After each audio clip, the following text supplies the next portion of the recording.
Why? I absolutely am fucking. Hi guys, Janet. Janet and I are gonna do some stuff today. Probably not gaming, but there's stuff to paint. Other friends are out. I get it. Those that are supposed to be here, the link is in the Discord. Janet, the frazzle drip shit absolutely scares the bejesus out of me. Mm-hmm. Secondly, secondly, I'm absolutely convinced, without a shadow of a doubt, that there's stuff in our reality or that can be brought to our reality that's not supposed to be in our reality. Mm-hmm. Okay?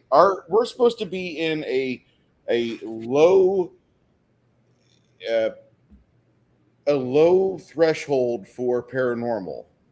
We're not Yeah. supposed to. This is almost like a prison planet in and of itself because you don't have the interdimensional travel, you don't have the magic, you don't have the ley lines being so active to where you have 9-year-old kids manifesting fireballs at school. You don't have that shit. We have a normal society. Our world is governed by science and mathematics. However, there's always been a group of people that enjoy child sacrifice, and this has been since the dawn of time. Uh, One of the worst groups was the Aztecs, Mayans, and Incas because they just enjoy that shit. Oh, look, sun god. Huh, cool. Lay the kid on the altar. Um, I honestly feel that there's always been a dark entity out there that's offering to someone that feels maligned. If you want power, if you want fame, if you want glory, if you want riches, if you want something that will make your existence here a little more tolerable, just Mm-hmm. offer me what I want, which is the souls of a child, the souls of innocence. And I honestly feel like that's something that's part of our reality, which we don't want to have that as a part of our reality. No, nobody with a conscience really wants that. Even me, who in my heart of hearts, I pray every day for my wife to get hit with a meteorite. I pray every day for a pile of dead Muslims or pedophiles or communists to appear on camera so I can be satisfied. But I really don't want kids to get fucked up because kids you can scold and discipline and mold and they can become better. They're not the same fucked up shit that they were at the time of the incident. They were just exploring their kids. Now, granted, there are Mm-hmm. some evil kids out there. You do have the occasional like little shit from the movie The Good Son with Elijah Wood and the Home Alone kid with Jamie Lee Curtis. He was just a Mm-hmm. shithead. Anyway, I honestly feel that most things in this world are very mundane. It's all governed by mathematics and science. But then you have shit like Frazzle Drip, which just like between that and the spirit cooking and all the other butt fuckery that seems to Well, be not uh, just frazzle drip. You got to remember uh, that was off. Wasn't frazzle drip? Didn't it come from supposedly what was it? Anthony Weiner's laptop I don't under know. a file called insurance. I don't know. I Okay, have no well, idea where it came that's from. from what I can remember, but because it's Okay, been go a ahead. little while, and every time I tried to get into any of it was taken down, or it was I was in trouble. I was in trouble. But also, a lot of the stuff that came out with Hunter Biden's laptop, and we were told it was Russian misinformation, right? And then when he went to court, I played a couple videos showing those two guys that wrote a book about it. They went through the whole laptop uh, and made put everything, pictures and files and everything on this stuff that they were able to get, and talk about where it was, what it came from, all the different stuff. And I can't remember the name of the book, that I have to go back and look it up, but it proved to be real. So the media, because of the Smith-Mundt Act, they're allowed to put misinformation out there or not report full stories or whatever it is, and not worry about getting in trouble for it. And Obama's the one that signed that. The what was it? The I don't know. He made changes to it. They made changes to it. to fit their narrative more. So it's terrible, but it's true.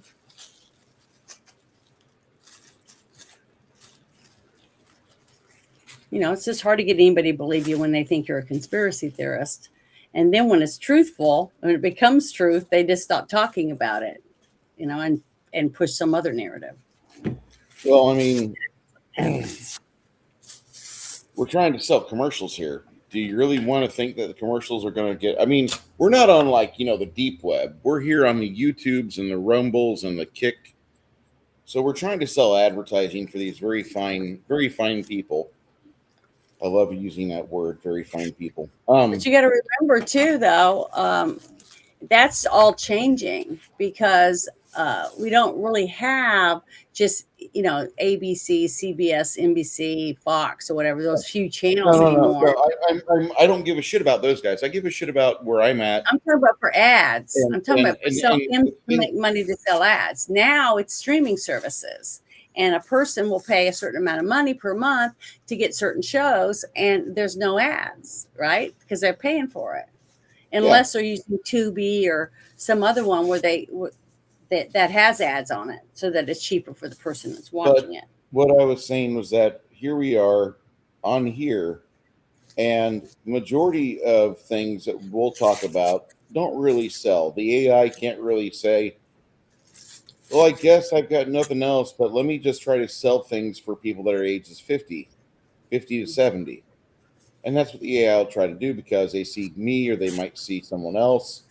And they'll be like, oh. Try to push the blue pill or estrogen tablets. And I usually select on most of my videos, don't run ads.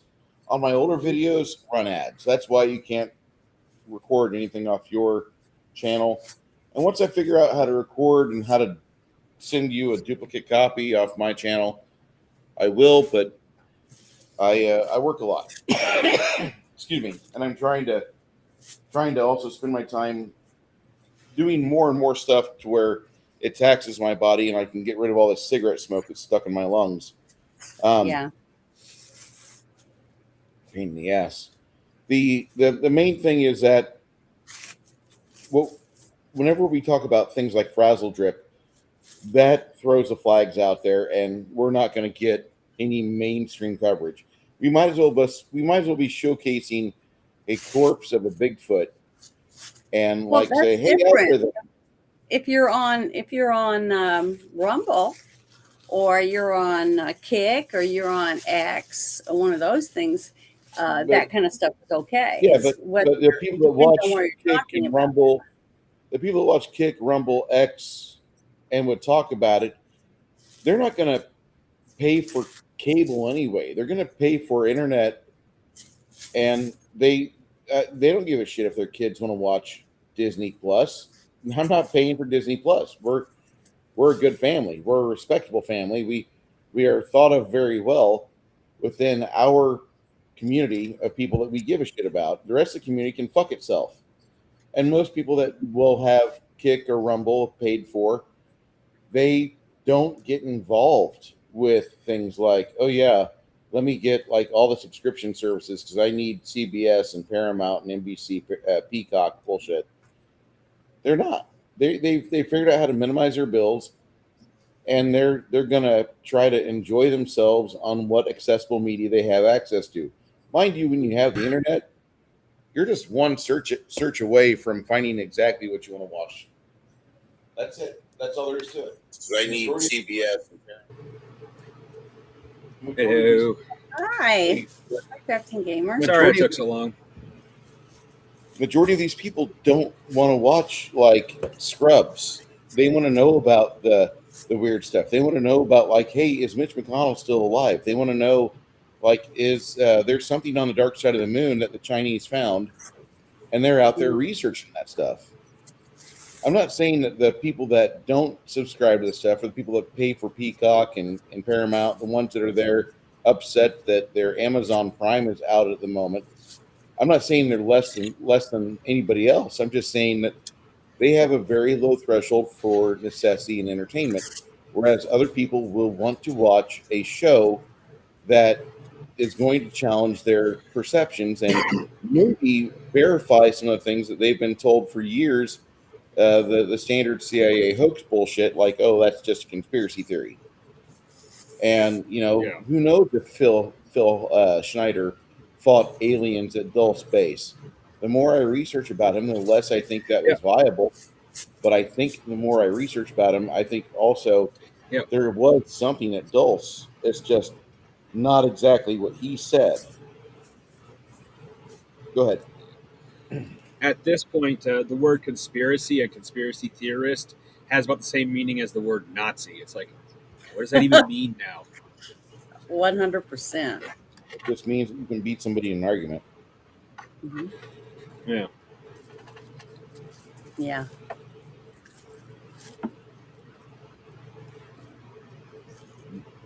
Would you guys be worried if the plant that you were standing by all of a sudden erupted and out of the blooms came face and limbs? Yeah. Okay. I mean, Very much so. You remember that? That's basically something I did to already. Kai, remember? Yeah.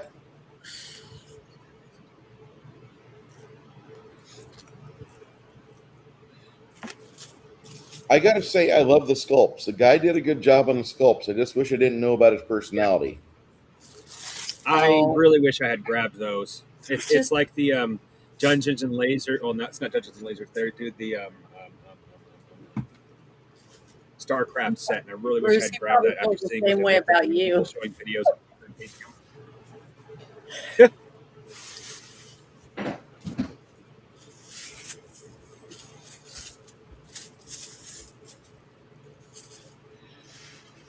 In one of the discords I'm in, I was talking about a Harry Turtledove novel today called Into the Darkness, which is Mhm. part of a series of books where they have like a magical World War One, and like there's a kraken that you have to feed, and if you feed him enough, he'll go and fuck up the shipping routes on this other continent. And there's other things going on. The enchanters of one country are fucking with the diviners of another. Really good book series. Because it's Harry Turtledove, because I mentioned it, one of the guys like, oh god, the chuds are trying to be erudite and discuss literary theory with us. I'm like, if you don't want to read, that's fine. I mean, I think these books speak for themselves. They've been bestsellers for over 30 years. Mhm. And he's like, well, yeah, well, Mark Twain and Huckleberry Finn are just racist dog whistles for public education chuds nowadays. I'm like, what? Did What's you wrong even with Huck? read those books? Yeah, Huck Finn was amazing. Next, I said, next you're going to tell me that Old Yeller is ableist garbage. And we went so far Oh from the God! original discussion of Harry Turtledove and Into the Darkness, I was able to get him to rage quit. And I felt pretty good about myself. But he was really frustrated that I brought out Harry Turtledove, which is one of my favorite authors that I don't read enough of.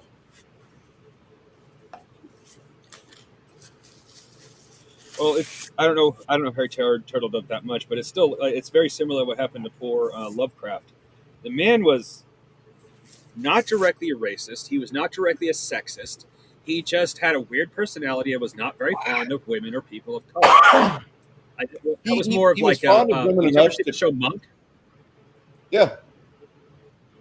That's kind of the personality he had. He wasn't directly against you. He was just had these weird quirks.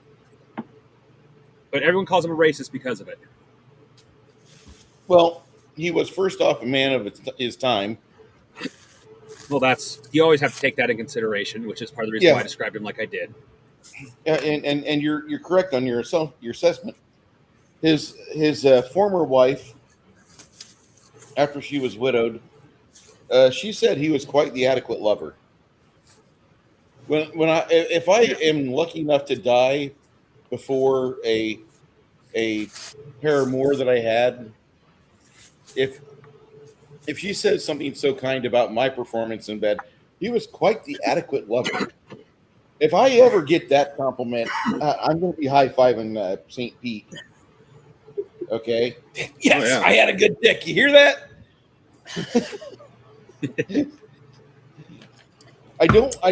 I'm not looking for in life. What I don't want to do, I don't want to be like stuck on boomer porn, like Tulsa King. I don't know if you guys have watched Tulsa King yet, but I finally heard a description of it that completely hits where it needs to with that. It's boomer porn. You got a nearly 80-year-old dude trying to romance a 50-year-old lady, and then he goes around and beats up all the cowboys in Tulsa. You see that? I still got it. I still got it. Red, retired and extremely dangerous.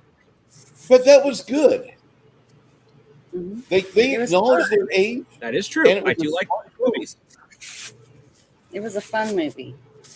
And we laughed, and it was filled with action. It had a lot to offer.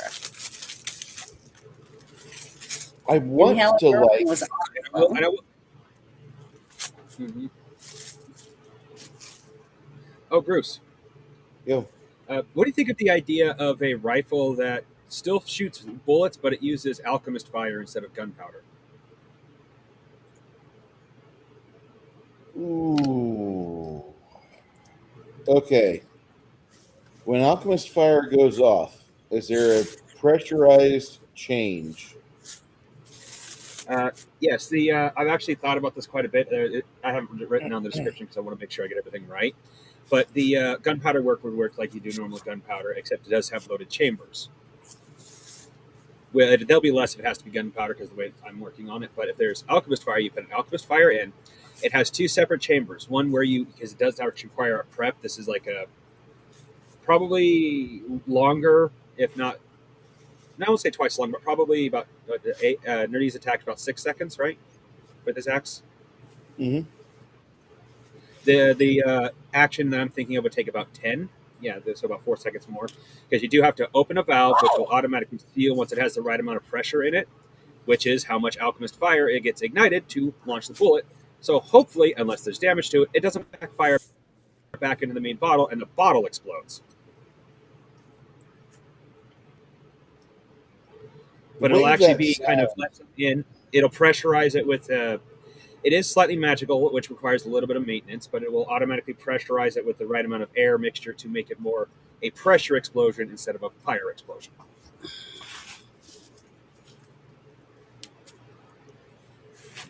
like a pressure cooker? Kinda, yeah. Okay. That makes sense.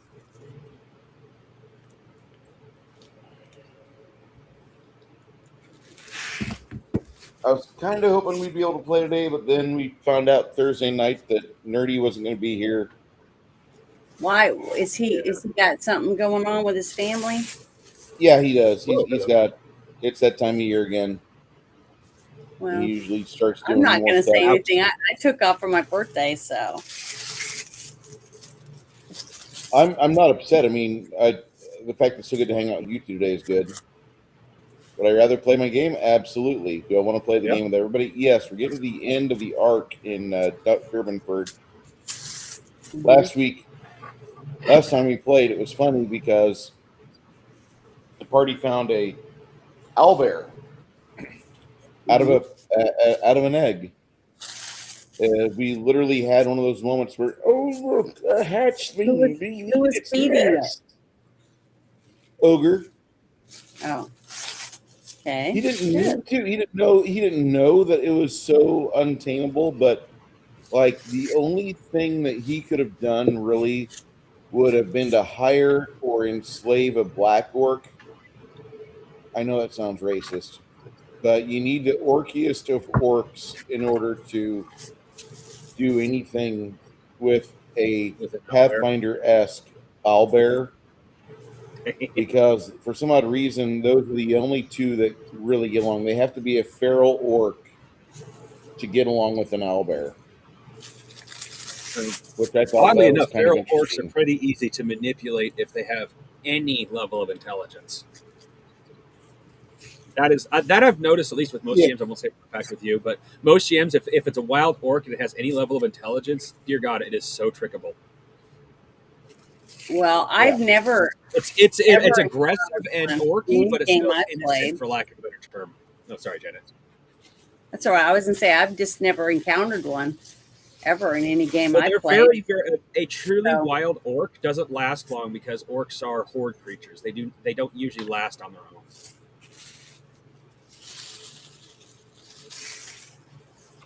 I've only seen one, and that was in the movie that I went and saw Real with the way. big fat dragon in it. Oh yeah, So that's it. That's the I, only time I've ever seen. I've heard some really good stuff about it. Like a few people I know who don't like LGBTQ shit says, yeah, it has it, but it's not directly in your face, other than like a few select scenes. And overall, the movie just kind of gives you Guardians of the Galaxy vibe. It's like, yeah, I'm not. I prefer the idea of a serious D&D movie, but on the same hand, excellent example. Last Game. Would we call that a serious game? Fuck no. That was us just playing with an owlbear cub. So Yeah, I'm just saying, I loved the movie. I thought it was wonderful. It was like all I could think of was, wouldn't it be awesome if you could get your own teams of 6 people, real life people, and then dress up in costume as the character that you're going to portray, and then go enter a contest that's done in a whole stadium, and they got it all set up like a maze with different things that you have to make through, right? And see what team makes it through it. The maze. Oh, I think I forgot what book. it's I forgot what book cool. it's called. I know there's one for D&D. I don't know if there's one for Pathfinder where it's just that. It is literally just a giant maze meant to entertain people, and you go I think through it. that'd be fun. I would pay to go do that somewhere. That would be Well, it's a just as deadly as the movie where you have things that'll try to kill you. You have a slime just Oh, random up around a well, that corner. I wouldn't want. Pretend dying would be okay. Like they do with the zombie, zombie Oh, you're calls. talking real life. I was talking like in the game. Like there's actually, I forgot what the maze is called. I don't know enough about it to say if the maze was No, made I'm or talking about real life recently or if where it's ancient.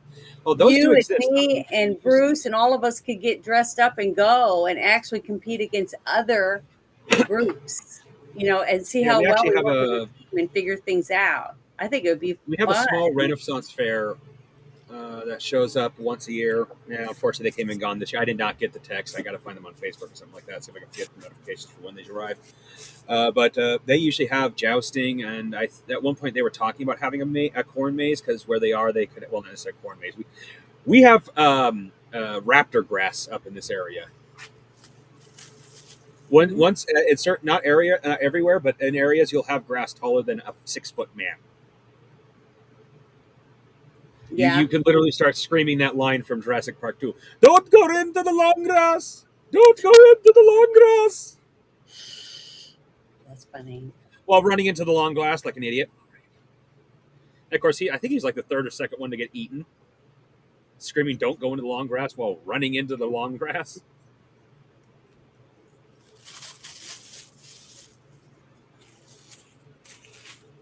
Oh, the owlbear actually inspired me. I've been making things for. Well, Bruce has been letting me make a whole bunch of different magical items for his game because he and I had a discussion. Excellent example. Did you know at our current level, technically, Pathfinder rules says we should be able to get something like a magic carpet, a full-blown fly thousands of feet in the air magic carpet. Mm-hmm. Does that feel a little OP for like mid-level? Not even think we're mid-level. I think we're like still low to high, low, and low mid-level right now. So I think Pathfinder has like 30 levels. Mm-hmm. Actually, Pathfinder has 20 official levels. Okay, so we're halfway through. If that be the case, at any rate, does a magic carpet feel appropriate when you're halfway through your levels? Bruce and I agreed, no. That's actually kind of stupid. Okay, we go from like my flying spell feeling appropriate at our level, given some of the stuff we go, to just literally, all right, everybody pile on the carpet. We're going to avoid everything in this world till we get to where we're going. Well, I don't know, because when I first joined Bruce's other game, oh right, you're not used to low level stuff. Yeah, when I first played that, they already had a character that had magic boots, and everybody just grabbed hands, and we'd be transported. you know. Yeah. So I have no idea what is Yeah, available, no, what I don't isn't, like what that. you're I not mean, allowed to I have. do like that. Sorry, go ahead. I'm sorry, but that's it. I don't Yeah, know. well, one of the things Bruce and I discussed is, well, for example, that magic carpet. I have a magic. It was going to fly 10 feet off the air, up 10 feet in the air, so to make it quote unquote safe in potential bandit country. Now, interesting enough, you weren't here, but Bruce I could tell by Bruce's kind of sigh. He's like, I don't really like that. I wanted it to fly like 5 feet off the ground, so it's like easy to get to. And I thought 10 feet in the air, yeah, that'll keep us safe from bandits. And then I found something that's exactly 10 feet. Both Bruce and I were wrong. 10 feet, it might as well be 5 feet because you just need 5 feet of rope with a grappling hook on it. You can pull that fucker out of the sky. Hell, a step ladder, and you can just pull that fucker out of the sky. 10 feet is no different than 5 feet. And then on top of that, if you're 10 feet off the ground, your average giant height literally makes you snack height. Just walk by, munch, keep walking. Well, I don't know. I guess it would depend on what spell you use and what upgrades you might put on your carpet, things like So that. magic, I don't think magic carpet gets upgrades because what I Well, was see, reading, that's it's what I'm just saying. magic carpet. I don't see why you wouldn't be able to. Let's say I go to a boutique or whatever and I buy a cape, right? A cape that's supposed to give me like illusion that I can disappear. You know what I mean? Look invisible, like that cloak in the Harry Potter show, right? Okay, I get that. Well, I want it to be able to make it so I can fly, or maybe I want to fix it to where if I jump off a tall building, that I'll float down and not splat, right? Why Okay, wouldn't I be able to here's the cast a spell on it if I have magical well. Here's the thing. potions? Most Something. games, and I don't blame them for this one, will have a balance of you can only have so many enchantments on an item. And here's why. Think about it this way, Janet. You're perfectly invisible. You jump off a building. You land slowly, but you then stab your sword into somebody's back of somebody's neck for critical sneak attack damage with falling damage. And then, now I also have the ability to whatever you said before. That's like, okay, now you're just going from the territory of you are a adventurer to Superman to the rescue. Oh, okay. Well, that makes sense too. I didn't even think about that kind of thing. Yeah, Because I would I think to do get personally attacked by like. somebody with that, that many huge powers. We have. Yeah, It seems like we've been confronted by, that one dragon that well, came out that's and tried to kill that. us. Oh yeah, We but had all when these Jared, different a lot of those. powers that we couldn't fight. So yeah, Well, an it's excellent example of that with the a foe you dragons. can't Dragons are beat. supposed to be something that makes you feel weak and Mhm. powerless. They're just supposed to be that way. But a lot Yeah. of bad guys that have like these really weird ass combos, like such as what I just said, that could someone could do what I just said about the jump off the building, blah blah blah. But what the difference between that and what I just said before? That's like 3 items that they're wearing. 3 of their magic item slots are taken up instead of one item giving them 3 powers. So they're still far more limited than what they can have. Like imagine like we'll say we have 9 slots, and each magic slot has 3 magic powers attached to it. That's 18 plus 9. That's 27 powers they now have when in basic rules give them only 9 because they have 1 power per thing. Like an excellent Mhm. example of this, there is an item that does exactly this. Hand of Glory. It has 2 abilities on it: See Invisible, and I forgot what the other one is, but it has 2 abilities. Plus, it gives me an extra magic item slot. That is fucking powerful. I can now officially wear 3 magic rings instead of only 2, and I got See Invisible and something else with the hand itself without putting a ring on it. Sometimes these items are just powerful. Yeah, I mean that's what magic items are supposed to. They're supposed to kind of make your character a little bit cooler, or whatever's using that magic Yeah, item, they're supposed to have an edge. I completely It's agreed. I just don't like it when it's like, oh, I'm now level 9. I have items that'll let me teleport to God and make him at least go ow before he destroys me. What? How at level 9? Mhm. You shouldn't so even be able to get to God at level 9, let alone make him go ow. I don't know what level my game's going to top out at. I'm just really happy that at Yeah. 10th level, At 10th level, you're still going, I feel fucking low level, Bruce. Yeah, That and makes I'm me actually so enjoying happy. that, honestly. I love your cup, by the way, Janet. Mm. I know it's metal too, so it's like a can of spray,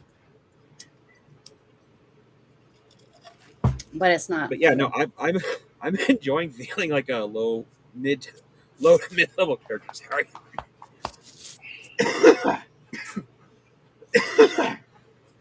little smoky up here today. You guys got smoke over there? Yeah, it's not bad, but it's been Is here for it a from couple of days, so Canada? my throat isn't doing too good. Is it smoke? Oh, Yeah, this is stuff from Canada. Canada. On top of that, I can tell by the smell there's chemically treated woods are burning in places as well, Mm-hmm. so that doesn't help. Anyway, I'm actually once again introducing the idea. Bruce is going to go through every single item I'm putting on this list, and I have 3 check marks that he can use to tell me what he thought about the item. So there's no long list of all of this, this, and this. A green check mark means good as is. Okay, you can just throw it in. Thumbs up means I made change. Bruce made changes, so I have to read it to know what it is. Yeah. And an X means absolutely not. Well, even the X's, like I'll go through the red X and be like, reply to this, and I go down and I explain what is going on and Yeah, how I feel the system could use that, but it has to fit within the system parameters. Might yeah, take longer to power up, might take longer for it to be able to be recharged, etc. that's fair. Like an item that I recently that I found. I love Gnome Depot. I have no idea who made that concept, but they have both amazing and heavily cursed items. I love it. But like this one I already told Bruce about, and he seemed to like it as is. Except there's one word that needs to be changed from its description. This is the something legging of water walking, a magical pair of leggings that allows you to walk. This one says over any liquid surface. Now, to me, that means lava, acid, whatever, as long as it's liquid. At our level, Bruce and I agreed that's just water. You can walk on water, and it adds an extra 5 feet to your movement speed. At our level, that feels quite appropriate. Hey Janet, this is something you'll That never looks like need. coffee. Coffee? This is a 14 cup coffee carafe or carafe or whatever they Well, call why it. wouldn't you need it if you had a Well, lot It of depends on people how much over? coffee you drink. Well, I know, but 14 if you had a lot cups. of people over, you'd be able to make coffee for everyone. No, Okay. he said you wouldn't need it It's because kind of of how much you drink. depressing when you go to a get together and let's say there's 20 people there, and they say, "Hey, there's coffee," and every time you go in the kitchen, the coffee pot's empty because everybody's already filled their cups, and then you got to stand there and wait while everyone else is enjoying their coffee. So it's nice to have a big one once in a while. I have a friend that would go to the church and borrow their big, stand up one that makes like 30 or 40 cups. And they'd have that when they had big get-togethers, and their coffee was always ready, and people could just keep getting it. So The I don't know. worst It's just, part.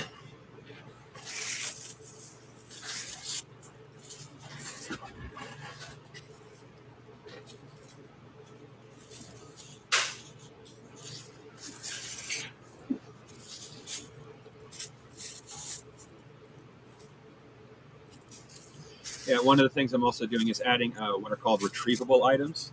Mhm. These are things that the players aren't meant to like give back, keep. They're meant to give back because it's a quote unquote spoiler, but in this case, it's not much of a spoiler because everybody likes talking to the NPCs anyway. If you talk to several of the NPCs, they'll say, "Hey, stuff of mine has gone missing." And more than once, when expeditions went to the basement, because that's where you have to go, people have found the missing items down there. So you guys can get hired to find different missing items. I'm still trying to figure. Some of these can easily be balanced with you're just getting gold. Like for example, there is a. It's literally just a marble. In this case, it's a javelin for a giant.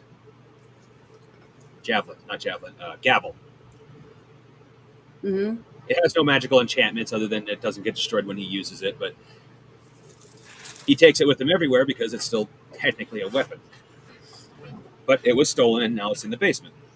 Easy enough to say, just yeah, you guys give it back for money. Like nobody uses a hammer, and all it has is indestructible on it. So That's useful if you just don't want it to be destroyed, but otherwise that's like kind of a mid-tier enchantment, really. Oh, your sword can never be broken. Does it have any other abilities? No? Well, at least your sword won't break.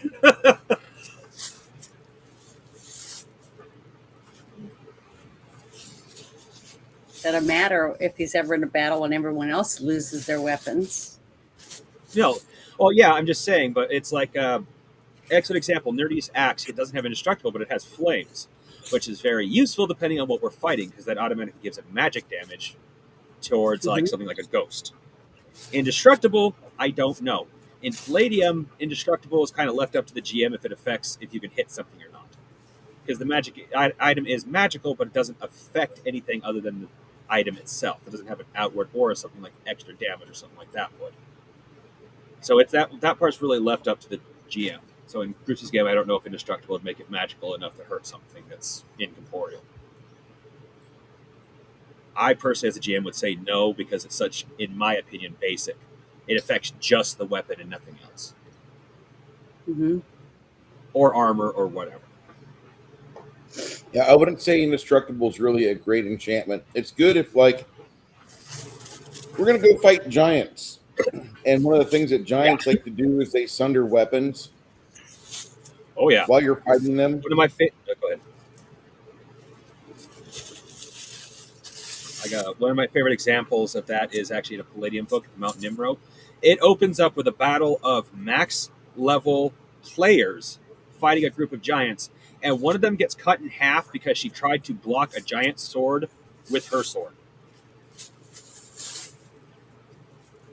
I can see it happening. I'll allow it.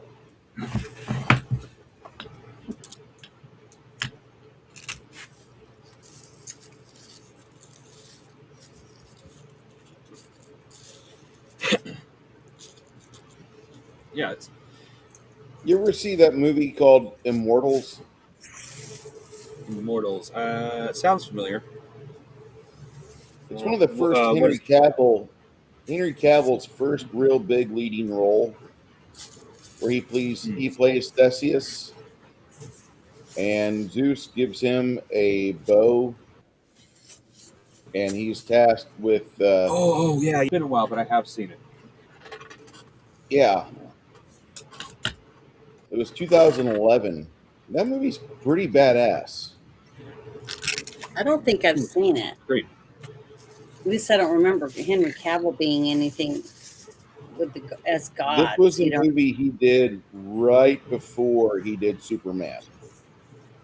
Mm-hmm. And his workout regimen, he did no iron weights. All of his workouts were like 5 to 7 hours, but they were body weight. So he was able to get into it quick, and then he would, get negative failure, and he'd sit down for like 5 minutes to get back into it again. You got an extremely, extremely fit-looking body in that film, but he is not bulky like he is in Superman.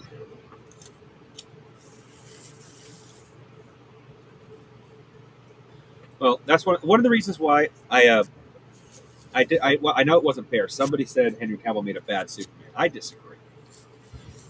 Henry Cavill embodies what Superman should be, both mentally and physically. I hated the fucking Superman movie itself, but I believe Henry Cavill made an excellent Superman. Yeah, I don't like his Clark Kent. He does good with the script, but the script is shit. Yeah, I don't remember much about the Clark Kent. That tells you how much I cared about that part of his character. I thought he was awesome as both. I thought all the Supermans in all my Superman movies were good. Well, most Supermans, as long as you have a halfway decent writer, it's kind of hard to screw up Superman. Like, excellent example, the worst Superman I've ever seen is when they tried to make Superman relatable by making him a deadbeat dad. Okay, I don't like Superman because he is supposed to be an icon, but that isn't like hatred dislike. That's like, I am the icon mankind should aspire to be. Okay, Mr. Arrogance. But with that said, he also is an icon that mankind should aspire to be. So yeah. I don't hate him. He's just a little bit arrogant for me as far as I'm concerned. I believe the real life situation was you had a Jewish writer in New Yeah. York, and he's like, I really like this story of Christ, and I Yeah. think I can spin this, I can turn this into a moneymaker. And fuck, did he ever? Uh huh. Like me, like I said, I'm not a very big fan of Superman. I have somewhere. It's not a Superman comic. I know I have some Superman memorabilia. That's what it is. My mother gave me her. I think it's the first colored Superman movie card. It is somewhere in my collection, and it's in a screwed hard plastic case. I gotta see how much that card is worth, just out of curiosity at this point. I got a quick question, Bruce. Since I'm looking at the picture, I know sonic damage is in your game. Are we at a high enough level to introduce it?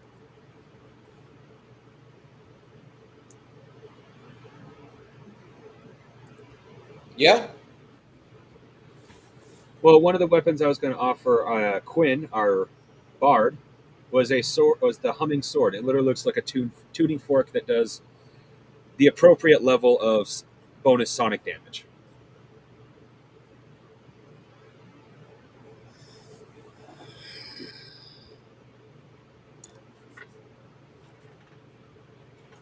Overall, nothing special. Just it looks cool and it inspired me.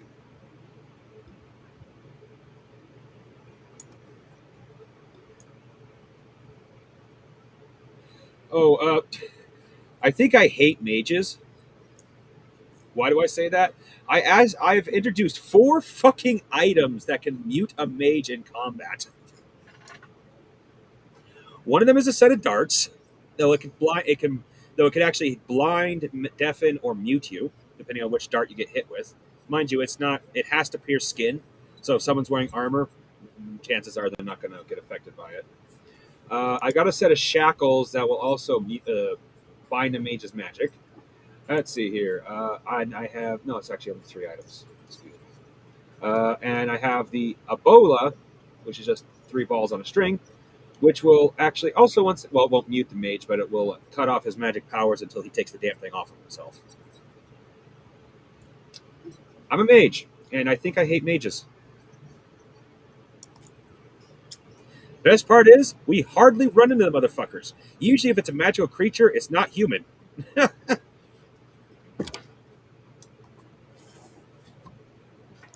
Oh, that's no worse than I've seen something called a mage berry in here, which inspired me to make it's a edible berry, kind of like good berry, except I don't know. Blame Bruce. He doesn't want good berry in his game anymore because that basically takes out any need for any foraging or hunting.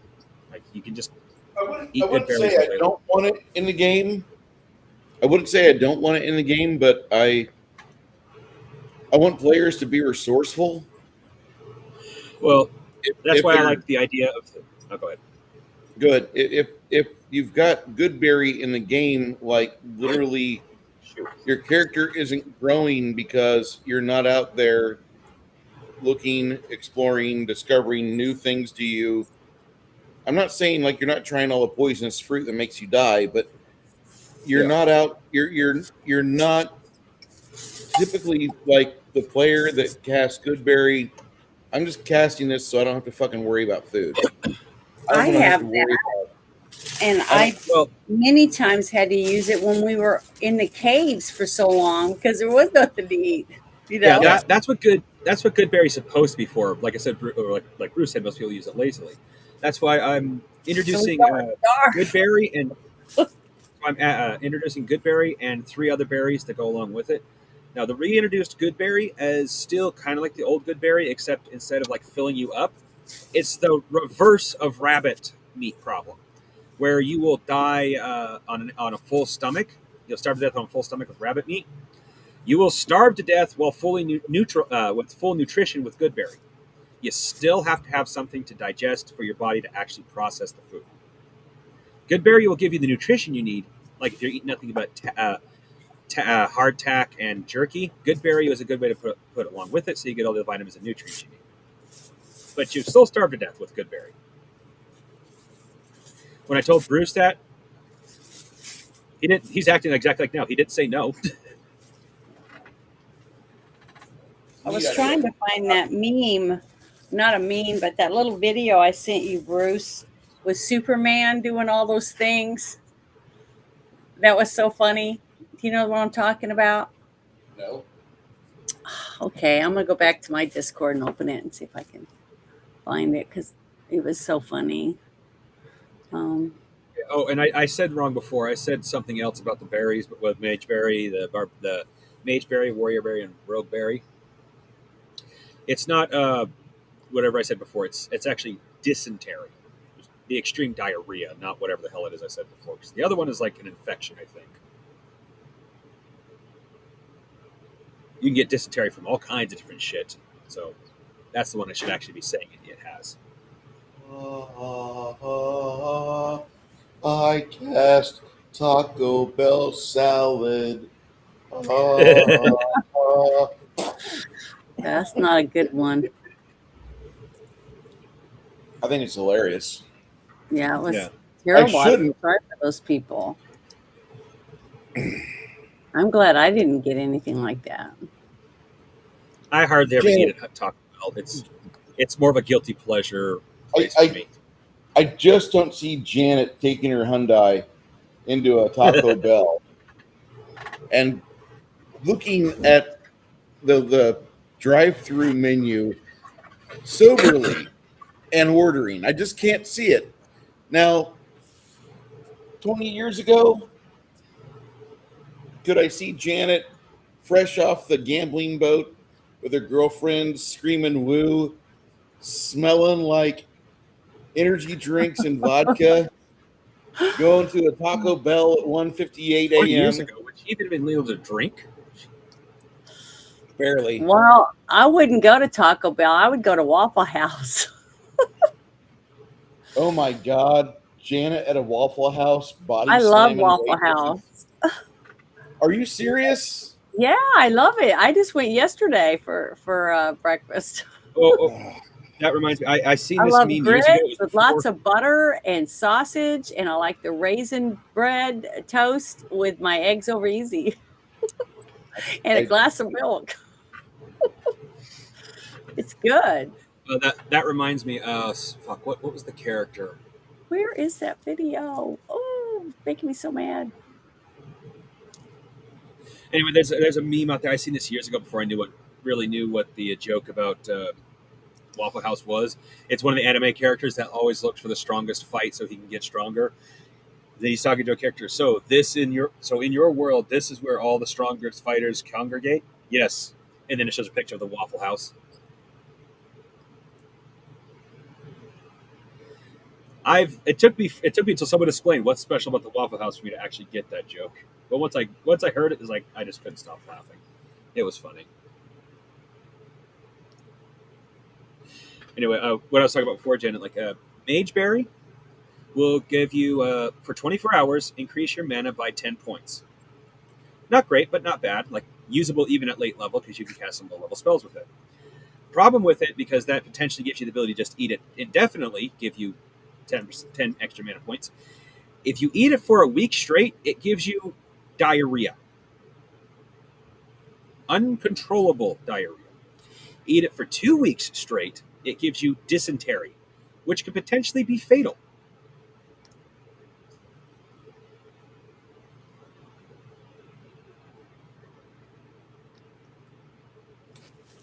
I can't remember where I posted that.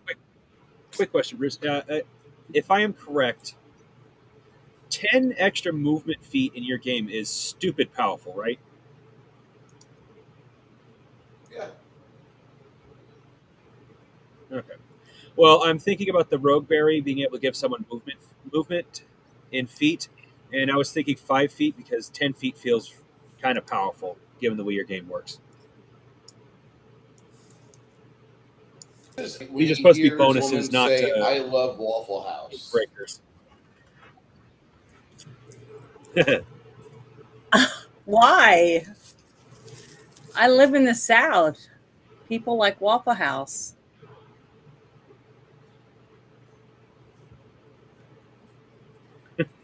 Did you see what Every Omen guy I Screaming know. Raven said? No, I did not yet. He says, Mongoose, me and you are gonna fight roll initiative.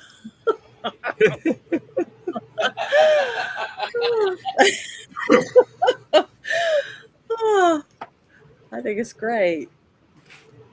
I did not know we were live, so I hadn't had the chat out. And now I notice Studio Live. I preferred when the live button was right on the screen here where I could easily see it. Now I have to look at the top part of my window to actually see the live button or the live sign. It's all right. Janet started talking about a controversial topic, and I'm like, ooh, yeah. I want to talk about that. And I pressed it. As soon as she started talking, we watched a video about a guy on Newsmax.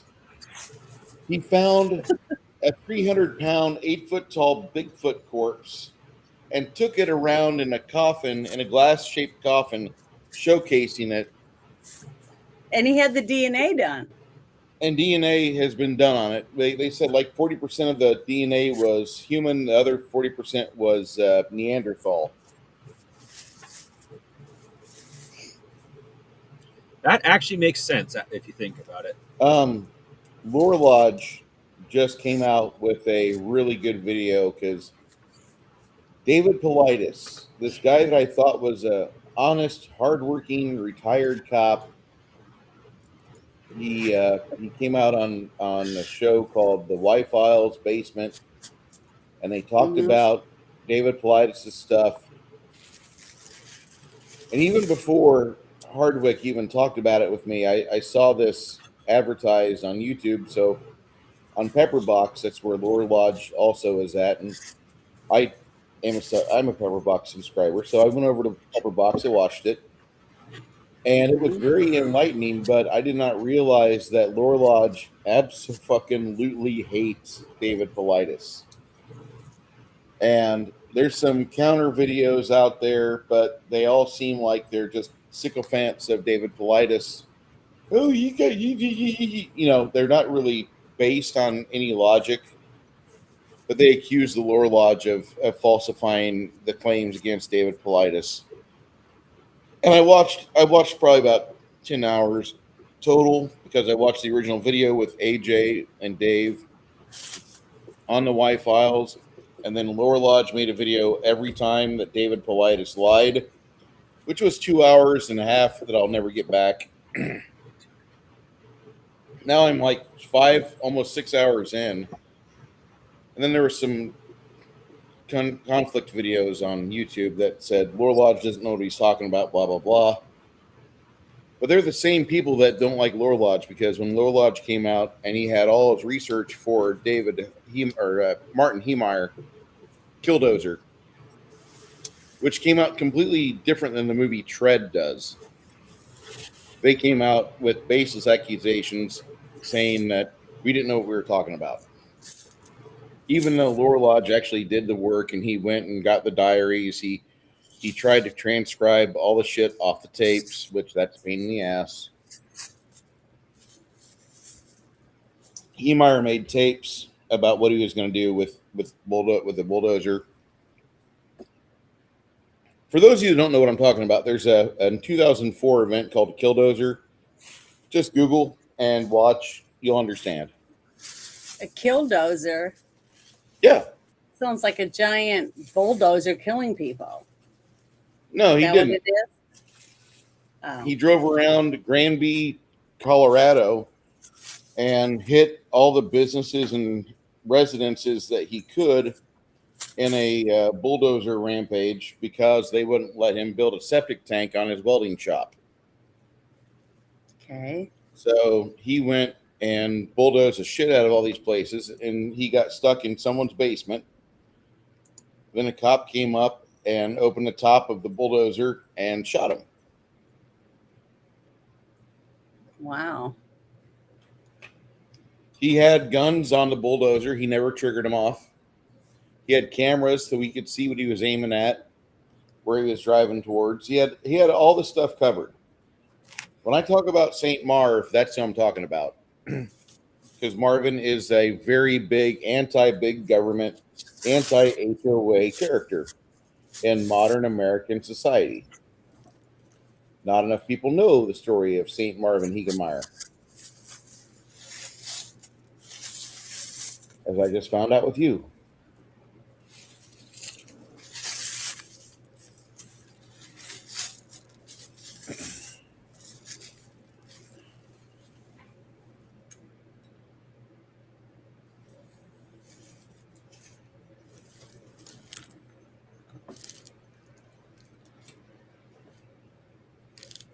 Yeah, I was a fan of David Paulides for a while too, but the more I listened to him, the more I listened to Paulides talk, the more I realized the guy was talking out his ass. He was just a shill. He was a salesman, and he wasn't selling anything with real substance on it.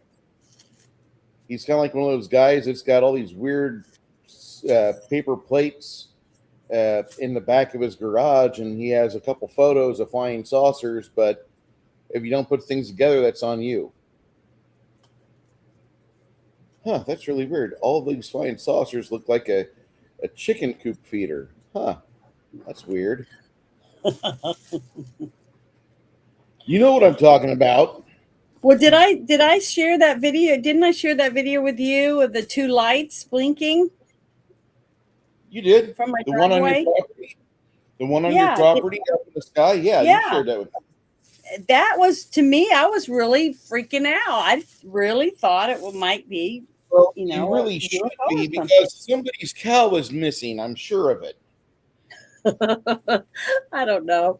But I ran down, got to the house, and dragged my daughter to the end of the driveway, made her look. She was like, I don't know what it is. It's really weird, because it was just weird, you know. That doesn't mean I know what it is. I just took a video of it and said, hey, what is this? Oh yeah, because immediately whenever I see a blip on the horizon, I know exactly what it is, where it's going, and what it's doing. No, it's not the case. We understand you, Janet. You're perfectly fine.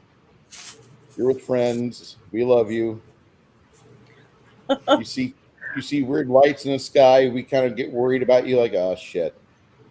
It was off in the distance, too. But it was the fact that it was like they were communicating with each other. And one was a little smaller than the other one, and they'd blink on and off, you know, like, I don't know. It was just really weird. And the fact that I was able to get it on my camera, that was just really cool that I was able to do it, because I didn't know what the hell it was. I still don't. But that's all you can do is try to get it on camera. I've Yeah, last I've year I seen seen something. good. Last year I'm pretty sure it's a drone. We have a lot of rich people around here, but I literally watched a light fly straight up from the middle of nowhere and take off over my property at super speeds with absolutely no noise. That could be a drone or it could be UFO. We don't know.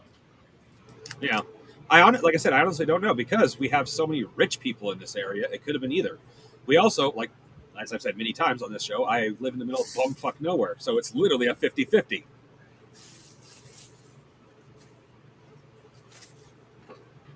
Oh, Bruce, Sure. I had one of the things I wanted to see about introducing to your game is something called a war board. A I what? discovered a picture, but it doesn't have a description.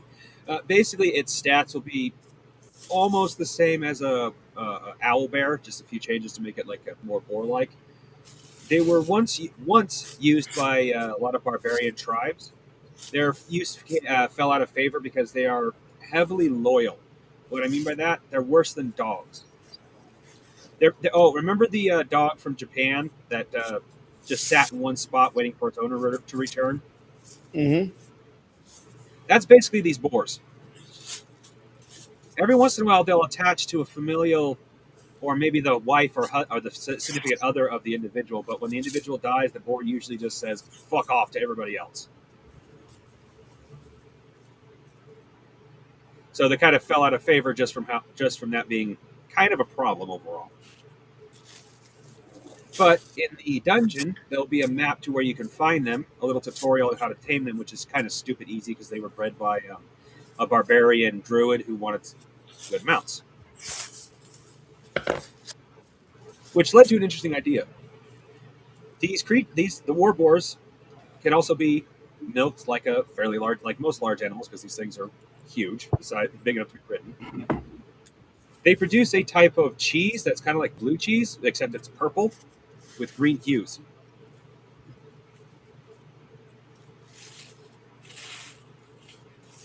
Which a recipe for said cheese will also be with the map.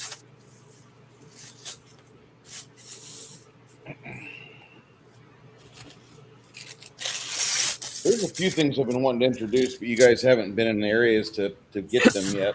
Lloyd Christmas. Yeah. This could be Longfellow deeds. That's fucked up there, Ryan. I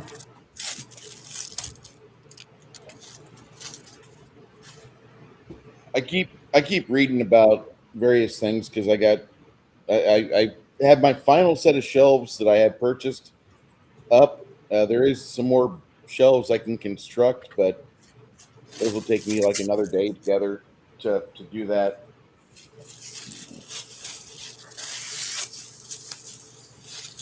Anyway, I'm almost done getting my books into the library properly set. I'm very happy. So you have your own room just to put the shelves in with all your books and your art and stuff, or are you putting your art and stuff in the room you're in right now? Miniatures are in their own separate room. Mhm. They'll probably have the board games in here, but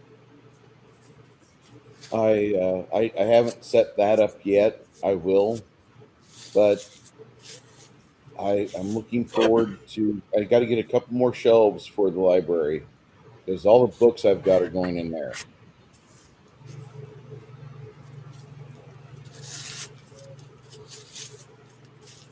I want to have things kind of separated a little bit. I don't need to have the books and the board games and all that on top of each other like they were at my old apartment where things were stacked on top of each other. Yeah.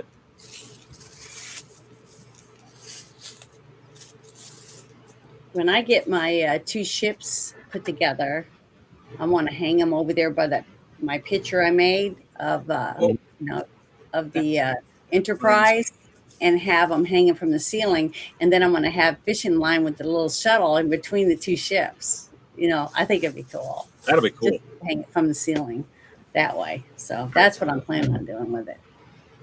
Hey, Jen, I'm going to send you a link to Yes, I'm doing it right now. Some of the bags that you sent me, that's what I'm doing. I'm cutting them up and making yarn out of it. I don't know if anybody knows what that is, but see, I got a whole basket of all cut up bags, bags you go shopping with, all different colors. And then I tie them together, loop them together, and then I roll it up in a big ball, and then I crochet with it and make stuff. So get recycled. That was a manly belch. It wasn't mine. I wasn't muted.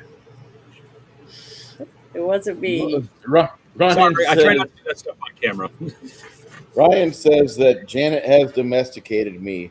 Why? That's hilarious. Because you're putting stuff on shelves. Hey, it had nothing to do with me. No, that's not domestication. That's my OCD. The minis go in here. The books go in here. The games go in here. I'll have to share some videos of my office because I've had people come in here and say they can't stay in here because it's so eclectic. I've just got everything just, where I want it. I don't care if it's, the frames don't match. It's all like just just random, very random. And people hate that. I like it. This shelf is where I display some miniatures and place some of them that need to dry when I've just primed them.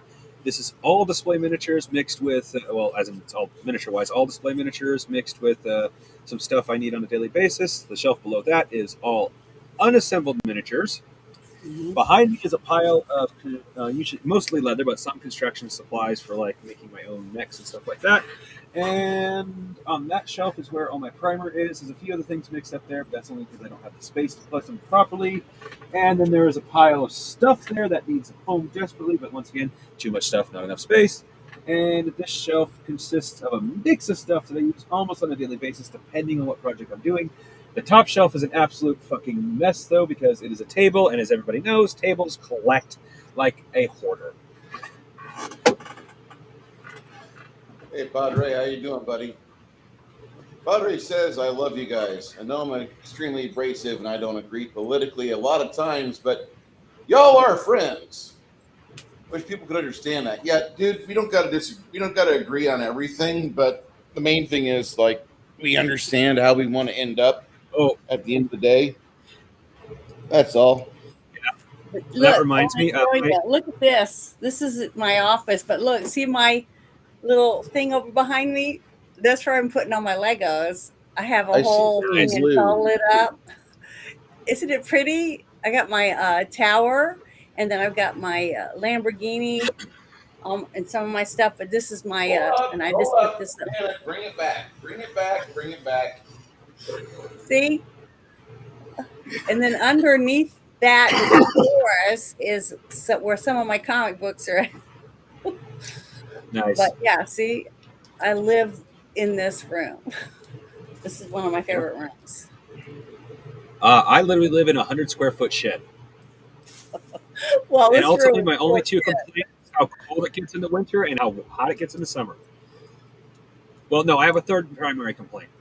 I don't have a place to put just like my cot. If I could just leave my cot out and my shed didn't barbecue me in the summer and didn't freeze me out in the winter, Mm-hmm. I could literally live like this for the rest of my life. Yeah, there's not much space here, but honestly, the more space I have, the more crap I have, which is not a good combo. I Well, empathize with that. I my walls are almost completely covered with my. I have a huge collection of baseball caps from all over the place with tons of stuff on them, and I have lithographs, autographed lithographs, So T-shirts, yeah, tons of wall shit. hanging stuff usually isn't so bad because it's usually kind of out of your way and or like the hat's kind of small. But when you have stuff like I do, it ends up piling on top of itself. Like one of the things I got to do is clean out the stuff behind me that's saying is in a pile because here soon I'm hoping we'll see to replace my resin 3D printer with a newer one/one that didn't break.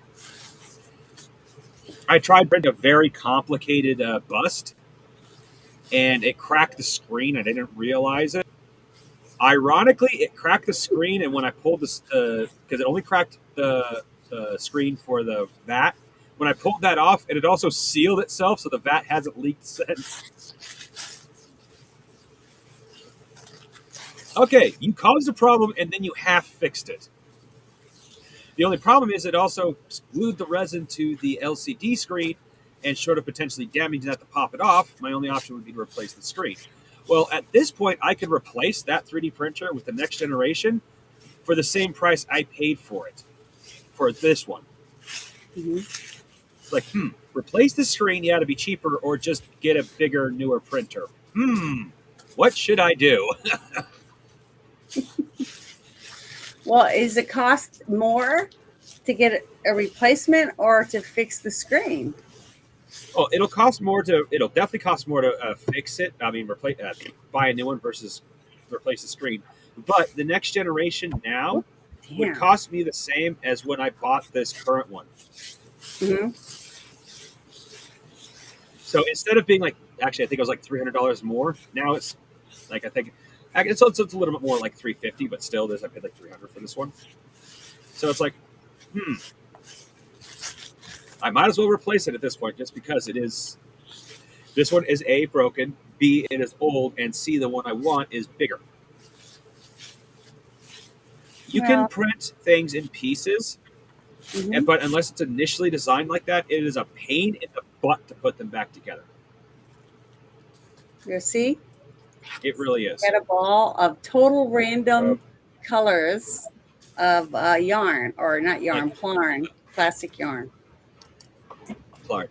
Yeah, like an excellent example. Well, all yarn is plastic. Like if you actually look up what yarn is, it's basically polyester. Well, it Uh, feels like plastic and looks like plastic. But then when I yeah, crochet that is true. it, I make It this does. is what it Yeah, turns out. It's my totally my random colors. See? This is the bottom of my a mother bag. used to make scrubby pads out of those.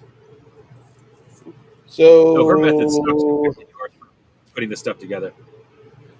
so I gotta say that you go to the store, a five and dime, and there's like plastic dinosaurs for sale. You can buy them for your nephew or your niece if she really likes that stuff. You get plastic dinosaurs. What are they made of? Well, they're made of plastic. Where do we get plastic? From petroleum. What makes petroleum? Supposedly dead dinosaurs.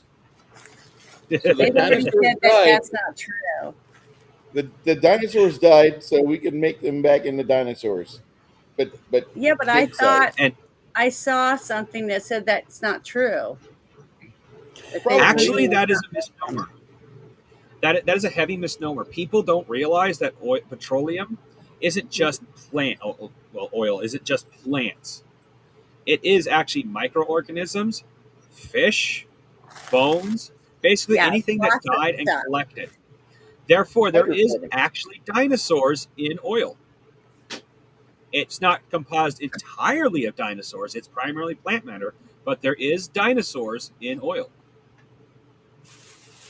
It just probably makes up less than Oil is 1%. just hydrocarbons. It's Uh-huh. just hydrocarbons. It's just ground shit or the blood of the earth, however you want to call it. Yeah. But see, look, Bruce, I got shit like this, just random stuff. See over there, I got a giant 3 foot Batman over there. But Let's I see just here. have it arranged I've never everywhere. played the game. Yeah, I've never played the game, but I have a two beast bust. I have a see that 3D printed. Most of my 3D prints are absolutely random. Like the bust I'm currently printing right now is it says the Huntress, and I have no idea what she's in reference to, if anything. I just like the way she looked. So I understand the random shit, and I'm pretty sure Bruce does too, given I've seen some of the stuff he has in this background. One of Oops. these days, I'll get these miniatures painted. One of these days. Shoot, bad B. Uh, Ryan, the amount of times I bring up petroleum, yeah, I actually do like oil quite a bit. I think oil in all of its formats, olive oil, avocado oil, petroleum oil, I think all of it is so integral to humans surviving and thriving on this planet. I honestly feel that we would be a lesser Well, species if we had not learned how to use it well, back in the I'm the days of. firm. I'm. Go ahead. Oh, go ahead. I'll let you finish. No, I was just going to say, back in the days of Christ, I mean, olive oil was the mover and shaker for the markets, and Yeah. olive oil has taken a second place, third place, fourth place position, but it's still very important. But you have the oil market now, which it is entirely the primary mover of the modern world, which really sucks. Yeah.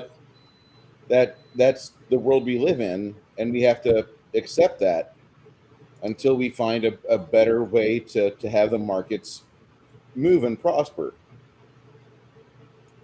Well, at least they need I'm not aluminum money. saying that I'm not saying that I want Japan and the BRICS movement to eclipse us, but I really don't think a fiat currency dependent upon a commodity which is a perishable, it really is.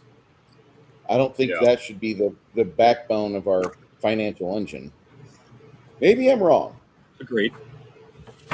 I think we should go back to gold personally, but and honestly, when it comes to like saying oil is bad, I honestly, especially with some of the research I've done, don't believe that oil in and of itself is bad. It's how we treat it. It's like there are I know how this is going to sound, but there are processes where oil is not nearly as pollutive. I think that's a word, as it currently is treated. There are ways to burn oil both in how you burn it as well as how you process it, that produces virtually no carbon because you burn all the potential energy.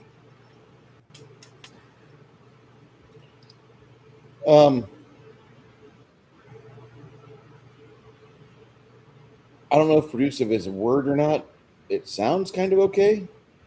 We'll run with it. I I like the idea of us having it right under our feet here in the South Yeah. because it literally is right under our feet, and therefore we can do more with it. We can experiment with it harder. We can do more R&D. I don't believe that the corn biofuels are worth a shit. I think that's just There, an artificial way to increase the price of corn, which should be a well, feed once product. again, with my research, the only thing corn oil, the corn shit is good for is cars. That's it. My research says it, like research, making something up sometimes. From everything I've studied about it, it's like if you want to burn anything more than a car, the shit is worthless because it doesn't produce the heat and crap like that. For the purpose of moving pistons, it's more than strong enough. If you want to move a turbine, forget it. I honestly feel that oil, it's the even if we don't use it as an energy source, we have it in everything, in glasses, in your markers, in your school products, in your Yeah, books, in your walls, in your TVs. All these petroleum yeah, products are there, and we're not getting out of that world anytime We soon. have microplastics in our and own bodies. yeah. Well, Thanks to I the don't. I've It's in also. our Oh, go ahead. water. It's in the soil. It's in everything. yeah, And I can tell you right and now, once again, from my research, that the bioplastics, everyone's, oh, it'll replace regular plastic.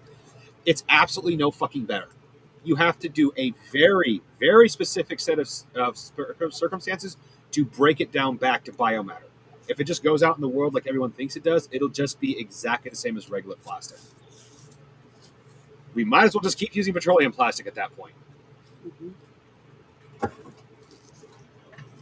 I actually had no plan on changing over to microplastics. I was just going to enjoy Can keeping I them in my interrupt for a body. second?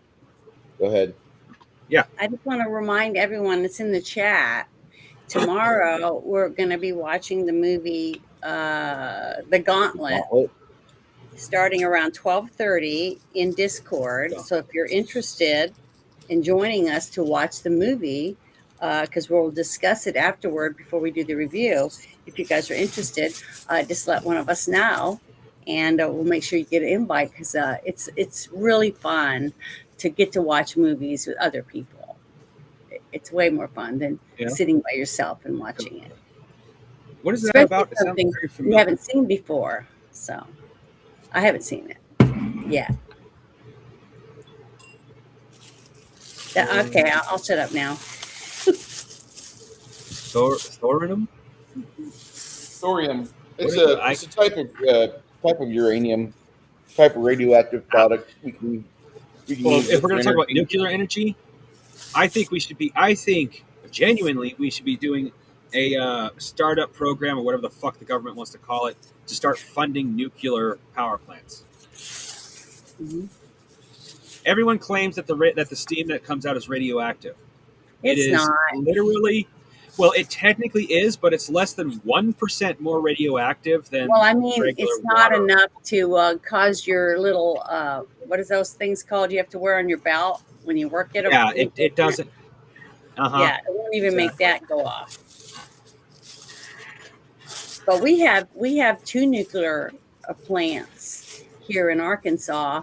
I can't remember what they're called. I think Entergy or something like that. It's the company that owns it, and they're on like borrowed time because, as far as I know, they're really old and they keep getting their license renewed, and then they do upgrades and stuff like that. But they can't build Yeah. a whole new thing unless they get a license to build one of the newer, updated, the smaller Yeah. plants. But I really think we need them. I mean, we really do. I think we should have them. They're cleaner than coal and a few other things. And I think that, Oh yeah. to make sure we have them, it's just that I believe that we do have to be very careful with who's able to go there and work and things, because I don't want some person that wants to kill everyone to get their hands on being able to get whatever's going into some of these things.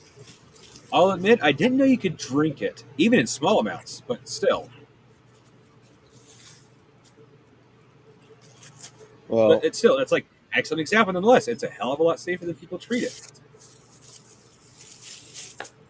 years ago, there was a movie called The China Syndrome, and it had a lot of people in it, and it caused a nationwide panic because some people just felt like the movie was completely accurate about radioactive technology and nuclear power.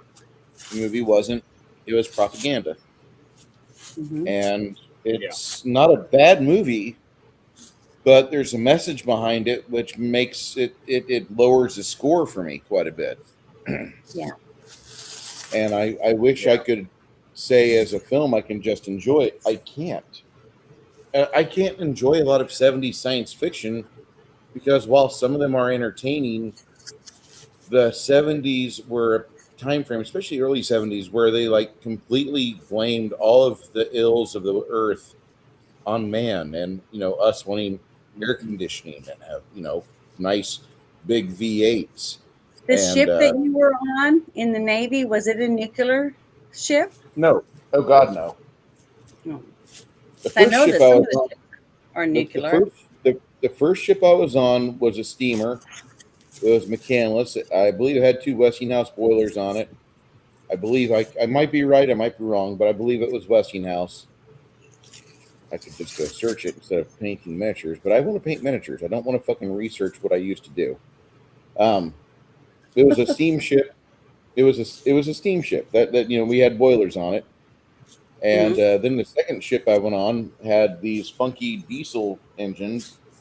That was USS Defender, and that was a pretty interesting setup because we had a, a really good set of engines, but they just weren't designed to carry the ship at a high rate of speed. You go in the water, you're not moving fast. Just accept that.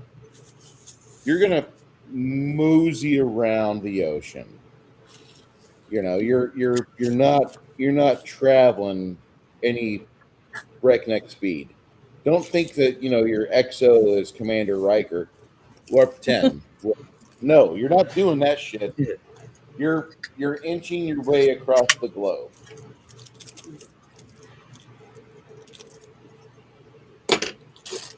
And it was kind of funny because this was Oh, before the time where there was a thing known as a flat earth theory in mainstream, and therefore every Navy ship had a globe on it, maybe two or three. And if you went into the galley on our ship, there was always a spot. They would move the dot every day, but they would move it at midnight where we have been here. We are here. Now we're here. And it was funny because we went across the Atlantic and we were not exactly a fast ship, the USS Defender. It topped out at 14 knots. There's conversion charts available. You're going to discover we were not a very, very swift Do you vehicle. know anyone in the military that's believes in the flat Earth? Not a single one. Not It's like, not a not a single one. Not a quartermaster. oh, Not a naval officer. Not even a quadriplegic monkey believes in that shit. I love pissing off flat earthers with this one little statement. You know, so technically, no matter how you look at it, the Earth is both round and flat at the same time. Why? If the Earth is round like a ball, it's flat where you're standing. If the Earth is flat like a plate, well, it's round like a plate. That always Wow. pisses a flat earther off. well, one thing I've always asked them when I do meet one, which is very, very rare, I asked them. I said, "Well, you know how we have total eclipse, right? And as it's approaching, either the moon or the Earth over the moon, right? Why do we never see a line, just a straight line going across? Why is it always completely covered or curved? You know, stuff like that." And they just they just stopped talking to me. So I don't know. I just think it's funny, the whole thing. My dad was Air Force, and I definitely don't believe in flat Earth.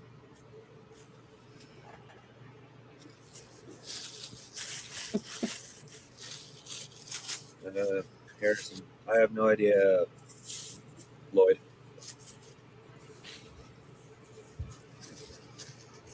What is he saying?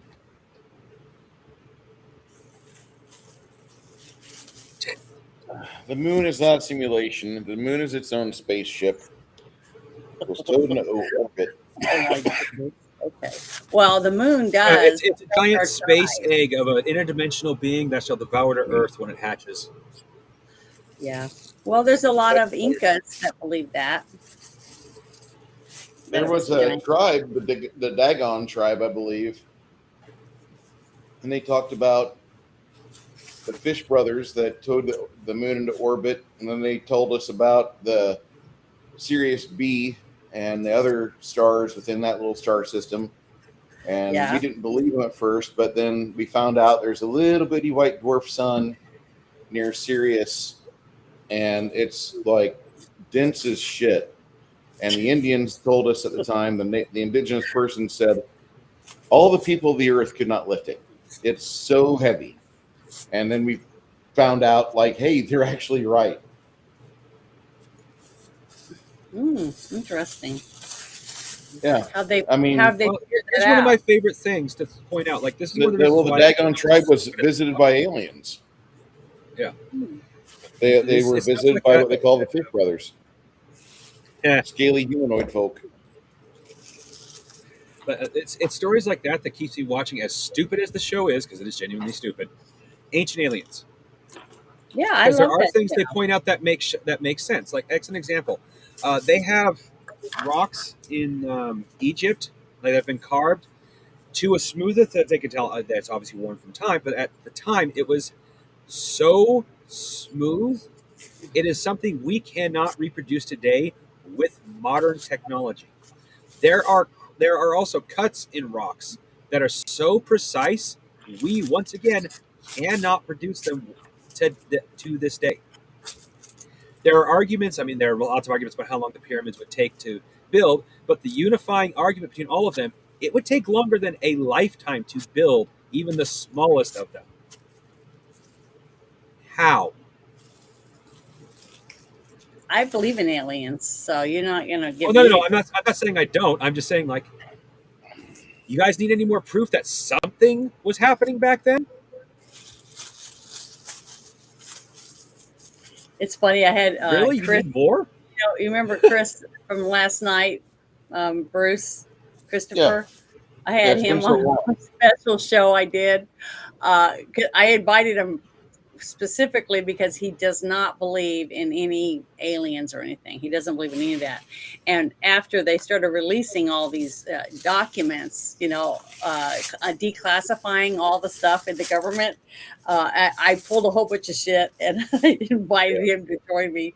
And I kept bringing up stuff and asking him what he thought about it. So I know it was irritating, but it's just fun sometimes to go back and forth about stuff like that. Like, I Now, wanted to get your point of view. I wanted, after, as soon as I watched that video, I wanted to see what you thought about the video with the guy with the Bigfoot, because I just wanted to hear what you had to say about it. It's I just good to mean, have. it's not the first one that we found. There's plenty of times we found a Sasquatch corpse, and the DNA comes back either has majority Neanderthal blood, or it's a hoax and it's just a very tall human Yeah. that got lost in the woods. There's plenty of those, and I didn't realize that. It took one of me. my favorite Bigfoot I had to go do stories. my research. Go ahead. One of my favorite I don't know like where you find it, but one of my favorite Bigfoot stories.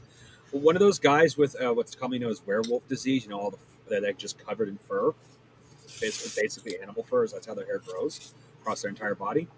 This man, 7'3".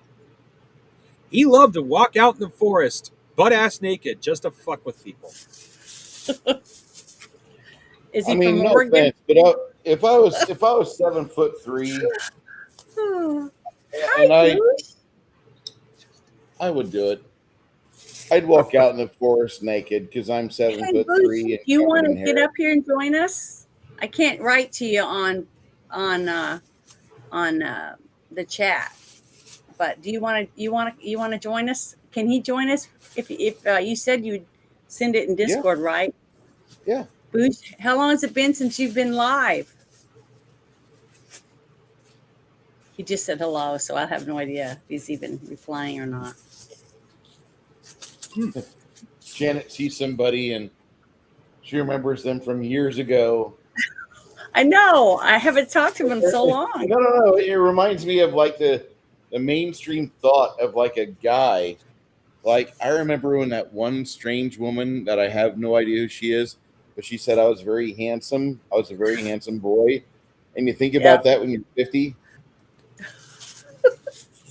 I guess we do it as we get older. We start reminiscing of what our lives were when we were younger.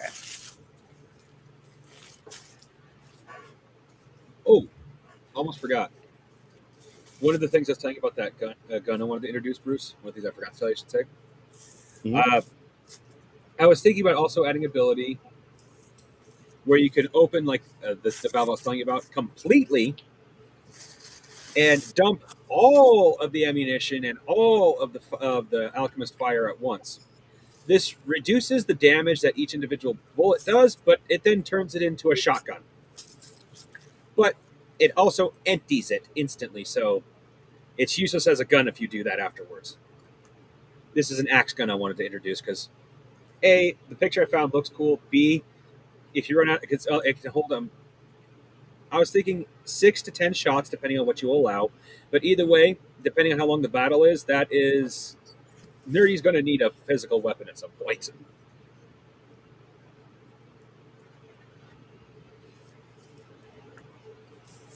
Mostly the picture just looks cool. I swear to God, Jackie will sometimes type in our chat, and I think it's just Janet communicating with herself 20 years ago or 20 years in the future. Because like Jackie's like that spawn of Janet, like 20 years. She's just a clone. She's a clone. Well, She's I died am like talking 4. I to my genuinely thought that sister Jackie on my Blue was one of phone. Donut's daughters when I first started talking. When I first She Jackie It first is. no. she talks. Jackie's the clone of Janet, and Yeah, she was the Really. daughter, but she's died like 3 or 4 times, like gas leak, rampaging robot, a malfunctioning dishwasher, and we No, haven't she told Jackie. she was hasn't. probably at some point. There's probably a fourth one where Nerd took her off to the moon base she's on. Nerds Nerd Who? makes me laugh way too much. Bear's Yes, friend, a Nerd. Oh yeah, she's playing a game with me every She's other Uh, Monday. she's a a she's a nerd funny. is awesome. She go ahead. Go ahead. I was gonna say she's one of those people that you can meet in real life, and even though she is the way she is, she's not going to do anything other than fuck with you in a good way, unless she doesn't like you. She she is the. I don't know if Billy the Kid was actually like this, but she is the movie description of Billy the Kid. She never stole a horse from someone she didn't like. She just left it alone. That's exactly how she is too. If she don't like you, she don't fuck with you. She just ignores your ass. She seems like she's a good person. The fact that she keeps showing up in these streams with Bear and Janet makes me happy because I mostly get along with Bear okay. I wish he would. Man, that's a She's subject playing the I gotta game. avoid that. She's playing one of Bear's games with us. All of us, Yeah, we're all she's women. she's always in Bear's games, and that's great. I just wish Bear would That's how stop I met trying her. to, like, Bear's been on this rampage lately because his real life job killed itself because they were bad with management and with money, and he's trying to be an independent contractor, but you have to have, when you're an independent contractor, you have to have the service or product that people just can't get enough of. They gotta keep throwing the money at it. Mhm. And Bear doesn't understand, like, there's a lot of us creators out here, not a lot of money to draw from. Worse yet, like, your production values are good, your art's good, but I didn't ask for that system. I'm writing my own system, and I get yelled at because, like, I'm not buying all of his stuff. Like, dude, I'm doing my own thing. I've been running the same campaign for 3 years, trying to test it, and it's not going to be done because that's just one campaign. I want to run like 2 or 3. So I'll be conceivably 70 years old whenever that one first goes to print, after I've had it tested a couple times. Yeah. Well, that's like the game I'm working on. What can I call it again? It's been a little while since I've worked on it because I've been doing other things. And just because you write stuff in my Discord for use in my game, nerdy, David, I just don't limit yourself. Like, if you want to put that in your game, bang it, beat it, bend it, and make it forced, and put it in your game. Make it work. Some of the spells I have thrown in your game, Bruce, I literally just stole almost word for word out of mine. Tar Pit. That was a spell I put in my game first. Yeah. I'll admit I thought of it while playing your game, but it's like, I like this idea so much, I'll throw it into mine, and then I'll just throw a different version in yours. That's literally how it worked. Let's see here. I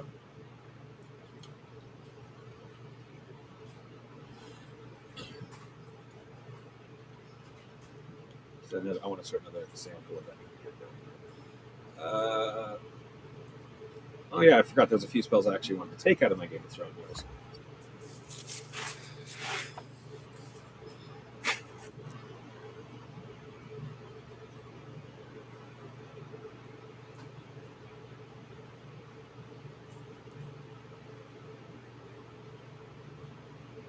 What was that?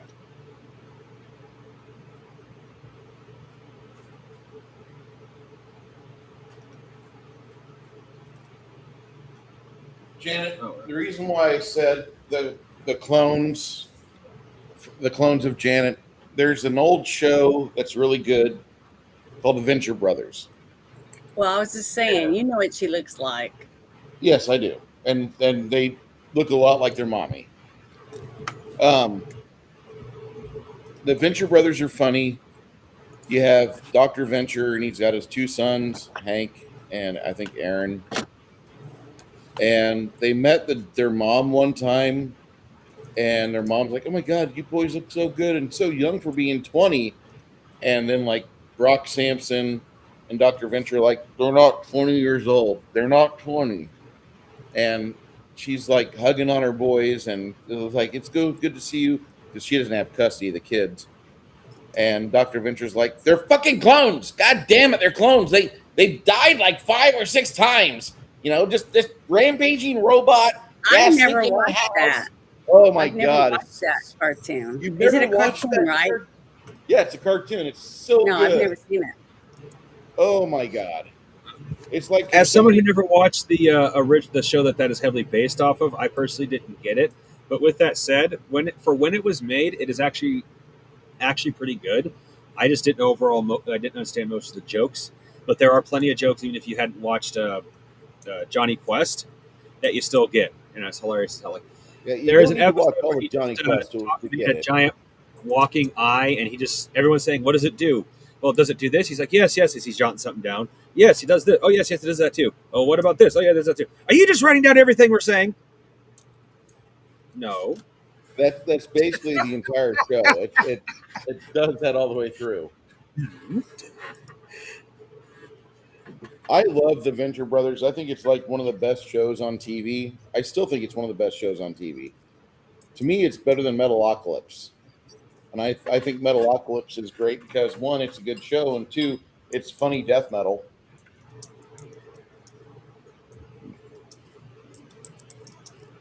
Usually when you describe your friends or family to death metal, you don't have the word funny paired with it. No. I like that show, but I can only handle so much of it. Shows that do that kind of stuff, like I do not watch Happy Tree Friends because they take that to the bizarre extreme, and it's like the only episodes from Happy Tree Friends are worth watching are when the PTSD soldier has a breakdown. I think all of PTSD Soldier, I think all of Happy Tree Friends is good. Yeah. Lloyd's like, in my teens, I watched Aqua Teen Hunger Force when I was high as fuck. Yeah. No surprise. That was a show that was like meh. Once again, I watched it by episode. Most of them just didn't make any sense to me. There might be once again one of those shows that had a connection to something from the past.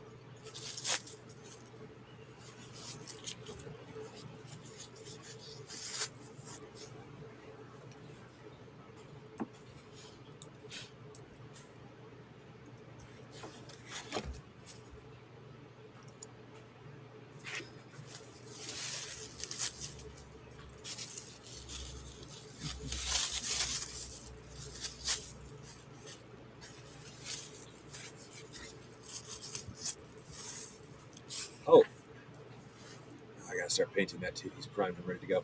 Janet, I am making a diorama that I gotta send you here soon. Okay. You'll love it. I kind of want to tell you what it is, but it'd be such a spoiler if I did because of what it is. Yeah. Yeah. Yeah, I've been looking at that one little plate. It's got the bones on it. Trying to figure out which one I'm gonna put on that because I think it's really cool looking. Oh, with the black background, looks like tar. Yeah, That was supposed to be a coaster. I Well, know it's it's a coaster, but I'm thinking about using it as a base for something. I'm just trying to figure out what I want to. Oh, okay. Well, in that case, it's up to you. It's really cool. It's almost like a bottomless pit or something, or maybe a what is that called? Like a doorway, like we see Yeah. sometimes in our games that we play. Oh, yeah. I don't know. It when I first saw it, that's what I was thinking about. So I'm still thinking about Well, what that was me playing around. Like, I have discovered that if you play with XPF foam and a whole bunch of different primers, lacquers, varnishes, and all kinds of stuff like that, you can make some pretty interesting stuff. That is literally me taking XPF foam, black primer, spraying it, excuse me, gluing down a couple of skulls, and then putting UV resin over it. Excuse me. That's it. I'm not gonna say So I gotta that. try it. I gotta try something different next time I do that in hopes to not get bubbles, but because I don't remember exactly what it looks like because it's a while since I sent it to you, but I know it has bubbles in it. But I personally am a very slight perfectionist. But I know you like imperfections. Like the pillow I sent you, the J is accidentally backwards. Mm-hmm. Yeah, but it's okay. I don't mind. It's unique. It's for me. You know what I mean? Exactly. So I like it. Best part about the J being backwards is I didn't realize it until I went to show off to my. Actually, my parents didn't even notice. I went to show off to my sister. Hey, sending this to a friend of mine. She's like, the J is backwards, right? It's like, it is. Damn it! And it had already been sewed on and everything. It's like, might as well not waste it. Besides, Janet does appreciate little mistakes like that. So, Well, I appreciate anyone who makes things yeah. themselves. That to me is a very personal. So sorry, I'm reading. Bruce and I are texting back and forth on the private chat. Sorry, guys. I can't read and talk at the same time. Lloyd, you're not specific. I am high on my.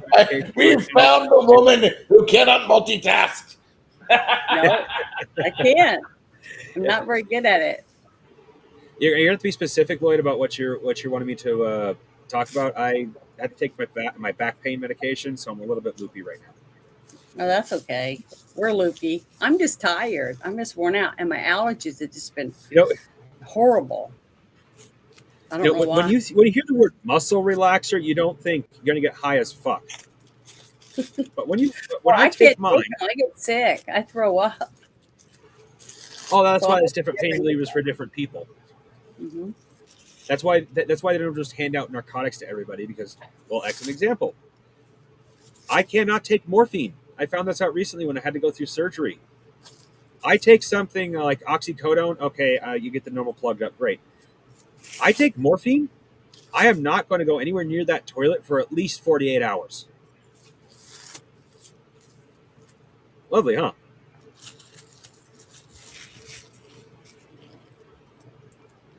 Oh, I have no idea then, Lloyd. Like, I do like your picture though. I want that. I want Lloyd to have that suit. Mhm.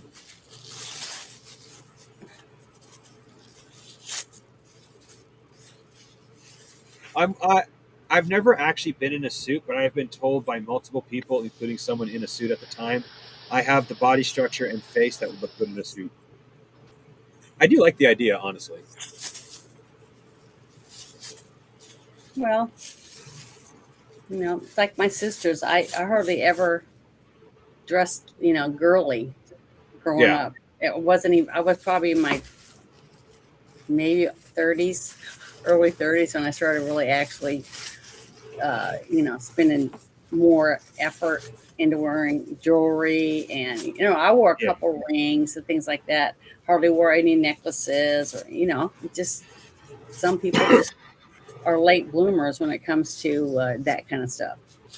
Just Yeah. doesn't mean it's bad or not good. It just means that some people just aren't into it. What is this? 100% agreed.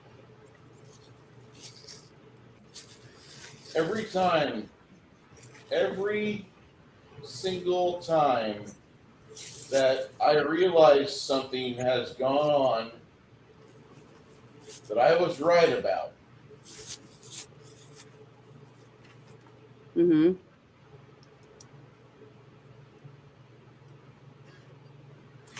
I wish I could clone myself. I'd every get a single lot more time, done. my inner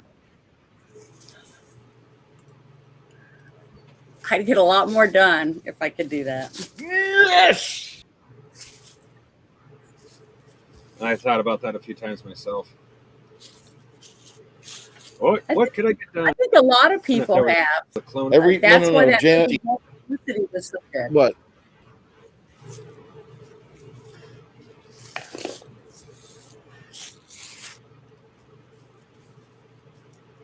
That movie Multiplicity, isn't that what it was called? Yeah.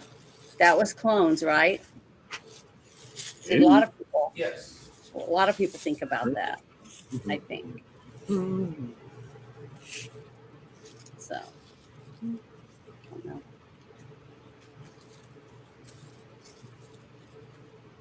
Oh, I think it's kind of funny. Bruce says that we're coming up close to the end of the Durbanford adventure, and I'm almost done with the little adventure I want to put us through. But that means I actually have to hurry.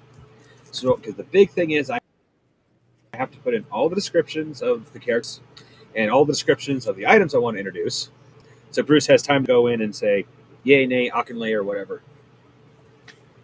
Well, I finally found out. I got Bruce and a couple of the people from the other game to explain to me about the whole donkey thing, because they every so often they would talk about this whole thing, and I was like going, I had no idea what it was, and I wish I had never asked. I could tell you that honestly. I was like, oh well, this is not what I was thinking it might be about. I thought it was like an argument or I don't know. No. I didn't know. Which donkey thing you talking about specifically? No, I don't know. It's donkeys being uh, killed or something, and they were talking, and I was trying to figure out the guy who got tired of dealing with the donkey handlers and was like, yeah. "Oh, So it was terrible, the whole thing. And I was like, oh, Well, that's just little Greg. Little I know. Greg would lose his shit because, like, the donkey handlers talk like a guy from our job that just Greg wanted to, like, you know how I feel about Muslims or communists? That's how Yes. Greg felt about a coworker, which isn't good. it's okay to like have like a boogeyman group of people you just fucking can't stand, but largely in your day you don't interact with them much because they're just not in your fucking day. Like if I'm if I'm sucking septic for Legend Plumbing and Septic, I'm probably not going to hang out at Al Shahir or Durka Durka Mosque at Durkistan, San Antonio, right? And I'm Mhm. probably not going to go hang out with a bunch of fucking soup kitchen people that are over at like some shithole complaining about how capitalism is ruining San Antonio. I'm not. However, Yeah. Greg worked with this guy that he hated. And I largely hated this guy too, but I made fun of him enough to where I could temper my edge to where people thought I was just picking on him. And he was a guy that he fucked himself up. He drove a car into a gas station concrete wall, through the concrete wall, and then bounced around the interior of his car without a seatbelt, and has since then came out and said that if he had a seatbelt on, he would have died because the car was completely irrevocably mangled. And I'm like, well, why did you drive through a concrete wall? I know where that is. You have plenty of places to pull over and get sleep. There's a Motel 6 10 miles up the road from that. That was on your way. There was a Exxon station across the street from that. There was a truck stop across the bridge before you even made the Motel 6 in Valero. So you Yeah. had plenty of opportunity to pull over and just get sleep, you dumb fuck. But instead, he bounced around the inside of his piece of shit Intrepid. It's only a piece of shit Intrepid after the wreck, not before the wreck. Before the wreck, it was a nice car. His misuse of it caused its downfall. Well, this guy had a brain injury, a traumatic brain injury. And he talked like this. So whenever I started to talk like this, because that was how all the donkey handlers talked, little Greg would just start to lose his shit, and he'd immediately pull out his phone and start either texting the group in Discord how much he hated these NPCs, or he'd play some Pokemon game on his Game Boy until the interaction was over because Greg wanted nothing more than to kill this guy. Is he the guy that joined us to play Grog? No, that's Big Uh, Greg. Big Greg is oh, okay. noticeably Well, that different I from was Little gonna Greg. say, I don't remember Greg acting anything like that. Oh, no. Big Greg and Little Greg, not polar opposites, but quite different. And Little Greg, I might add, has two daughters. He's he's just now crossing over from not a newlywed. Before he was under 24 months, and he's expecting his third child. He cannot. He cannot uh, keep his dick out of his wife. Like in 5 years, I expect her vehicle to morph into a minivan or a Well, full then size van. she's a lucky woman. That's all I can say. I mean, She keeps him he's. interested. I mean, I don't know what they're doing. I'm happy for them beyond a reasonable doubt. Maybe it's the way they But eat. they are so happy with each other, and they're making more of each other, which makes me happy because she's a real sweet woman. Little Greg has had his challenges. We've had variances in the past, Mhm. but that's typical between friends. You're going to have that. But I want him so badly to have such a good life as a good father. But Good. Greg, I hope and he I'm does going to too. refer to him as Little Greg. Little Greg just fucking lost his shit with the end game version of Mike, the retard from Legend Plumbing and Septic, and he fucking killed Mike the retard in our weekly game, and all the sisterly and brotherly retards in our game. Did anyone else playing the game have a problem with some of the NPCs too? Nope. Nope. There was like one night, one of the characters was on watch because I made characters do watches. That's an old school thing, apparently. Like the new games don't talk about like, hey, have somebody on watch so you don't get ambushed in the middle of the night. No, the new games are like, then you can go to sleep and like you'll never get attacked when you're in bed. It's safe, you know. They never do shit like that. But the old school games are like, make sure you have somebody on watch, make sure you have set a parameter for your location. Don't let other people interrupt your wizards while they're trying to rest, etc. New games are quite different. I bitch about the new games quite frequently. Anyway, this funny situation happens, and Greg like kills all the donkey handlers during his watch. When the players wake up, it smells kind of bad, and then they I realize like can't believe it. Somebody would hate a little game so much that they would just kill everyone to get rid of him, so he didn't have to listen to him anymore. I'm just really so sick of it. It's hilarious. little Greg got so pissed. Mongoose, you there, bud? He's got two characters up Yeah, there. it's really weird. I've never had that before. My browser crashed. I guess it's only ever happened on YouTube up till now.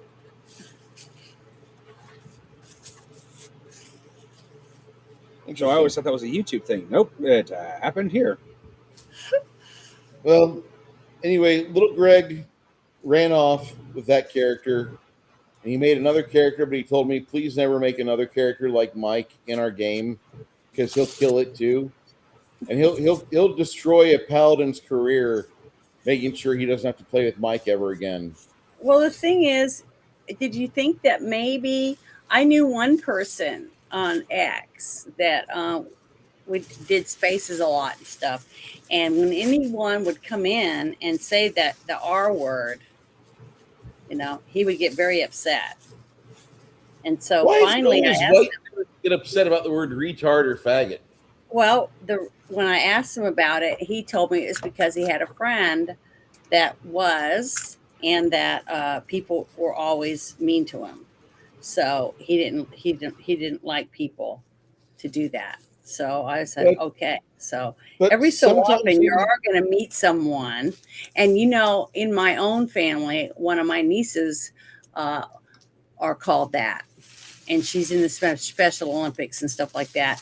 And it is kind of derogatory. So when you don't no, know the crowd of no, people it's that you're not kind of talking to and you derogatory. say those things, you might be hurting people's feelings. That's all I'm saying.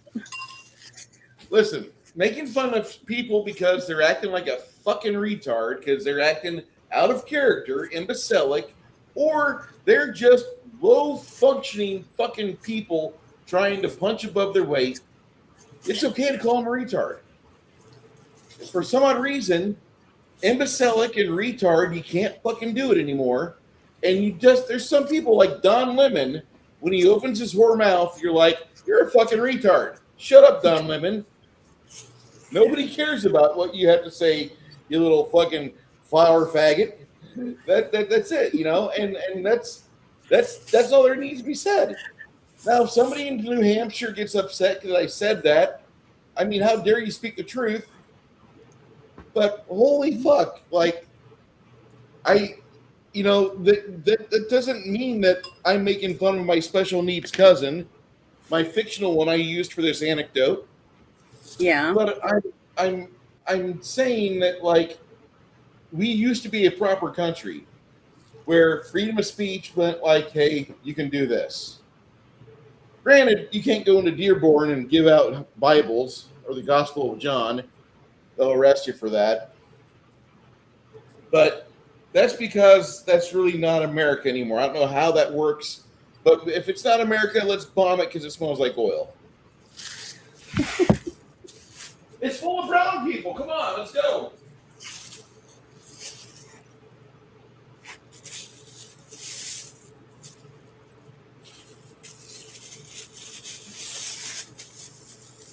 One of these days,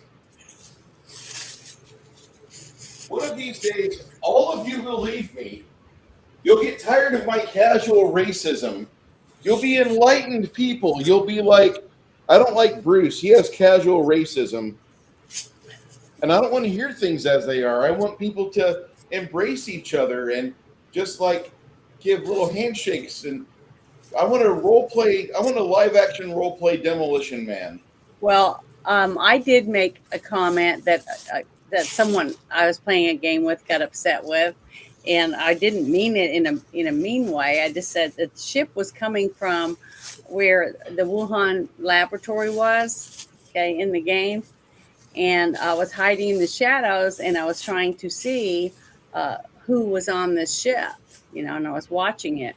And when I reported back, I said that it had a bunch of people that were walking around, milling around, moving things around, shuffling boxes, and wearing pointy hats.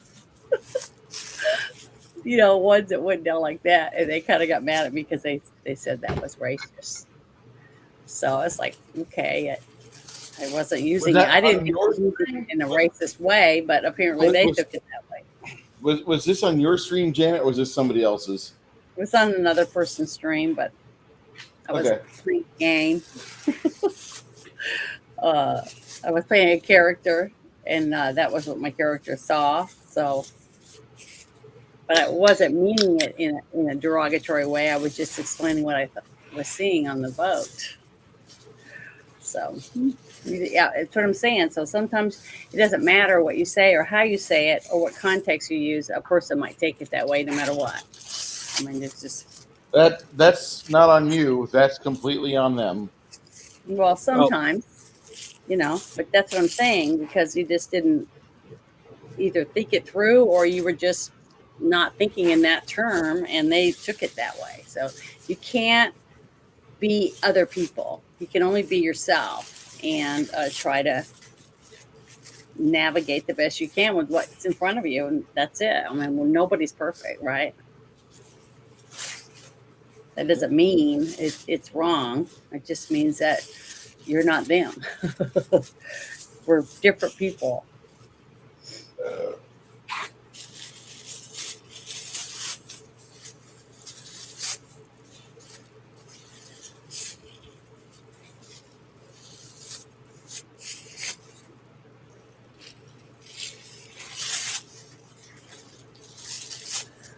Do you have blindness or deafness there? Who, me? David? Oh.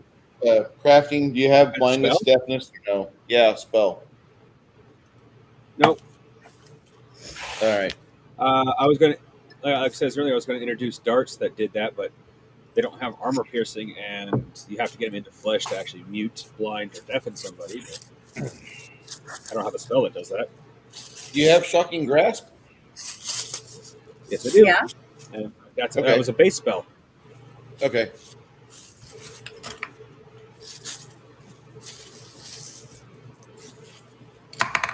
Two of the best spells that I like that I've seen other people use that I wish I had was the hand that can grab things and hold it, the giant hand, and the sleep spells. Those two spells are very useful, and the one where you can turn something into a goat.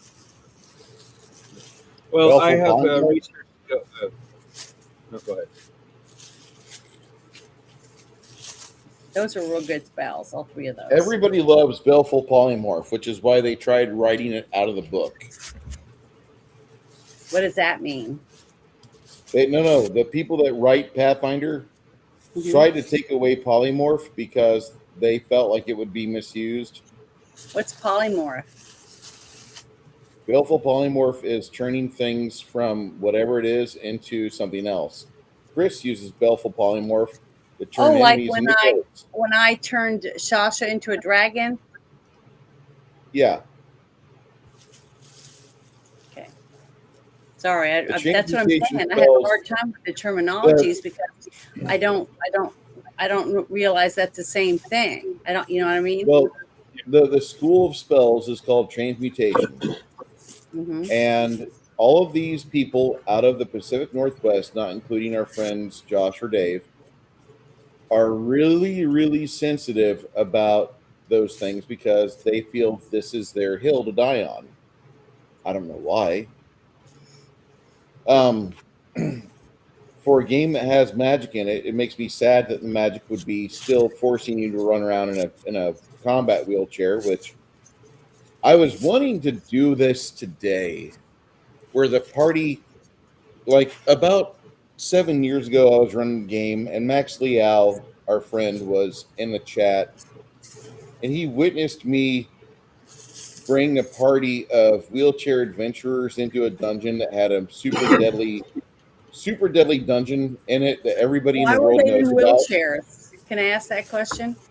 How'd you have because people in a wheelchair already in the game?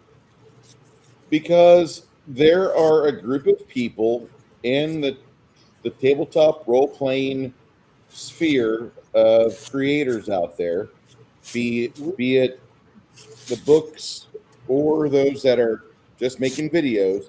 There's a group of people that honestly feel like if they don't see themselves in the game, in the artwork, they don't feel represented. This is a mental illness. Okay, if So I you don't put see, people in a wheelchair in your game so that they would feel represented in the game? no, I was doing Oh, commentary oh, okay. because these people had forced Wizards of the Coast and the Pathfinder creators, Paizo, to put combat wheelchairs in their art and in their design rules. So if you're a cripple in real life, you can play cripple in an RPG. You're not playing Frank Frazetta's Conan, walking around on two strong legs and having two massively meaty arms with veins on them. You're not fucking Red Sonja with two shapely thighs, a great ass, long luscious red hair. Nope, you're a fucking gimp rolling around in a combat wheelchair because you got to have representation. And this Okay. bullshit that they forced on the fucking tabletop community, these people bowed down and gave into it because it's mental illness. Well, just like fucking the troons, the useless fucking troons that we have that shoot up schools. Anyway, so this started happening in 2020, I think, or 2019. And this is on my channel, but the players are in, I believe, the Quest for Destiny, and they're trying to do stuff, and they get to their destination, which is Rapana Thuck, one of the most nasty dungeons ever written about in the RPG industry. It is a hallmark dungeon. If you go there and you play in it and you don't die, you're survivable. You're very impressive. But up until 2020, nobody had ever beaten it legitimately. When they Mhm. converted it to fifth edition, they took out a lot of the lethality, and then everybody beat it. But before, like it was there's 8 pages of obituaries in the back for a reason, because you're going to want to remember your characters as they die. Okay, so I'm giving commentary and I'm running the game, and my players are normal. They're normal people with real jobs. They wake up with a hard dick in the morning if they're guys. They think about guys' dicks if they're females, and you make them think about it. But they're normal people. They're largely normal people. They're normies. And as they get to the dungeon, they see another adventuring party get to the dungeon, but they're weird because all four of them are in combat wheelchairs. And they've Okay. got spikes on the rims, and they've got spikes protruding off the armrests, and they seem really excited and enthusiastic, and the players hold back. And they wait for like 2 hours. And then another group of able people without wheelchairs, they go in the dungeon and they pull them out. And all the characters had died because they didn't find the trap, and they got crushed to death. And then the trap reset after an hour. Mhm. Maybe it was that. Maybe it was a set of stairs. But all the players in that NPC group died The because they cripple ones? the cripples all died, and like one of the ladies who was playing with us, Faith. Yeah. I guess her husband is a cripple now. He used to not be. He was 100% disabled by the U.S. military because he got knocked back by a fucking torpedo, and I don't understand exactly how that worked. I've not worked with Mark 26 or 46 torpedoes. I've not worked with torpedoes at all. I don't even know if there's a 46 or 26 torpedo. But I'm going to Yeah. say that he came out of the Navy 100% disabled. He worked for Caterpillar for a bit. He had he had one retirement check, one disability check. His entire basement, he had more miniatures than I could ever hope to buy. His entire basement was nothing but shelves. All the way around, every room, shelves. Everything stocked, everything ready to go. He had every game he could want. He had all the time in the world. He had no responsibilities. And she took care of him. She was his caretaker. And I guess now he's in a wheelchair full time. I wish him the best. I don't have any ill will towards him. However, when I said in my group, in my game, anybody that goes adventuring when they're in a combat wheelchair is a fucking idiot, she got upset and she left. Yeah, Chimerian's like, I can confirm this fact. Yeah. She abandoned my game because I'm a racist or hater or whatever you want to call it. And I thought it was funny. I'm like, okay, fine. Well, the first time me and her How disagreed on long ago something, was this? 2020 or 2019, her and her husband also left my game in 2008 when I used to live like 15 minutes from them. But we had a disagreement, and she wants me to treat people with disabilities or handicap stickers just as equally as everybody else. Well, the thing is, and we don't do that with me because in these games we play, there's a variant. You don't have to live in a wheelchair. There's magic, and there's third level spells, and there's ways around disability in the game. In real life, there's not. You're stuck with a sticker. You get preferential treatment with parking, and guys like me are complete dicks unless we get to take you to Disneyland or St. Louis, because then I get to push the cripple to the front of the line, and I'm the one pushing him. Aha! I get to ride the ride too. Okay, and that's how it is. But she got really upset and she left my game, and it was funny as fuck. Well, because I was running a game. This is this story. It's a double story. It's hilarious as fuck. It genuinely is. A friend of mine was an absolute homophobic, and I mean homophobic. I like fucking with him on this aspect. So I made an entire village of. You ever seen One Piece? No. You're gonna have to explain One Piece real quick, or at least this part for me to get it. What is it a movie? For those who don't know, One Piece is it is a anime that has been running for almost 2 decades, over 1,000 episodes. They're coming up on 1,100 episodes. Excuse me for a second. I need to find a particular.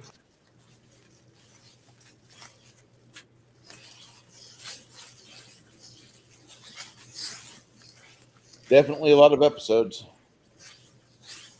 I've never heard of it. I've heard of it before, but I think they did a redo or a reboot of it. I don't think it did well. I might be wrong.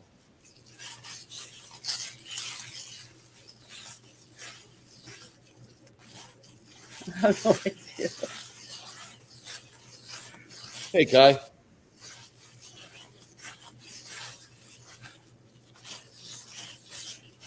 Anyway, I'm not that I'm not welcome in Peoria anymore, but there's less people there that like me than what there was beforehand. After I killed off the NPC group of handicappers, going into the world's most deadly dungeon. Okay, so them, it was it your game that you were running? Yeah, it was my game that I was running. And you had a group of 4 come in to the cave that were in wheelchairs with special rockets and all kinds of shit on their wheelchairs. They thought they were going to go in there like FDR, American Badass. Okay. That was their All right. general goal. They And, thought but they you were were the one that created the NPCs that were in wheelchairs. It wasn't someone else. correct. Okay. So when they went in there, the team wouldn't fight them. The people on the game. Janet, The team fight them. Yeah. I made an entire village of this to fuck with my friend. I'm not having the audio play. There's no point. Yeah. Okay. That looks familiar It's from still a playing. cartoon. Yeah. This guy is as Rocky Horror Picture Shows, literally. Yeah. I made an entire village of that to fuck with my friend. Everybody in town is Tim Curry. Wow. Yep. All right, that's enough of that.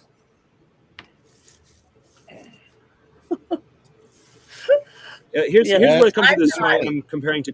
I'm not creative enough. I could not be a GM. I don't think I could do it.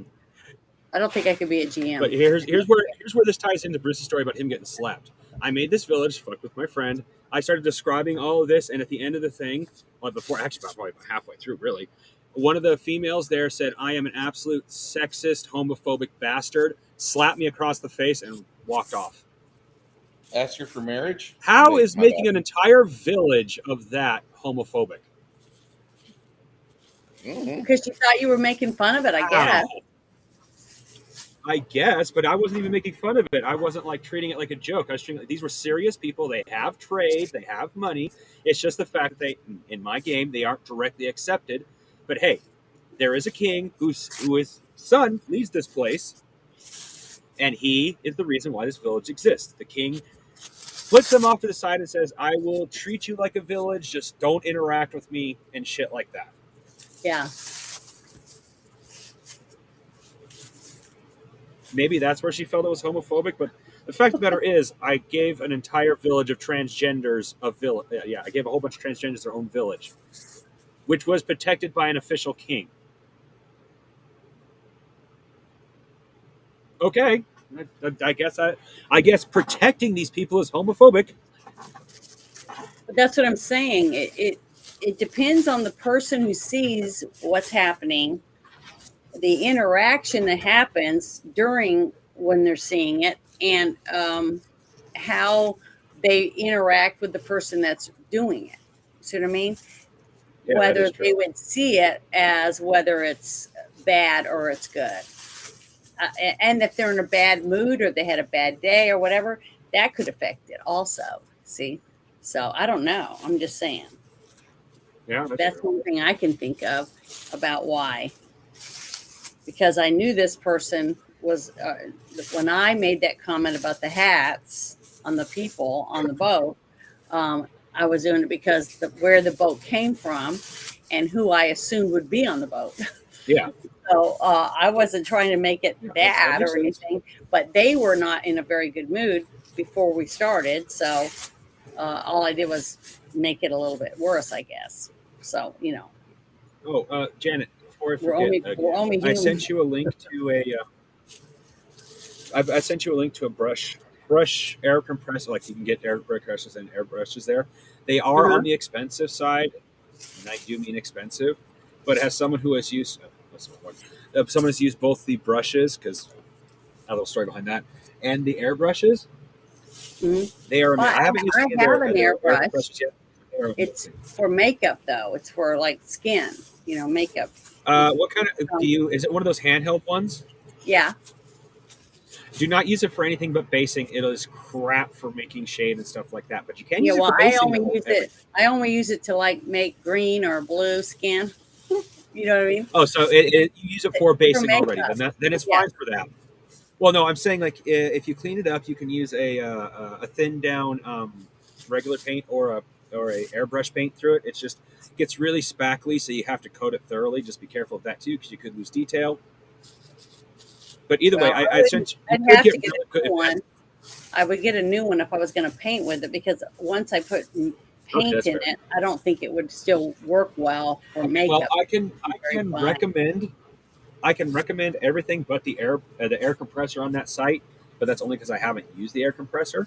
Yeah. But I definitely have to get a new one because mine is so old. It doesn't even get manufactured anymore. I can't buy it. I can't even find it on eBay. On top of that, the air compressor not a thing says it has 60 psi. I don't have that much experience with air compressors, but I know enough to say what I'm getting is not 60 psi. It's like 40, maybe even 30. So I have got to get a new a new air compressor. Problem is buying just any air compressor could blow my eardrums out, being that I'm in a 100 square foot shed, which leaves me the only option to buy an expensive one, which is, well, expensive.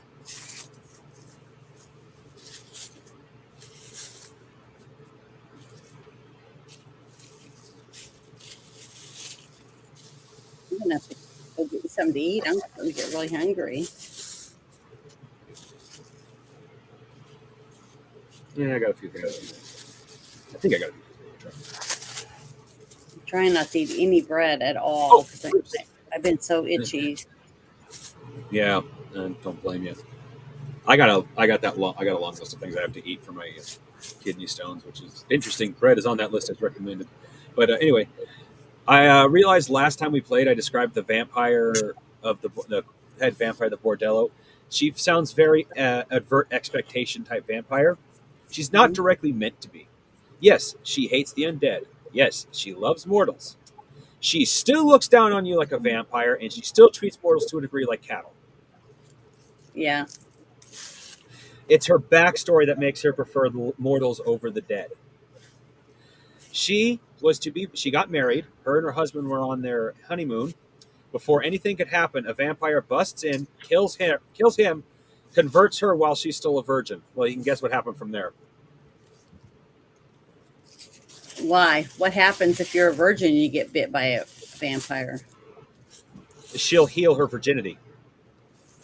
Oh, over and over again. Yep. Oh. The reason why she owns a bordello is because she found her master used her for more than just himself, and she found that those that at least pretended to love her were comforting to a degree. So she decided to make basically a comfort space in the bordello. Like I said, though, she still is your atypical vampire in how she views mortals, their cattle, and all that. But she still prefers the company of mortals over the undead because of how she became a vampire Mm-hmm.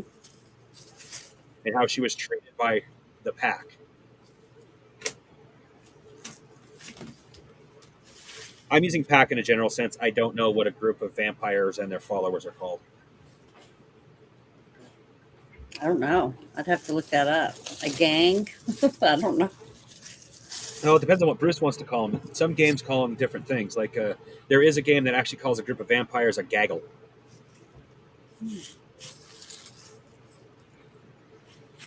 All Where'd you depends. go, I think that's a Bruce? video game.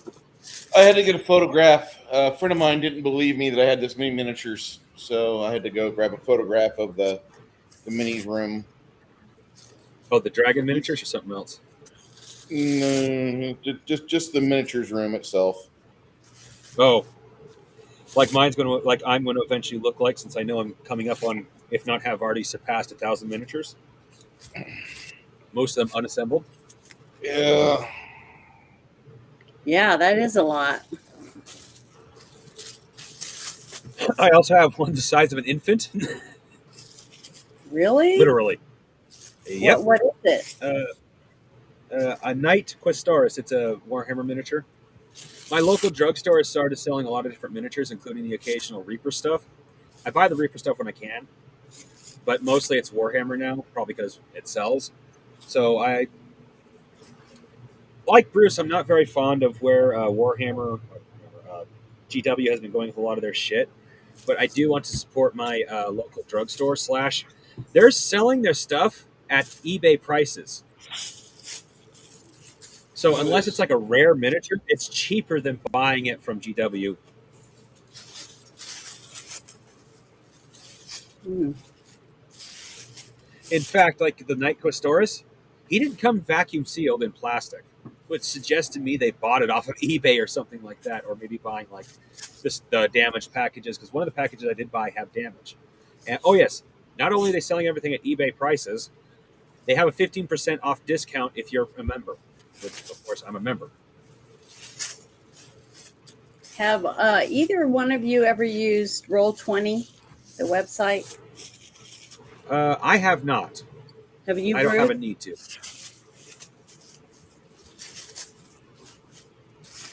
Wow. Isn't Roll20 the one that you got? Oh, yeah. I'm eventually gonna have a room that looks like that. Keyword is eventually, because I'm not a prolific painter. But when I go through and like, I've started painting a bust for a little competition I joined, and it is turning out actually really well. I might have to tone down some of the orange I put on the face, but other than that, I am liking where this is going. This is a. It started off as I wanted the sun beating down from setting and the moon putting off light from rising. Hmm. But right now, it looks more like the character is standing between a fire sun and an ice moon, which looks great. Actually, it's a really cool effect. It's just not technically what I intended, because I'm still not entirely sure how to make skin tone with a blue hue. So she ended up almost becoming burnt colored, and only the light of the two sources actually colors anything on her face. Yeah. But the rest of the clothing looks great. I have no idea how I managed to make the clothing look good, making the face look totally different from everything else. And yet, it looks good. It's really, really weird. Hey, It looks Bruce. like it belongs, even though the face is so different from the rest of it. Go ahead, sorry. Yeah, it's all right. I just wanted to ask Bruce before I forget.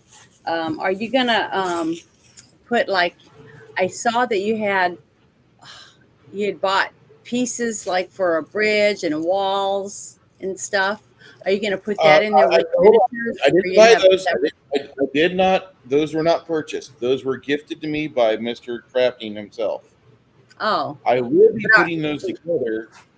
I will be putting those together, but right now, uh, let me get done with this pile right here first.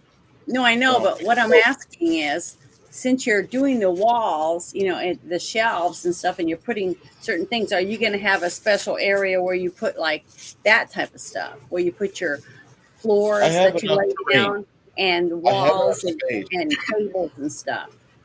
I have enough space Janet, where that I stuff's can called. Oh, go actually ahead. get those on shelves. You Go have ahead, what? And I'm sorry. Bruce just said he has a place where he's going to be putting those specifically. That's part of the reason why he has a couple shelves. Like in a general sense, if it's just stuff for like, called in a general sense, it's called terrain, so you don't have to start listing stuff off. Just so you know. It's just that because I was looking at it, you didn't have it up there very It's kind of long, like and I how. was looking through it to see what was on, how you had it arranged and everything. That's all. Yeah. I'll be putting the terrain up at some point, Okay, Bruce. probably after I'm done with this stuff here. But I want to get rid of the ones that are I don't. directly in front of me right now first. I don't know if Although the I instructions did will say it, but though every. What?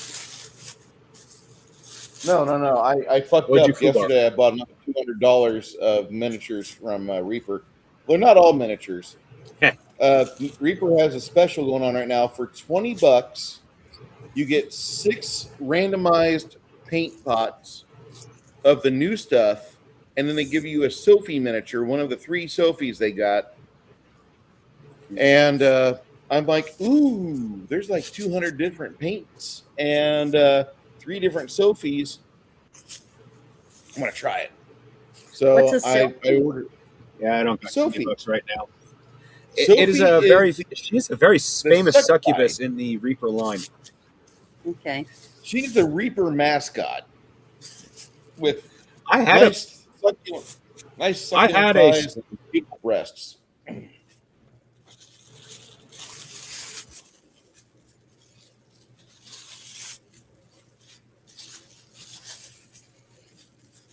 Go ahead, David.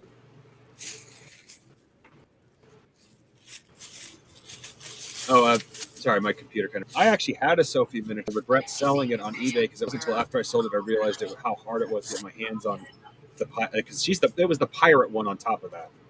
One of the hardest ones to get my hands on. I didn't realize she was going to be so hard to get my hand. I wouldn't have sold her. It's literally like the miniature I sent Janet. If I had known she was going to jump up to $200, I would have bought 2 of them. Well, see, now I don't regret sending you Janet that understand miniature. I just regret not buying 2 of them.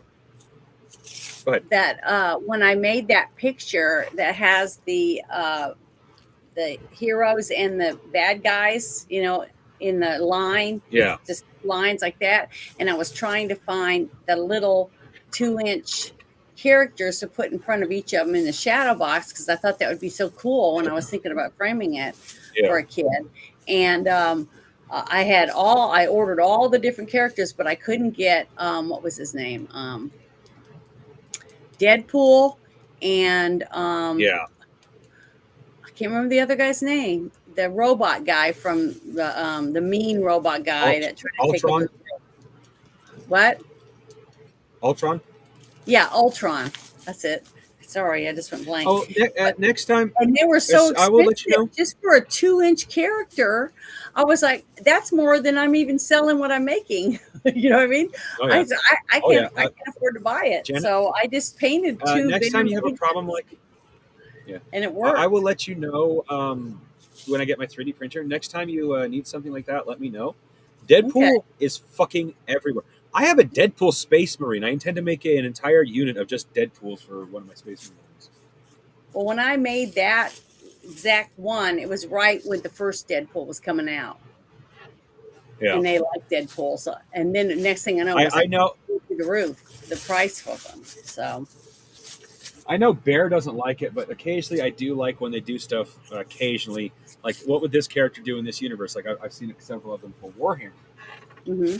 Deadpool's hilarious. Like, there's a couple of them about Deadpool. One of them, Deadpool just basically runs his own wah of orcs. Yeah. Just rampaging across the galaxy. But anyway, that's one of the things I like about Deadpool, though. Deadpool, oddly enough, as long as there is some level of comedic streak in the universe, he'll fit in it. But anyway, yeah, that's get back to the point. Yeah, I'll let you know when I get my new 3D printer. It may I don't think it'll be next month. There is a couple of miniatures I really want, and I want to get them before they jump up in price tag because they're the new set. My local jug store, if they still have it for less than what they sell it even on eBay currently.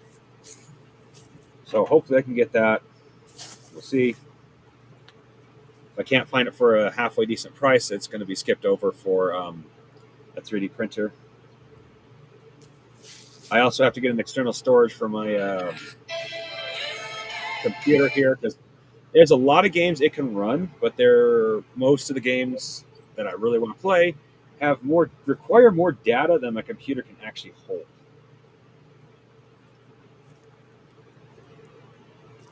Like excellent example of how I know it can play a lot of different games is it can actually play the newest version of Skyrim, which I know doesn't sound like a lot, but they actually updated it with so many things it can crash computers back when Skyrim first came out. Mm-hmm. So my computer is halfway decent. It can also play Space Marine 1, also a data-heavy game, which means my computer is not too bad. So I should be able to play things like Space Marine 2 and other things like that, but they're so data heavy, I can't do shit with them until I have like an external storage. Yeah. Well, I'm hoping for a better computer, but the way computers are priced, what I have to do is I actually have to start buying individual pieces. The only problem with that is how long this is the reason why I haven't started, is because I know for a fact if I take too long, pieces will no longer be compatible with each other, and I have to practically start over. Yeah. That's how fast technology moves these days. Most of the people that I knew before I met you guys that were using 3D printers, they didn't make characters, little character stuff. They made like pieces and parts for their own costumes and uniforms and stuff. Oh yeah, that is literally the thing and I will just straight up. from my watching the history of 3D printing, that is the thing that made 3D printing the most famous, is the ability to help speed up cosplay stuff. Mhm. The problem is, there's also a stigma about it. A lot of people will say, "Oh, well, you 3D printed that. That's not real cosplay.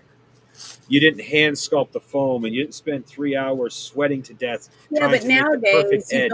You go to simply 3D cons and printed it." stuff, and almost everybody's wearing stuff they bought, and you can tell they bought it from a huge, Yeah, that I stuff. agree. So, That's absolutely no I'd different than buying rather see and them using a 3D making it printer. themselves, even if it's a 3D printer, and painting it and stuff themselves to wear, than see Oh a yeah. costume that looks like Batman and Well, he walked right off the set of a movie. I don't know. I just, one of the things that bug me about people who say that about 3D printing, they yeah, obviously have a printer, because you either have to play with the settings, and I mean play with the settings to get all of the.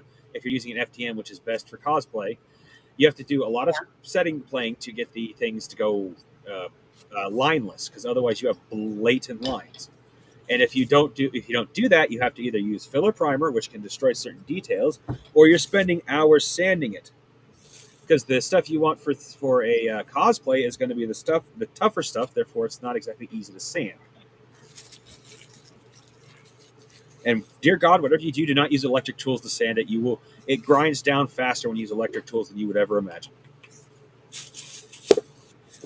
Yeah, my dad used to I've like, seen someone time lapse a um, real video, 3 seconds to just grind right through your average thickness print with electric grinder. Zoom.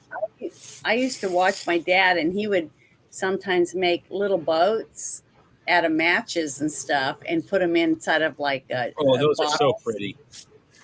Yeah, he Yeah. used to do that. That was a long time ago. I was real little when I remember him Oh doing yeah. that. And then Uh, I never saw him do it anymore. So I don't know. I guess he just shifted what he was that's interested that's literally like my father. My father used to make wooden tables, benches, and stuff like that. Then one day he just stopped. in. So I don't When I know. first started confronting him, well, he'll say confronting, he got really mad. One day when I finally asked him about it, he'll admit he doesn't know. He just lost interest. He wants to do it, but he's not interested in doing it. I remember though one The year longest I time, asked my dad why he stopped doing some of the things he was doing, and he said, "I don't have room." And you look around well, and you got all that's a these kids. 100% fair I can answer. see why he would quit doing Well, it, you know? I don't know if a guy actually would have said that though, because like I'm gonna be buying miniatures and painting stuff, and I'm gonna like at some point, yeah, I realize 1,400 or 1,600 square feet fills up fast, but But Bruce, I you don't have plan. 4 kids. You don't have 4 or 5 kids.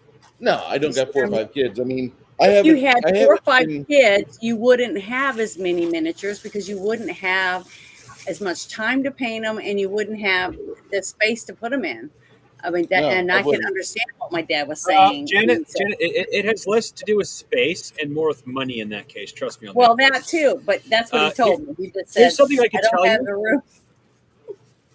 I'm Yeah, fairly but certain here's something I can if also tell you I right now ever went about. down, if I went down to Texas's Trap, which is South Texas, Yeah. and I went to Edinburgh or Mhm. Mission or anywhere else where it's common for just people to marry their daughters off.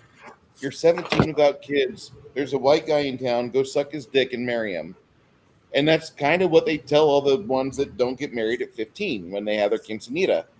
That's just what it is. That's the culture here. You guys, the rest of America might not get it, but Mexican culture that's in the south of America, south of USA, there's a culture where when you turn 15, that's when you turn into a little lady. That's when we give you your Is quinceanera. that You have when your they had like dress. those, they used to If have she's like not, those parties for the girls when they turn a certain Yes, age and they if dress she's them not, up and stuff? yes. if, Okay. if she's not marrying anybody above 18, 20 at the absolute maximum, I'm going to look at it oddly, but I'm not going to say too much. The moment it becomes much older than that, it becomes incredibly creepy and like fuck off. I No, was in. Let me tell you the no, story of no, what that is just your happened imagination. in 2012 October. Yeah. I'd been working in the oil field for a little bit, And I've had my life has had some experiences.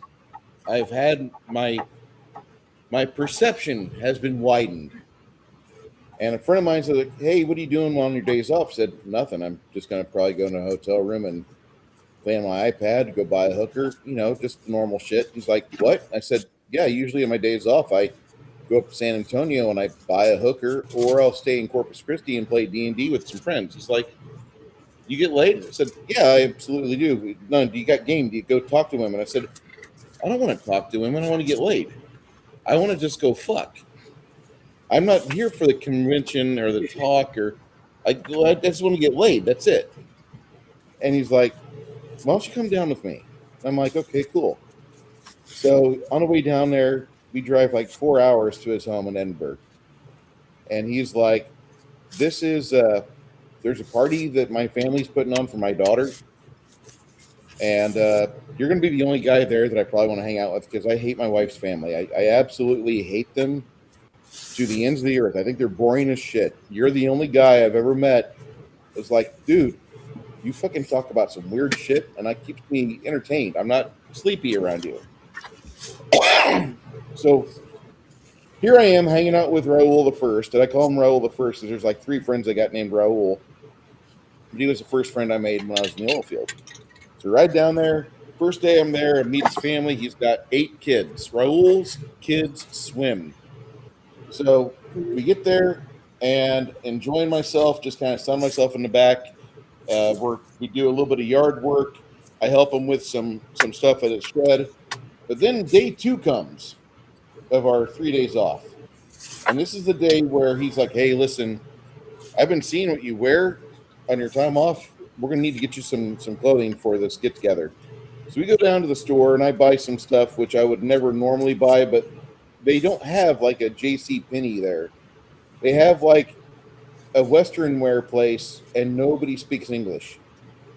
And so Raul's translating for me, and I look like what they call a vaquero, a Mexican cowboy at the end of this.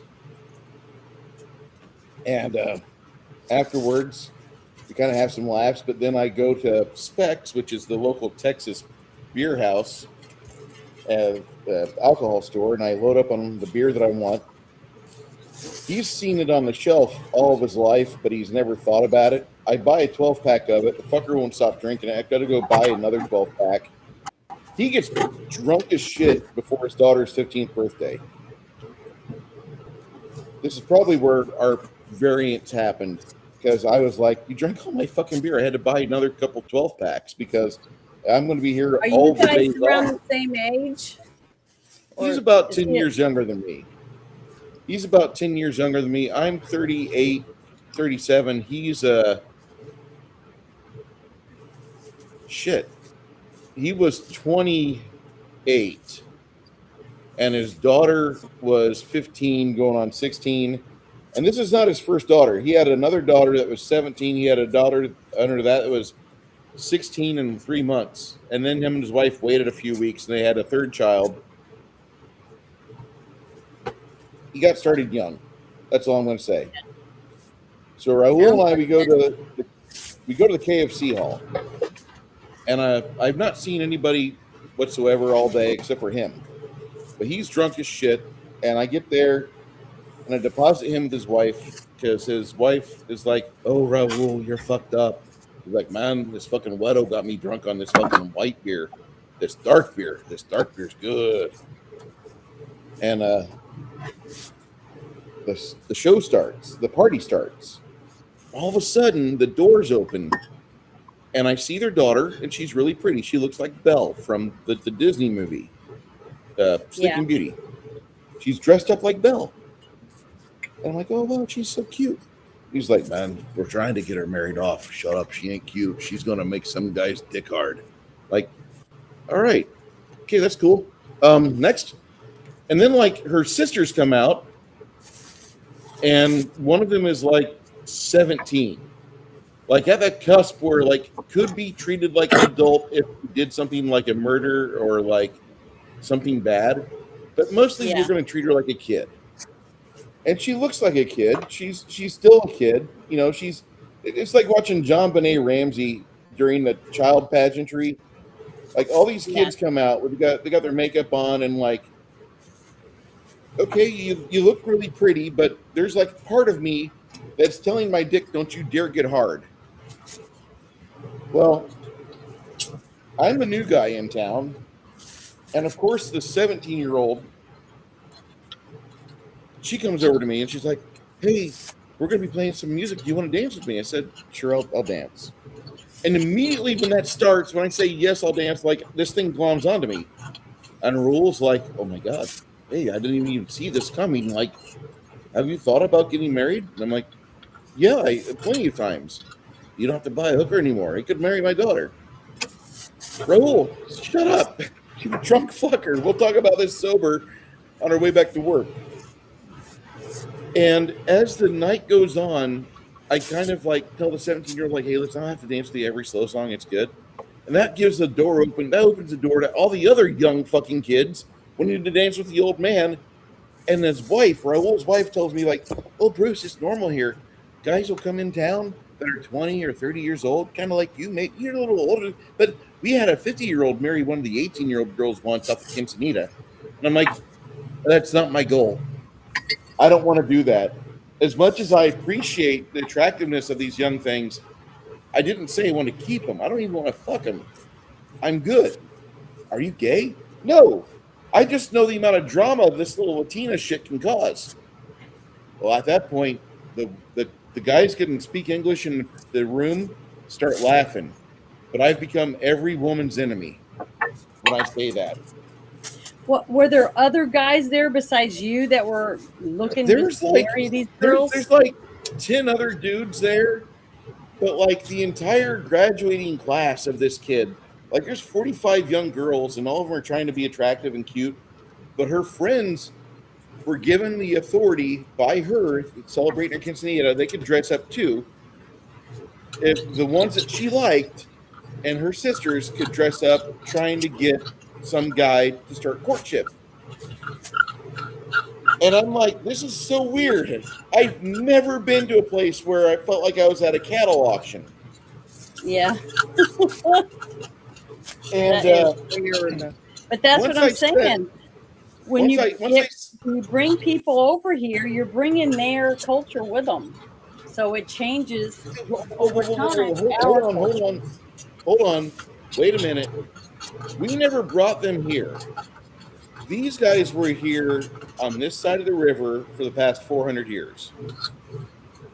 Sam Houston drew up the map. Some Mexicans didn't recognize that river, the Rio Grande, being the border. They thought it'd be further north. Maybe the Nueces River, maybe the fucking San Antonio River. They, a lot of times people in more primitive situations don't write things down. They just pass things orally.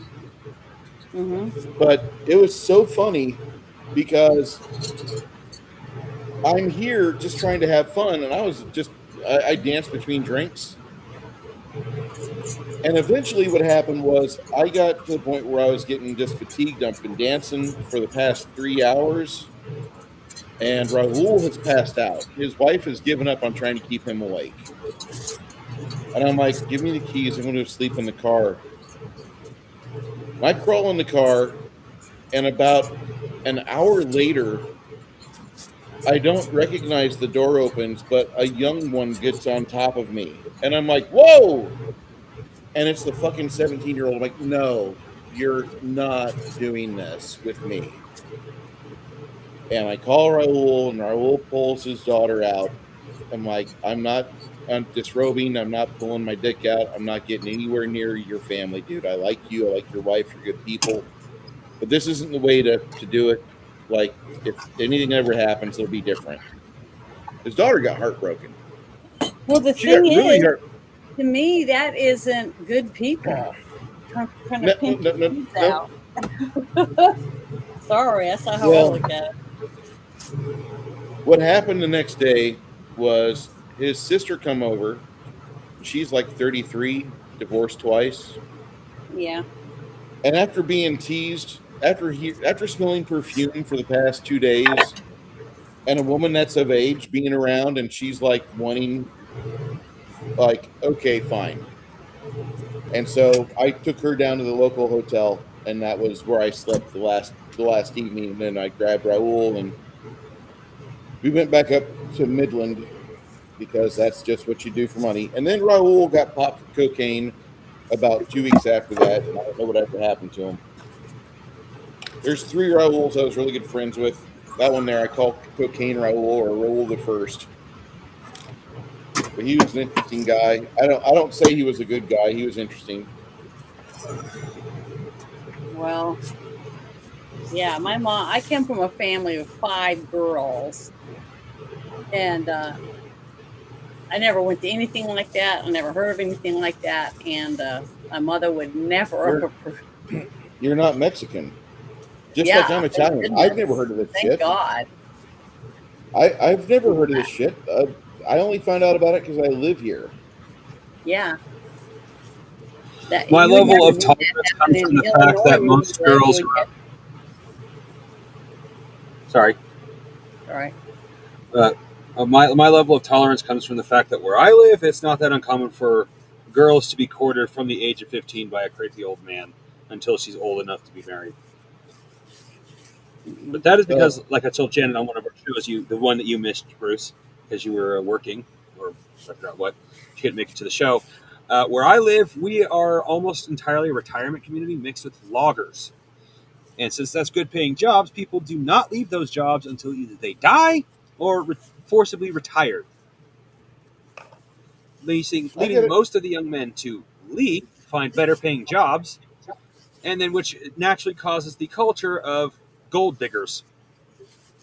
Because they have two options: move away with a dude who may or may not get himself set up, stick with a dude who has to wait until somebody dies or retires, or marry the creepy old man who already has money. I mean, in that instance, Well, I'm not trying to say women are bad, but but given the fact that, admittedly, most women are looking for stability, if they're a decent woman anyway, you can't blame them too much for wanting the creepy old man because he is stable, like it or No, not. no. I as much as I bitch about Chelsea Handler, uh, I get it. I know why she fucks 70-year-olds. I get it. well, the thing is, I remember when I went to visit my sister, and she was in Orlando, and her husband was at some special naval school or whatever there. And I was right out of high school, and I talked to lots of young women that had come from different states to come there, and they said they went there to marry pilots. So that's why they hung out at the near the naval base, and they got jobs around there and stuff. So they'd meet pilots because that's what they wanted. So I was like, oh, like Yep. what? I just thought it was weird. I mean, it's like I don't know. I just thought it was that's not normal. I didn't realize people look for somebody just because of their job. You know what I mean? I just never understood any of that shit. Oh, It Janet, seems have you ever weird. seen the forklift meme? Hmm. Have you ever What? seen the forklift meme? Oh, Janet won't Maybe. get it. I don't know. She won't get I it. don't Did even have to I? look it up. No, no, well, this isn't actually an example meme. Yeah.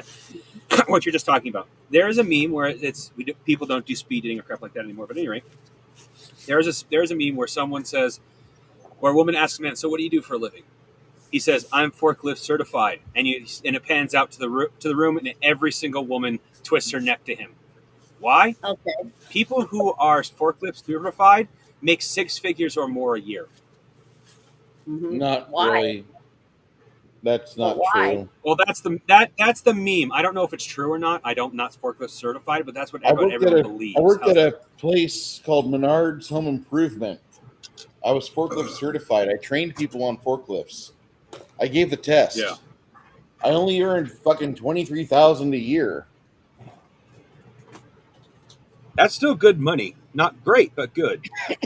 Definitely not Well, what No, everyone one that's of thinks it my is. That's best for sure. friends years ago, she worked for Walmart in the warehouse, and she drove a forklift, and she would go into the freezers, I guess, and get pallets of food from the freezers and put them in, on other pallets, and then they would put them in a truck on the back of the truck, the refrigerator truck. So I don't know.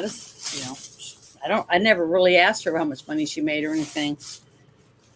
But I never heard of anybody dating somebody because they were this job or that job. Do you I don't know. know Brad? Do you know Brad? Oh my God, Brad gets me so hot. He's forklift certified. It's sickening. There, I've made in a I'm basket. I was able to make 3 of those balls. I'm so happy that your sister's not here. I love Sandy to bits, but when she starts I doing sent her her. Vanessa, I sent her an invite, and I even told her I'd invite her to watch movies with us, and I do it all the time. And I said, just tell me if you're going to be free, if you want to come. And she always says, I'll let you know, but she never does.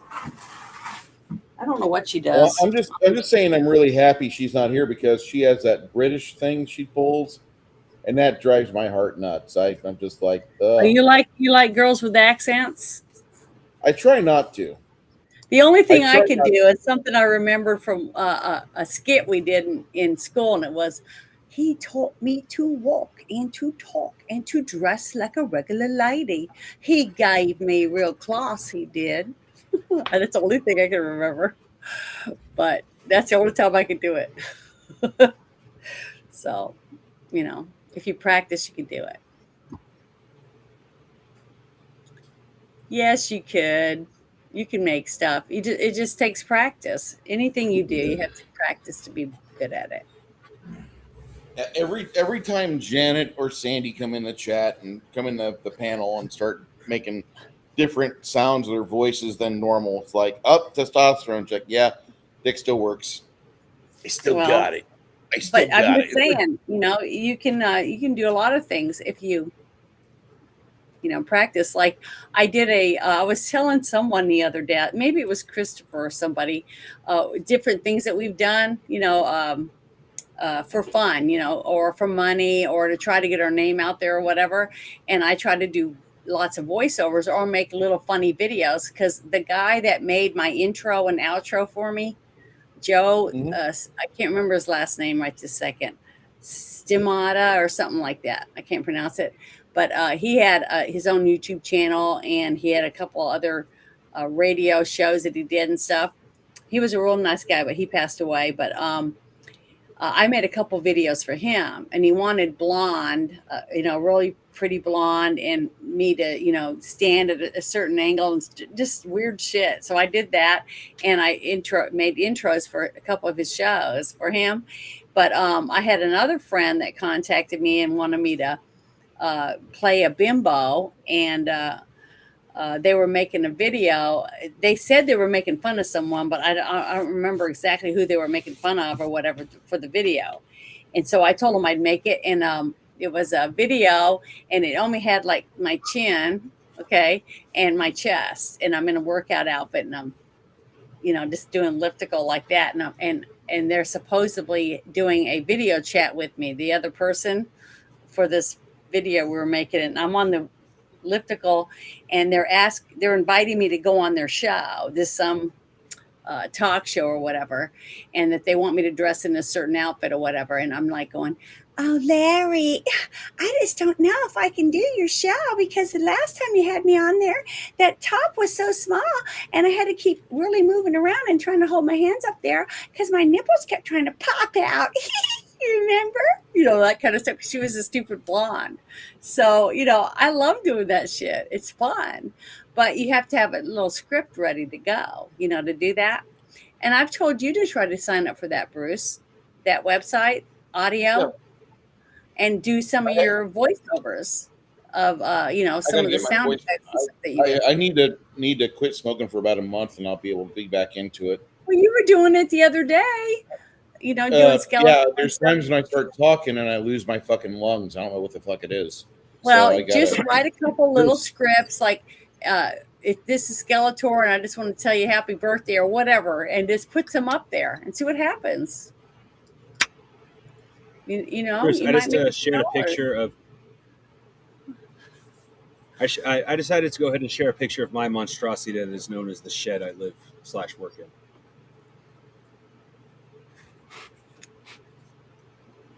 Wow, you got that really eclectic look like me in my office. Yep. It's just scattered, you know. Badass, dude. I'm sorry. It makes sense to you, and that's all that matters. You know what I mean? Yeah, I know Because it's about where you. everything is. Yeah, that's Though what I I've mean. recently lost my I've recently looking at that's so funny. Um, it looks so different through a camera. Yeah, everyone's seen the chaos. Uh, I have lost my grid books. I'm very close to being done. I just need to write a few things down for the adventure I've been talking about this whole time. But I also need to. What the fuck was that? Oh, I Uh-oh. don't give a shit about that. I can pick that up later. It's just random shit that fell because I moved it. It's literally not a big deal. None of it's breakable.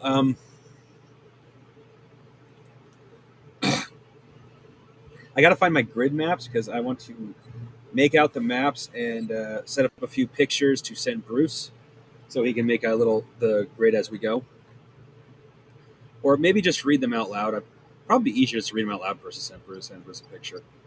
I mean, all I need to do is say five, five on the south wall, 6 on the west wall, 3 on the west wall, the south wall, yeah, west, and 3 on the north wall, and then one leading in on the east, and then one leading out, and then you have the doorway, and there's a doorway, third way in on the north wall, blah blah blah blah blah. I'll have to discuss with Bruce how he wants to set that up. That's over on the. If he wants a whole map, I can just take a picture of what I'm making, but it's far easier if I have some sort of grid paper, especially in the fact that Bruce uses the grid.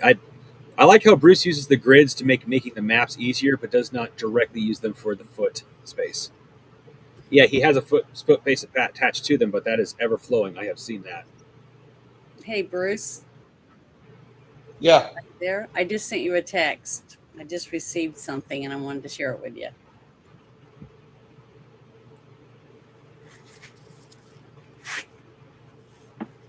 So I told you a little bit earlier in the private chat, some of it, and I'm like, oh,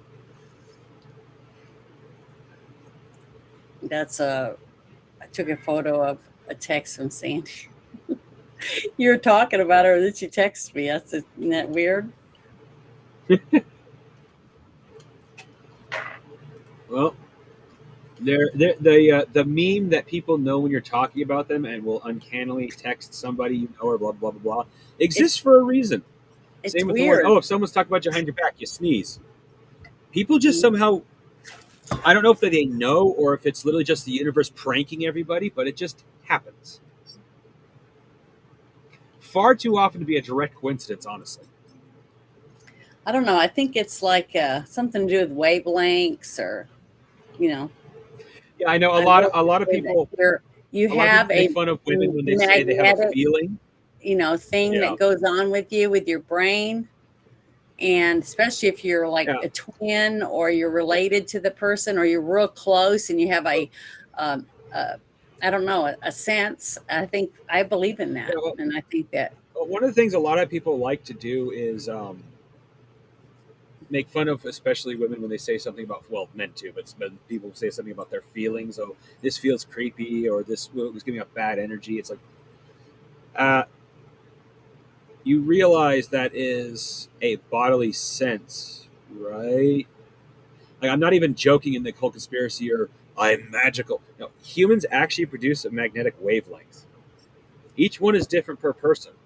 And even if the person's a good person, sometimes they give off a magnetic wavelength that everyone's like, ugh, I don't want to be anywhere near him.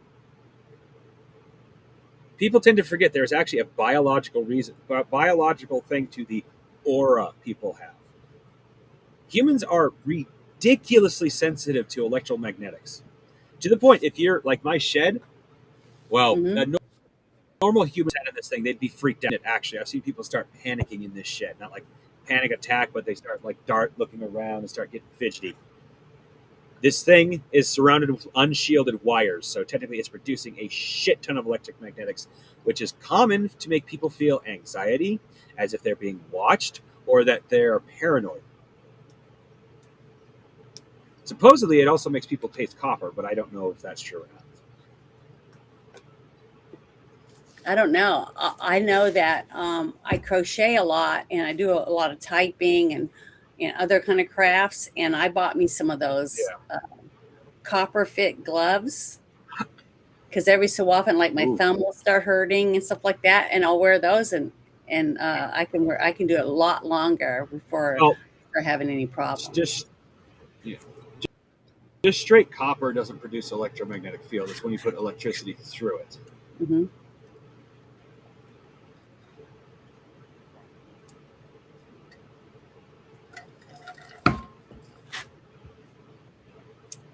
I don't know. I just think it's you know. Um, a lot of people that will use copper. I had a magnetic bracelet. It was like a sterling silver, but it had two magnets on each side, and you put the magnets like right here on Yeah, your wrist, and that was supposed to help with inflammation yeah. and stuff. Because I can't take ibuprofen, so I try all those things. I go to all Yeah. those little shops where they try to sell I you I got one of stuff like those. that. Yeah, one of those magnetic bracelets. The magnets are around here somewhere because I found it did nothing for me. But I'm willing to one thing try I something as would long as like to A isn't try. too expensive Oh, and B sorry. kind of makes sense. Go ahead.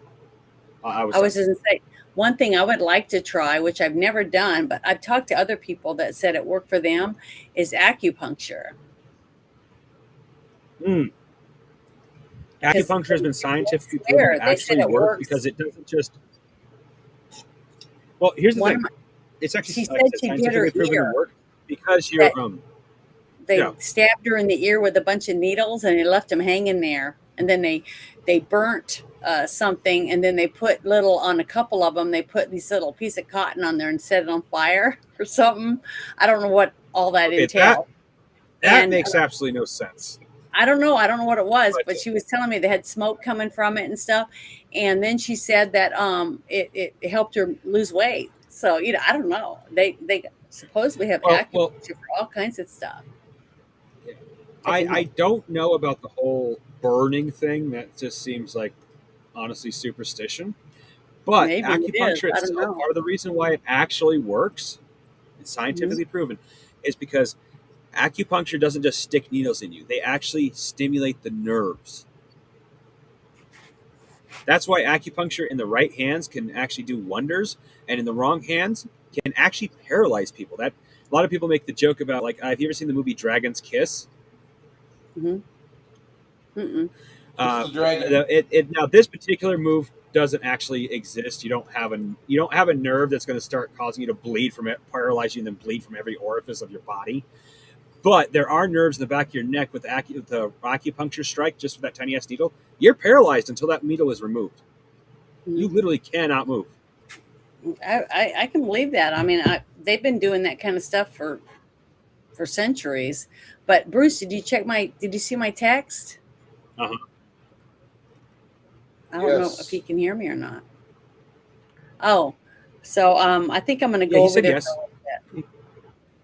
since we're not gaming because That's part of the reason why I all wear the headphones, so I can hear that's people. going on, you know, because of the stuff that I've told you about before. So I don't know if you can hear me or not. You know what I mean? I hear you. The Can you sister see me? stuff. Can you see me? Okay. Yeah, Can I can see your Can you thumb see now. me? I can see your thumb now.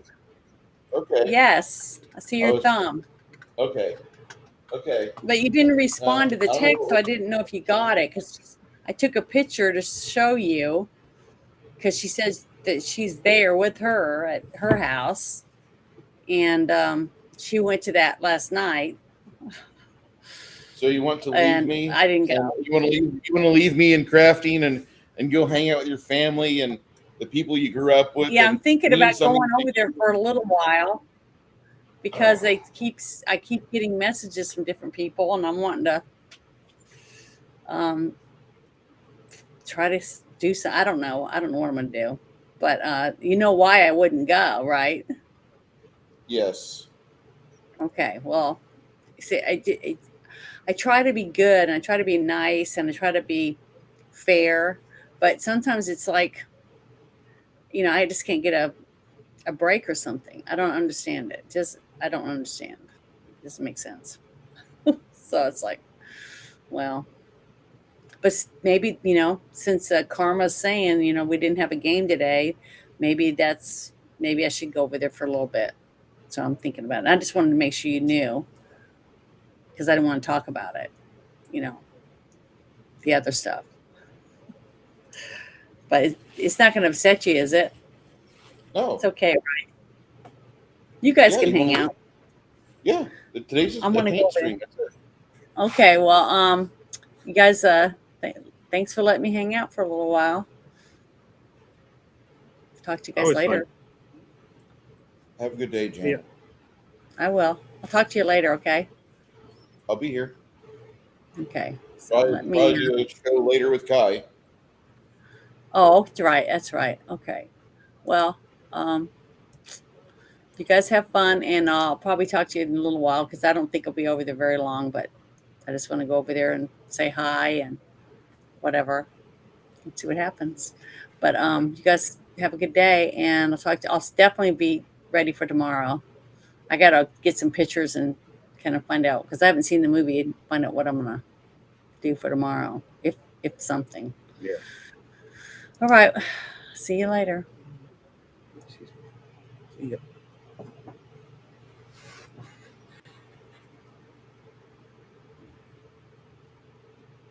It's been kind of slow today. Sorry, I was texting on the phone.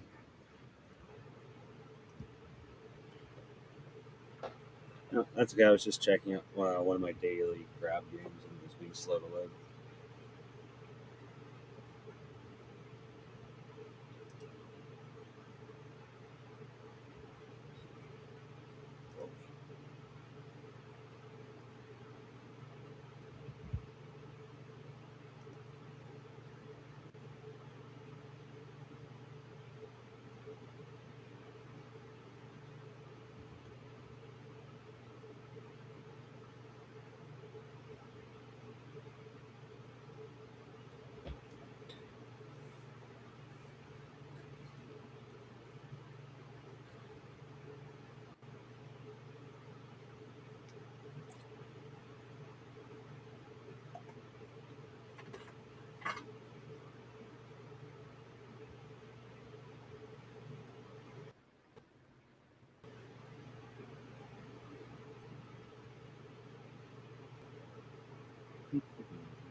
Oh, Okay.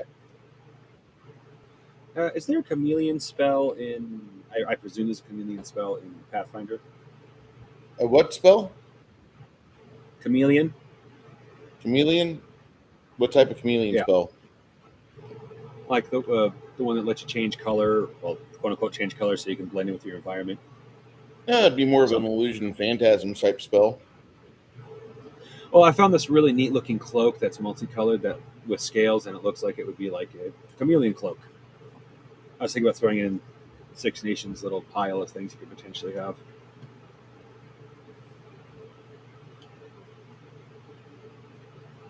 I still have to go looking for certain spells to affect things.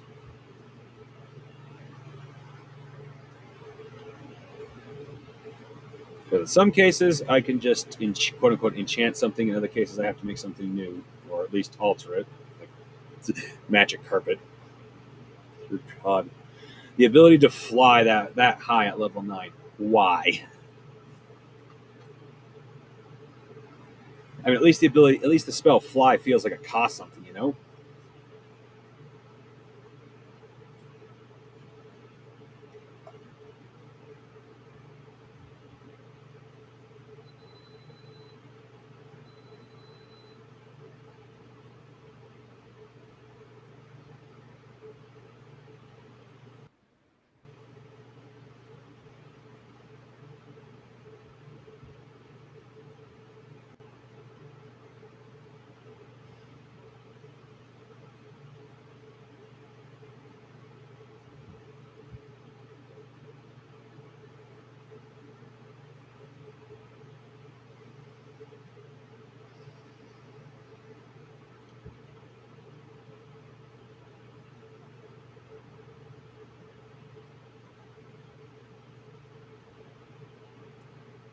course, there's also stuff that's being added that's more for fun than anything. Like there's a wand that looks like a unicorn horn. It's technically crystal.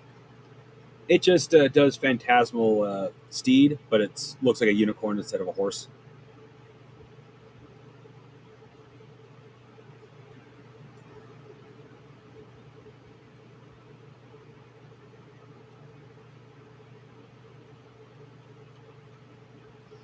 Can't tell I have an overactive imagination at all. Okay.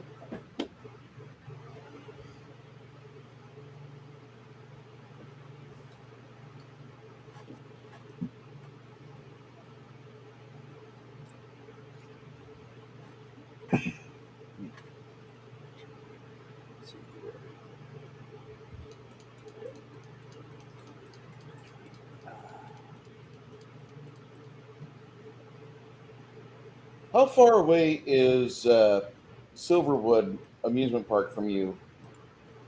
Not that far. If we really want to get to it, it takes about half an hour, 45 minutes. Hour at the absolute most, but that's like a really bad traffic day. I don't recommend it. $20 for a funnel cake. I don't eat funnel cakes. I ride roller coasters. Oh, that's fair. Well, if you're just roller coasters, then yeah, it's worth it. Yeah. I'm not worried about funnel cakes. I can get funnel cakes from Sam's Club. Fair. I was They- just saying, they like sell them they've in bulk. outrageously priced everything in there that costs money. Sorry, go ahead.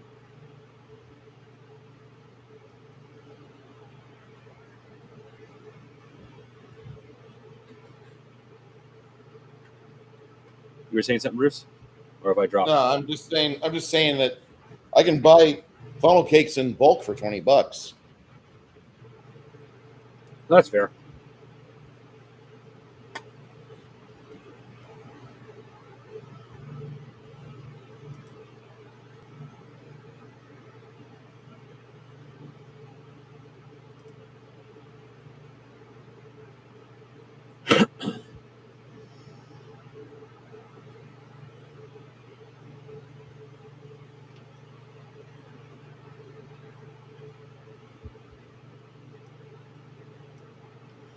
Let's see.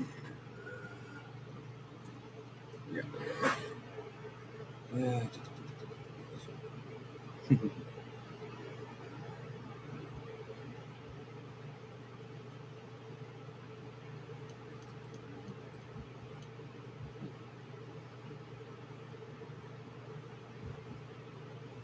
Oh, and you said you wanted.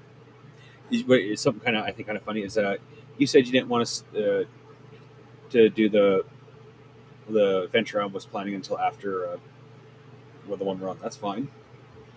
Even before you said that, the What? start of this adventure was going to start in a way that you could do it anytime you wanted, because a courier was going to come up with a letter with an invitation, which means Have you ever? you can say, Did you ever play Daggerfall? I have it on my computer and I've been meaning to. Okay. Everything in Daggerfall starts with a messenger. Yeah, that's fair. Kind of makes sense to a degree if you think about it. That's one of the things I didn't like about Oblivion. Absolutely no messengers. And Skyrim, the only time they have them is when something specific happens. You don't just have like some random people. Hey, can I? You're known for helping people. Can I get your help? It's like I have played Morrowind, and it's a pain in the ass, but only second it to Oblivion where I started. But in a direct sense, I prefer. I consider Skyrim almost a different game because it's fun in totally different ways. You know?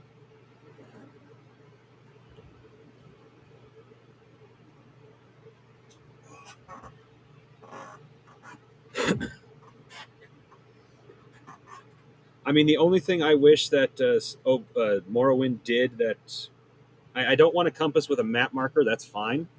Just a compass. They existed way back then in our world. Why can't we have one in Morrowind? It is so hard to tell what direction you're going sometimes without one.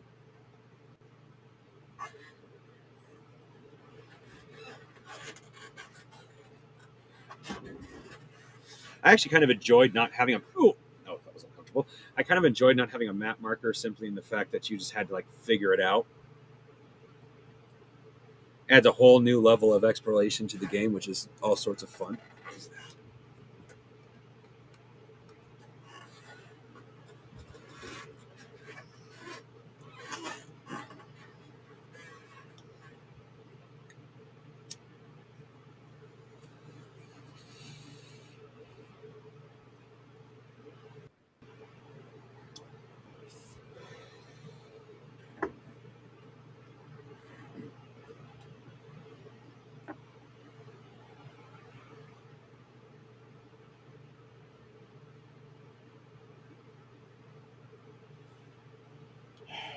Jackie, we're never not going to be Janet's friends.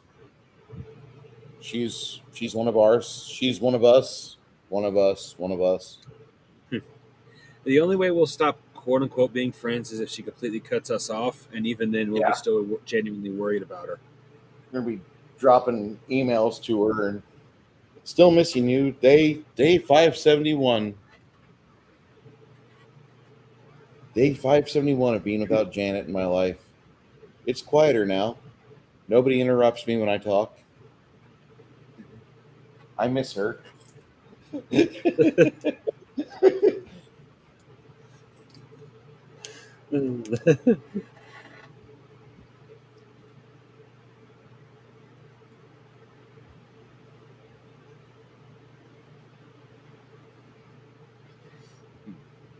There is one thing I've been thinking about introducing to your game that I've been kind of like arguing myself with.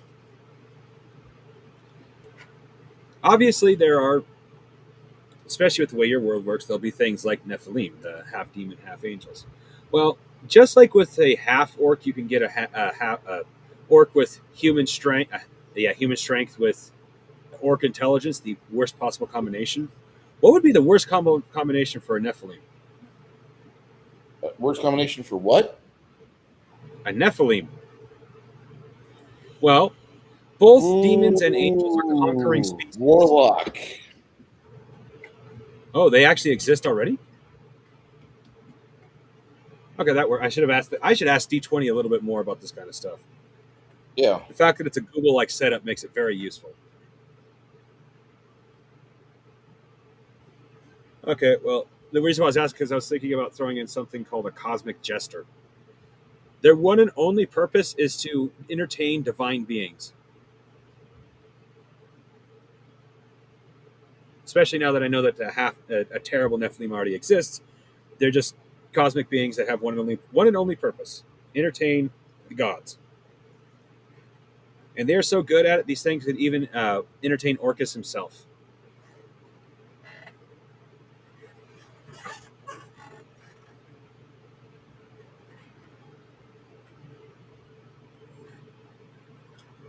The reason why they're not like known about widely is because they are also, other than entertainment, practically worthless. Even for summoning purposes, you better just want entertainment because they can't even fight worth shit.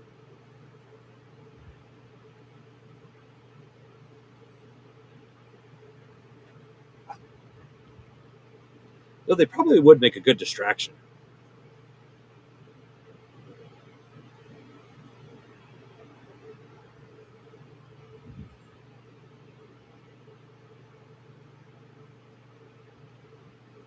But yeah, that's why I guess still got to write down characters, because there are once again there are things that need to be you give a yay or nay to, such as those.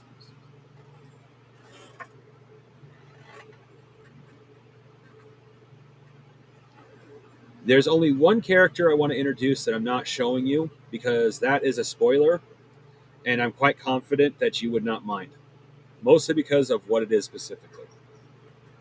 What's going on? Uh, well, I don't want to spoil the surprise, but I have hung out with you long enough to confidently say you will actually like this, or at the very least get a kick out of it.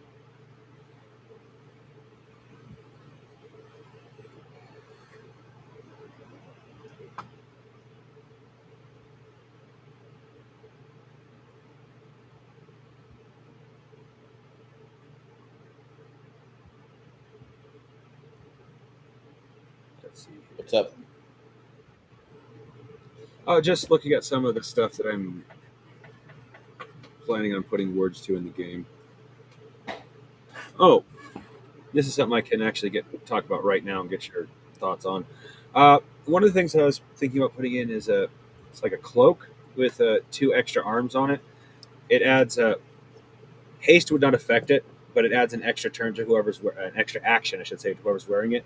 One of the big consequences, like for example, because this is what would be suggested for Nerdy specifically, can't use 2-handed weapons with it. If you want to use it as an attack, it has to be a 1-handed weapon, and even if you give it 2 weapons, it can only use it as 1 attack. Okay. Special bonuses from magic or skills do not affect it.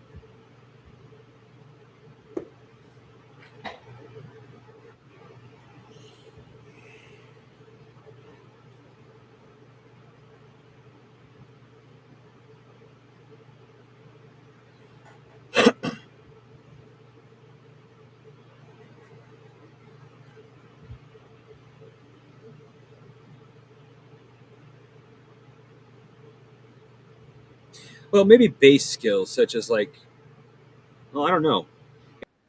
It's not actually you; it's a magic item. So maybe it should have its own base bonuses that aren't affected by what you have. Like? Yeah, that's probably a better idea because otherwise it just supercharged. Yeah, it'll have its own base bonuses, but like I said, all of its stuff does not get affected by spells or character skills. Otherwise, you'll just have extra set of arms that's guaranteed to hit or something like that.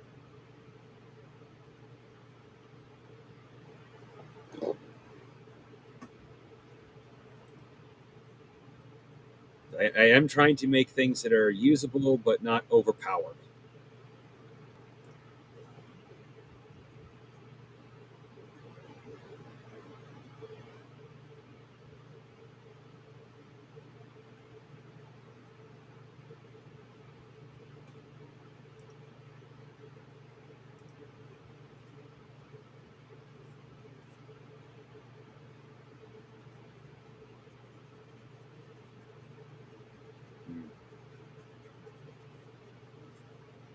This is all right. All right.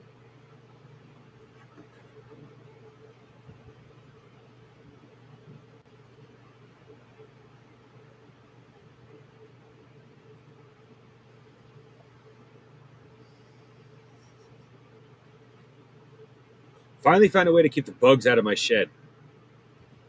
I forgot for another project. I grabbed some pitch off of a dying tree, and I could just put it in one of my incense burners. My shed smells like pitch, but there's no bugs in here now.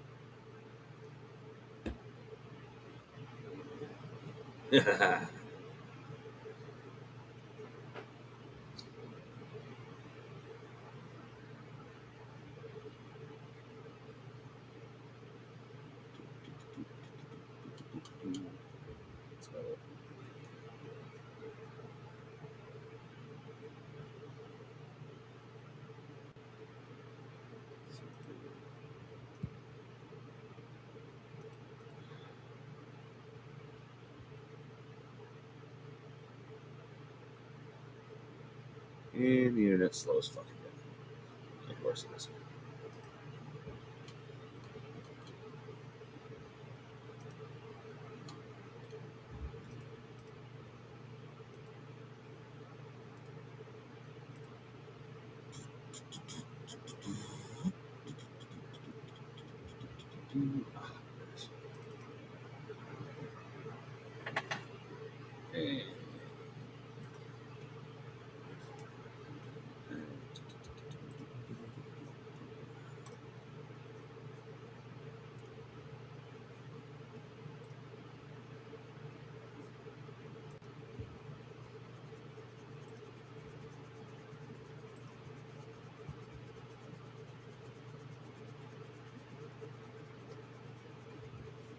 One of these days, I'll be on this bookshelf.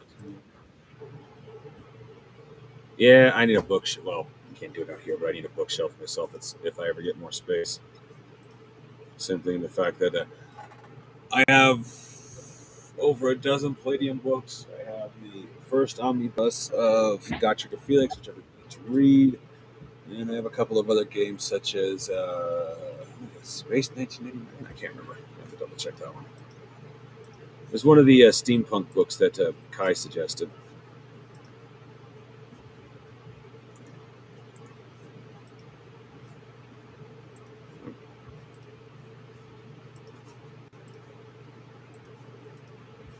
Let's see what's happening.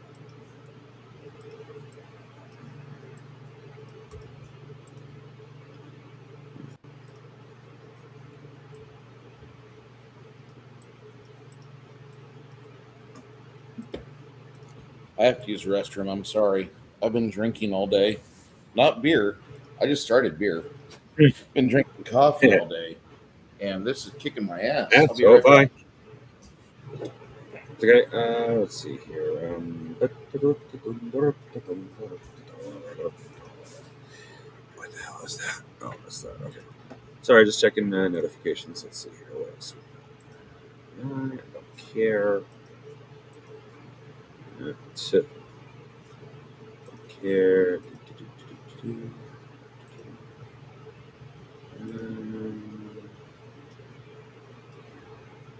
Let's see. Interesting. Oh yeah. Yeah. What's that? Oh. For anybody who backed the Doom Kickstarter, there is been an update. I like what I read. Excuse me, when I say yell at something.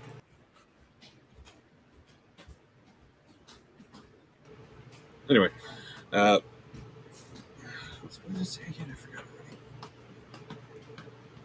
Let's see here. Backers. Oh, yeah, they got like test backers who are going to get the game early to make sure everything fails right for the buyer. I actually like that. I'm not one of the test subjects, but still, I'd rather it take a little longer while people go through and actually double check to make sure real people double check, not just the company. What testing what? I recently got an update from the Doom Kickstarter because I did back it, and they are sending out 55 boxes to test backers to make sure everything's working properly, and if they're going to go forward with the plan that they currently have, or if they should alter it. I actually like that. Yeah, it means that overall it's going to take longer for Doom to get put out, but I'd rather them do that than just throw things out willy nilly. Like, I kind of wish Palladium had done that. What game is Honestly, this? Palladium sucked. Doom. It's a Doom board game. I mostly backed it for the miniatures. Is this I for put it in Fantasy Discord. Flight? Let me double check. I used to have the Fantasy Flight Doom game. It might be because you and I talked about it, and you're just like, yeah, I had the original to that, and there it is, or something like that. This is like Doom the Dark Ages and stuff like that. Yeah.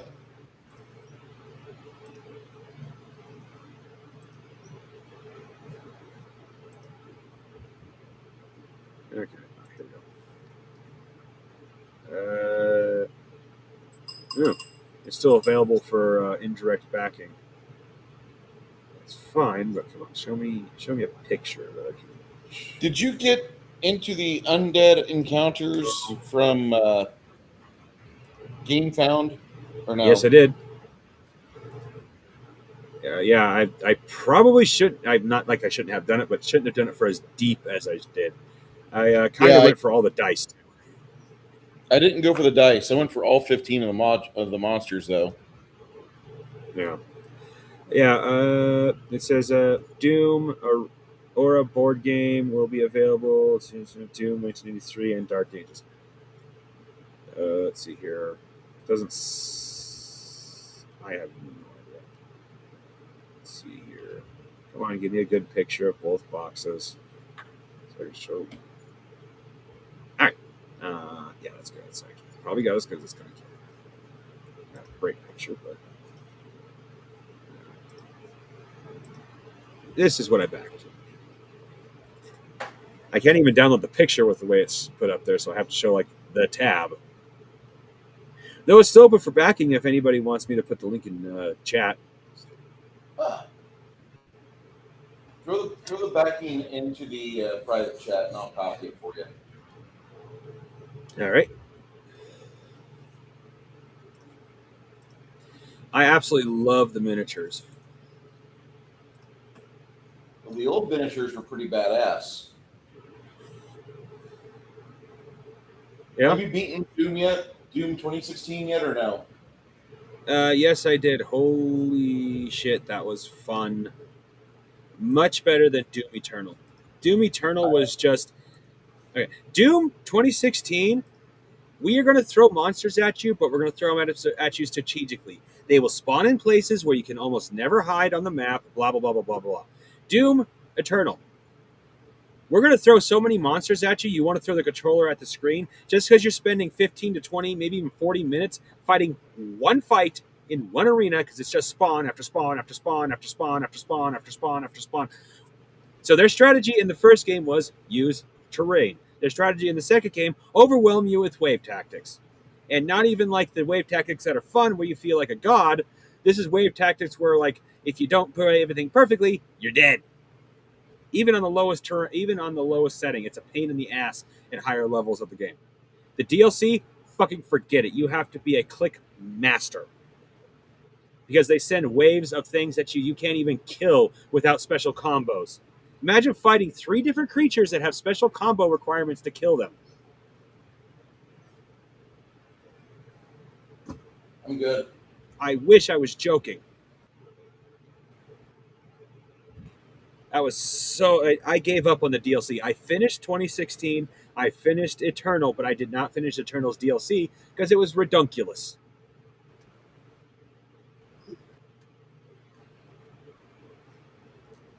I want to play. I really do. But I want to play Eternal. Like shit to me. Eternal. Well, Yeah, I have a small. Yeah, it really it's good gameplay. Eternal is good gameplay right up to you hit about 3/4 of the way through. Then it's just nothing but wave tactics. I mean, it's wave tactics early in the game, like most Doom. Don't get me wrong, Doom has always been wave tactics, but in Eternal, once you get about half to 3/4 of the way through the game, the wave tactics just become brutal and ridiculous to the point they aren't fun. You're just sitting there. I hate to make this analogy, but I'm pretty sure you feel the same way you did on D-Day. You're just getting shot at, and you got to hope you do the right moves to not get destroyed, because otherwise you're guaranteed to die. It's retarded. You're the Doom guy. You're supposed to, yes, you can die. You're supposed to also be kicking ass, not have to make Mortal Kombat style combos to be able to survive. Now, Doom Dark Ages, the only really bad thing I've heard about Doom Dark Ages is the one I don't like is the kill. They may have changed it with some of the updates, but the kill, the special kills don't have nearly as much action, and you don't have nearly as the variety. And Doom Guy talks more in that one. Saying run, I'm not entirely sure saying run or single word sentences really counts, honestly. But I do take a little bit, because I haven't seen much of it, but what I do know from it, I take a little bit of issue with the DLC, because they always played it off that the Doom guy's armor was either just straight spawned by his hate or something that was ancient to begin with. I'm leaning towards ancient. In the DLC, they made it so he makes his armor literally out of hate, and it doesn't just spawn. A demon-like creature forges it for him, and he acts more like a messiah. My understanding has always been, and personally always will be, Doom Guy is just fucking angry, and so I don't usually say it this way, so goddamn angry he can't die.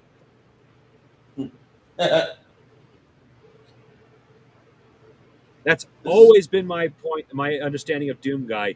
Like, yes, you can have story just as long as you play that part of his personality. That's why he is the way he is.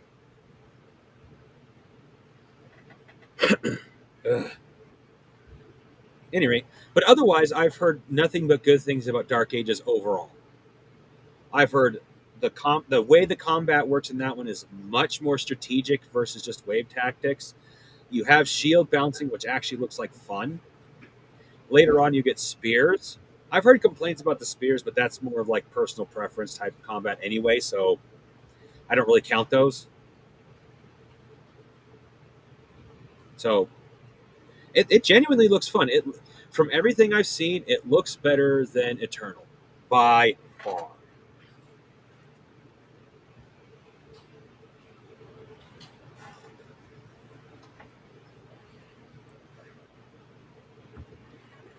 In fact, I have it on my wish list, waiting for it to go on sale, and then I'm going to. Have I? I don't think I've purchased Outrageous. Have I? The game that you don't have that I'm really surprised about, I'm surprised you don't have Quake. I don't think it's popped up on my menu. I'll probably have to go looking for it specifically.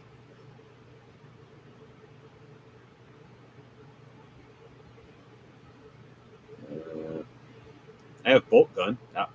Got that one for like a bundle of 3 games for $5. Yeah, I got Space Marine, Bolt Gun, and I forgot some others 40K game for like $5 each, and they're normally $20 a piece. Oh yeah, Vermintide. That's what it was. Vermintide 1 or 2. All 3 games I cannot play on my computer. Oh no, I can play Bolt Gun, but I can't. No, I just can't play Vermintide. Never mind. I can play Space Marine. I can't play Space Marine 2. Sorry, go ahead.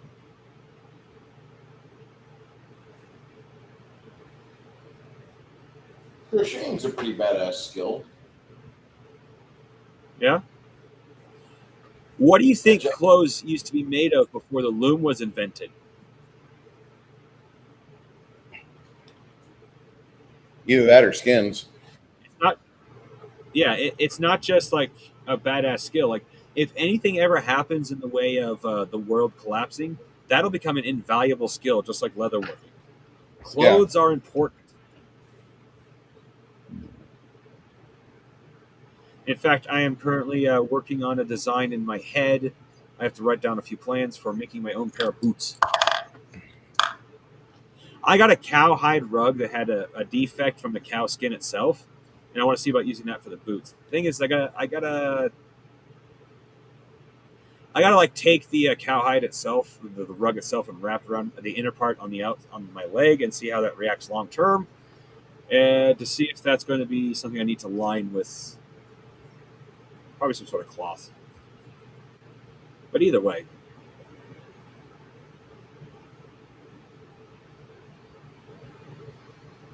Oh. A game I highly recommend. Barony. Yeah, Travis got that for me. Do you have it? Yes, I do. It was on a ridiculously good sale, so I snagged it while I could. I don't even In fact, know that's if how I I got have most of my games. Sorry, go ahead. Yeah.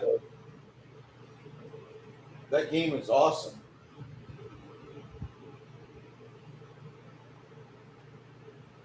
I've only played a little bit of it. I beat the first level. That's it.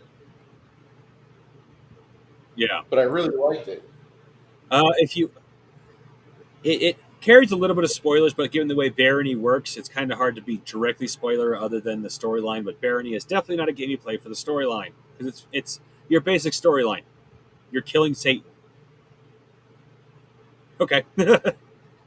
But Barony's biggest bonus is you have infinite combos in that game. Best I could. I have not played that much of it, but there's a YouTuber, Reggie. He's an anthropomorphic slime man. He has played some of the weirdest builds. He built a gnome that could bribe people with fake money and got a succubus to make an entire army of people.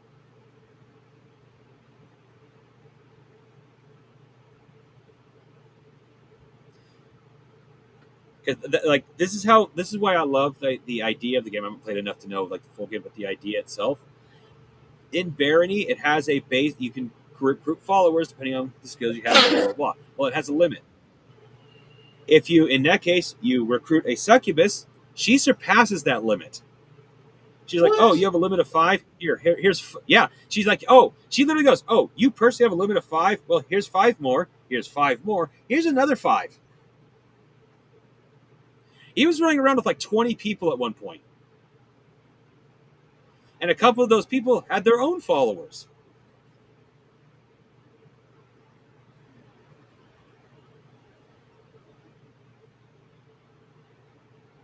Yeah, in fact, I can go get the video itself so you could check it out later.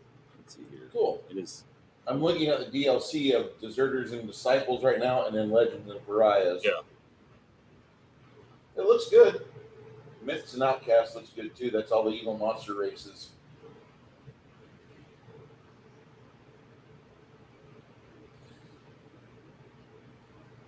And Like also another example of how weird Barony can get though. Right.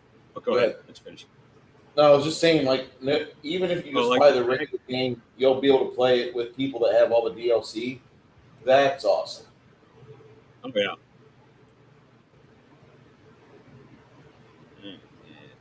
Here it is.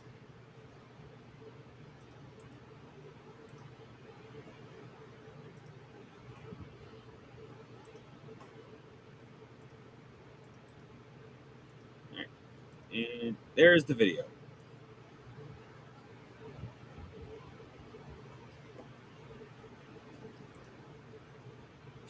I love the little caption he has on the thumbnail. Here's $10,000. Now die.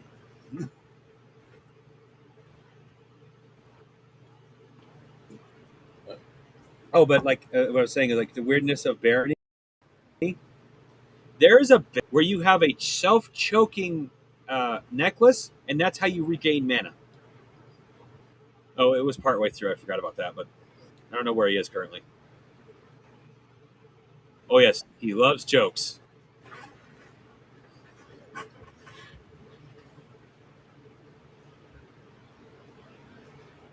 Wow, guys, very impressive trap room you've got. Axes in my inventory. With the traps disarranged, the Sphinx's +8 intellect and +3 armor. This helmet is basically our best in slot for the rest of the game. To do is finish exploring the map and get out of here. Daylights. 20 minutes running around. Electric one is very important.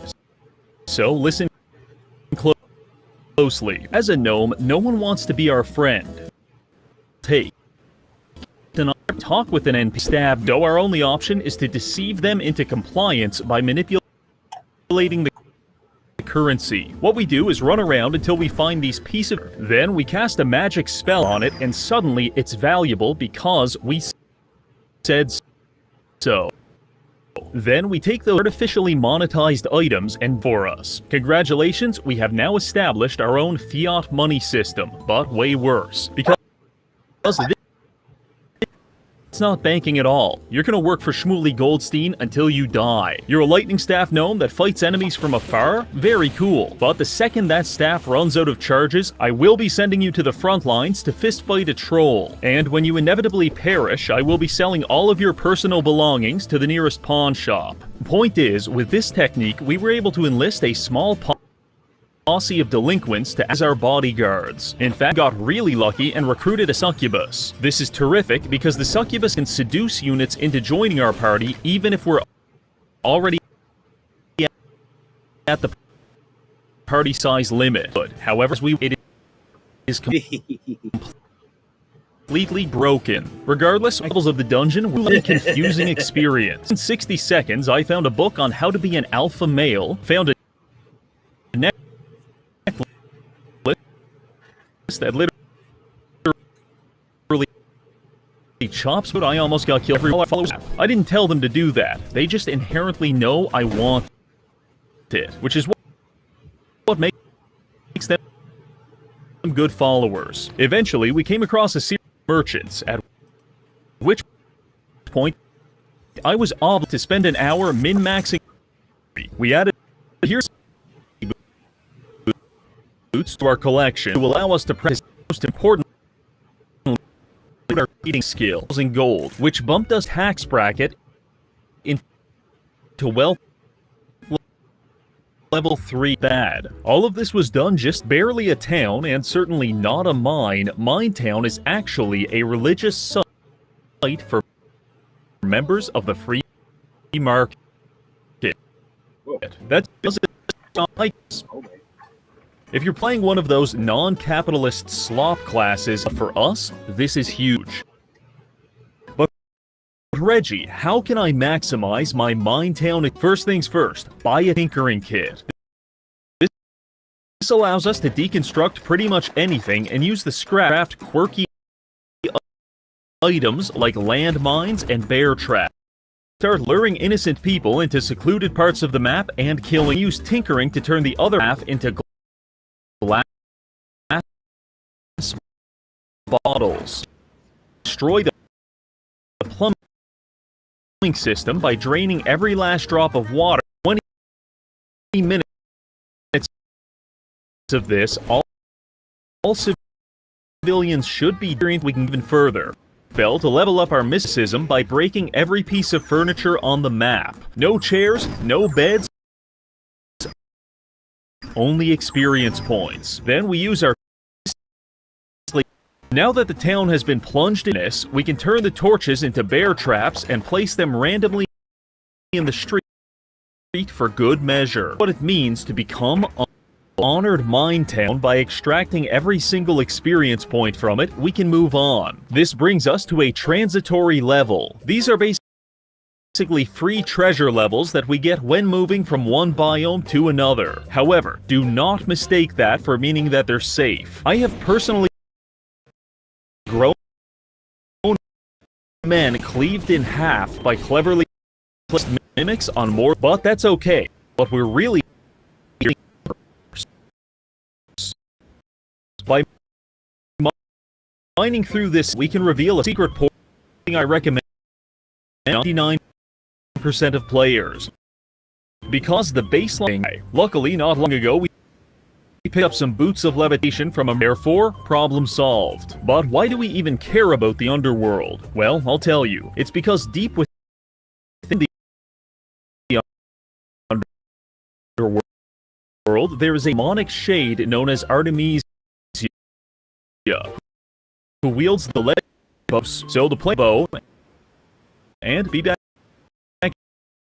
upper. Upon entering the tower, something which would have terrified us about 3 hours ago, but now we're ready. For one, we've got a couple followers, and for two, we've used our alembic to Molotov cocktails. So the second that big dumb lobotomite came charging to on him, and he promptly turned to ash. Killing the Minotaur was a big milestone.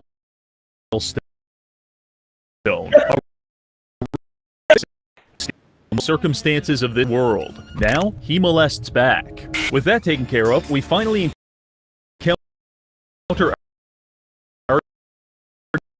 she Harry, but with the help of our folly, until she gives up and draws. When picking up new, you have to first identify it, and the amount of time it takes to identify something depends on how good it is. Ring of Might, maybe 30 seconds, but Legendary Bow Chrysolakatos, 7 goddamn minutes. However, it was worth the wait, because this bow does 6 damage, grades, has a chance to enchant our arrows, and after repairing it, we even got people are going. Our next victim, we came named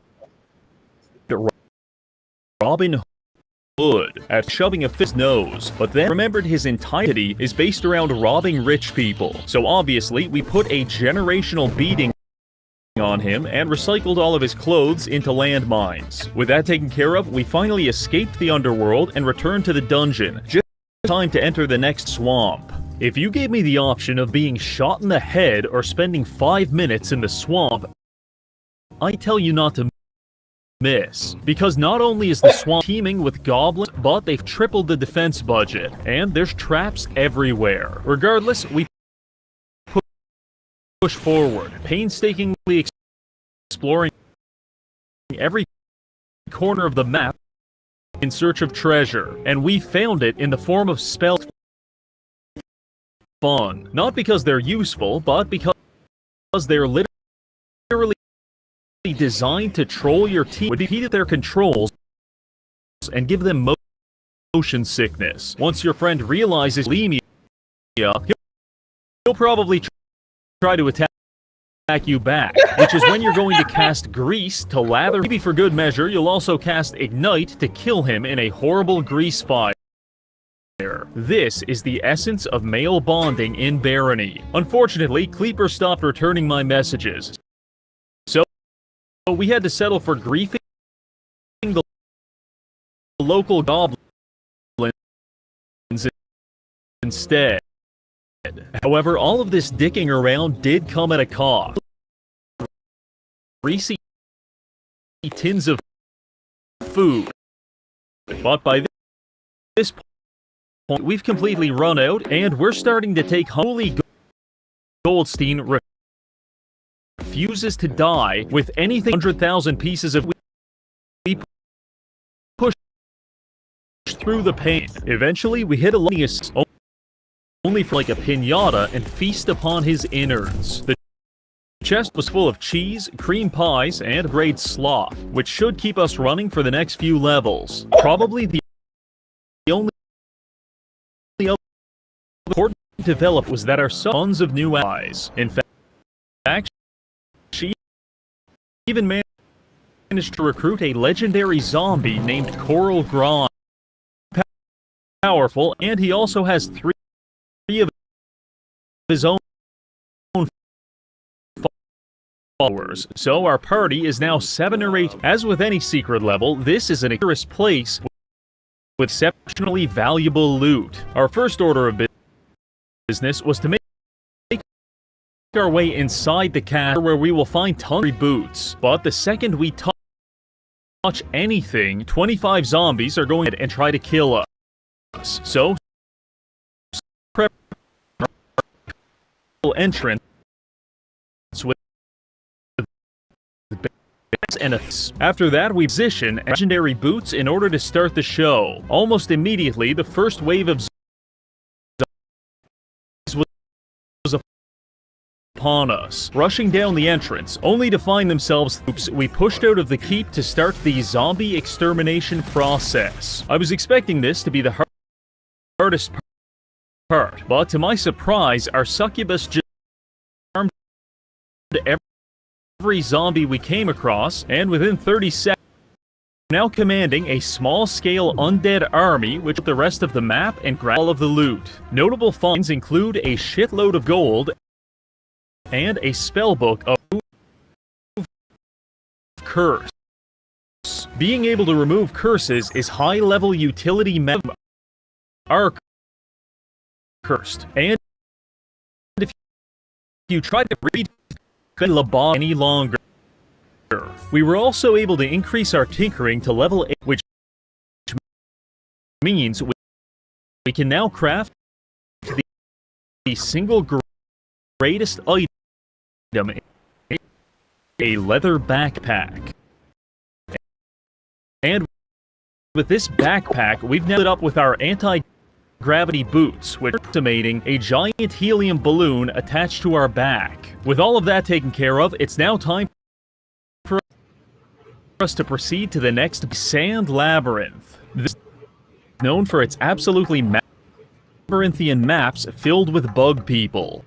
We've maxed out our lead stat, and the game tells us we should. Excited by this prospect, I walked straight up to one, attempting to fucking lie. Welcome to the Sand Labyrinth. The majority.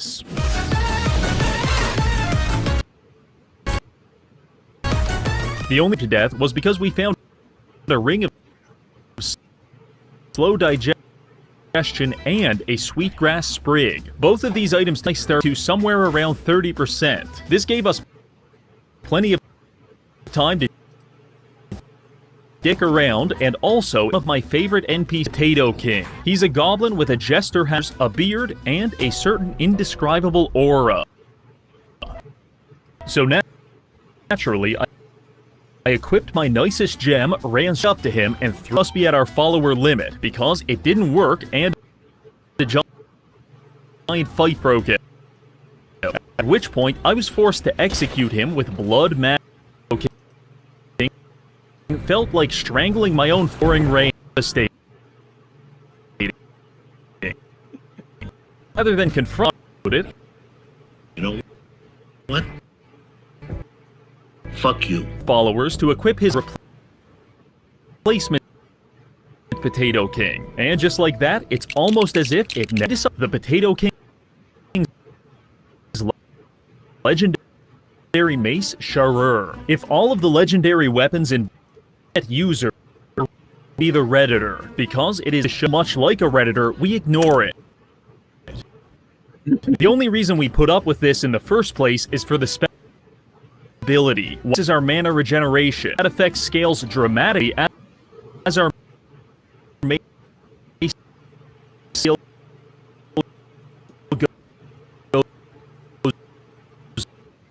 up. So, over time, we can double or even triple our mana regen.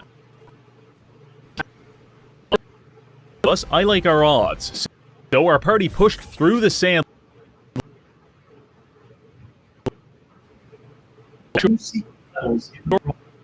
We made a ship. His legend will proceed to the ruins. If we can make it through this biome, we'll finally reach the first boss, Baron Herx. Now in terms of trap density, the ruins is on par with Central Poland.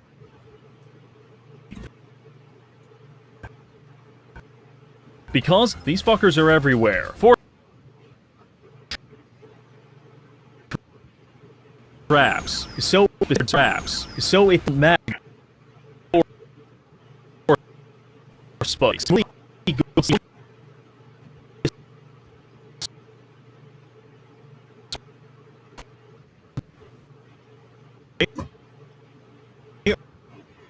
Our followers are free to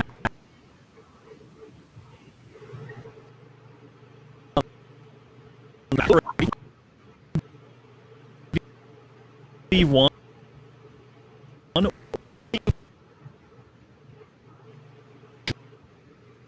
join our people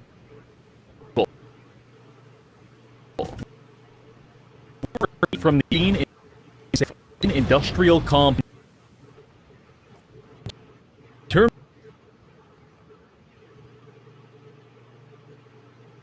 of looting, we were able to secure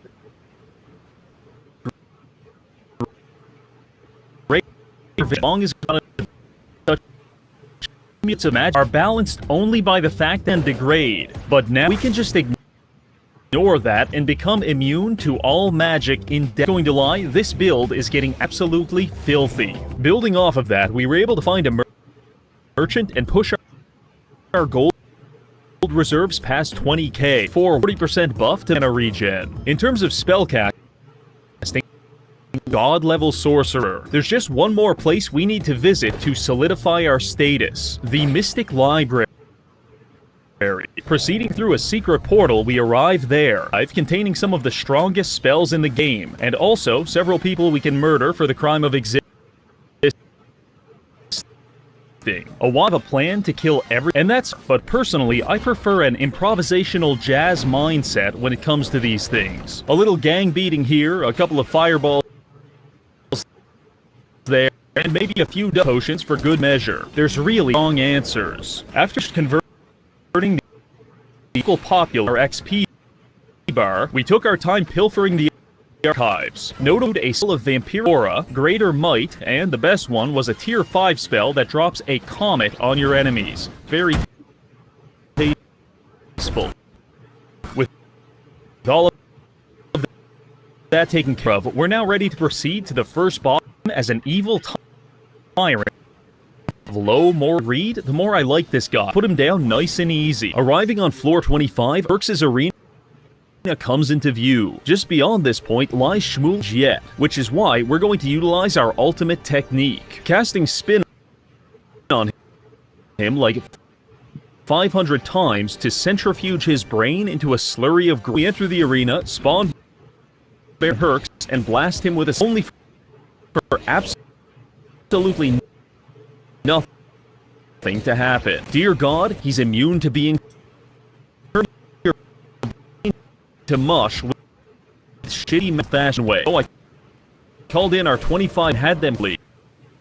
Truly, the most dignified death we could offer the list. With that taken care of, we open an escape portal and head to the nearby hamlet, where the townsfolk are celebrating our heroic victory. It is one of the few levels that is peaceful. Everyone is celebrating victory very kind, which is why we are morally obligated to kill everyone here. Just as the blank canvas taunts the budding artist, so too does the peaceful hamlet taunt the serial-killing capitalist. And so, it's time we make our first. The hamlet is so peaceful is because everyone here is absolutely it's full of high-level advantage. Every shopkeeper is at least as strong as Baron Herx. Furthermore, no merchant in their right mind would dare attack a shopkeeper, because we do of the game. Therein lies the problem. We have to kill all of these people without even touching, which is why we're going to convince them to kill each other. A few levels while we were looting, we came across one very special item. It's called the Ring of Conflict, and whenever area into Memphis, Tennessee, because everyone near you will start stabbing and is going. So let's test it. First, we take all of our followers and sequester them to a bunch of our stuff to them. Don't worry. After we drink in the cuck corner. Now flip on our Ring of Conflict and watch the show. This process takes a very long time, but eventually one of the shopkeeper opens, we take off the ring, grab all of the loot, sell it to the other shopkeeper, and move on to our next target. The hard part about this method is that much like political, the shopkeepers have to make eye contact to know that they want to kill each other. You have to play a bit of we were able to turn the hamlet into an active war zone. Killings in the street, dozens of armed robberies, shopkeeper on shop visible.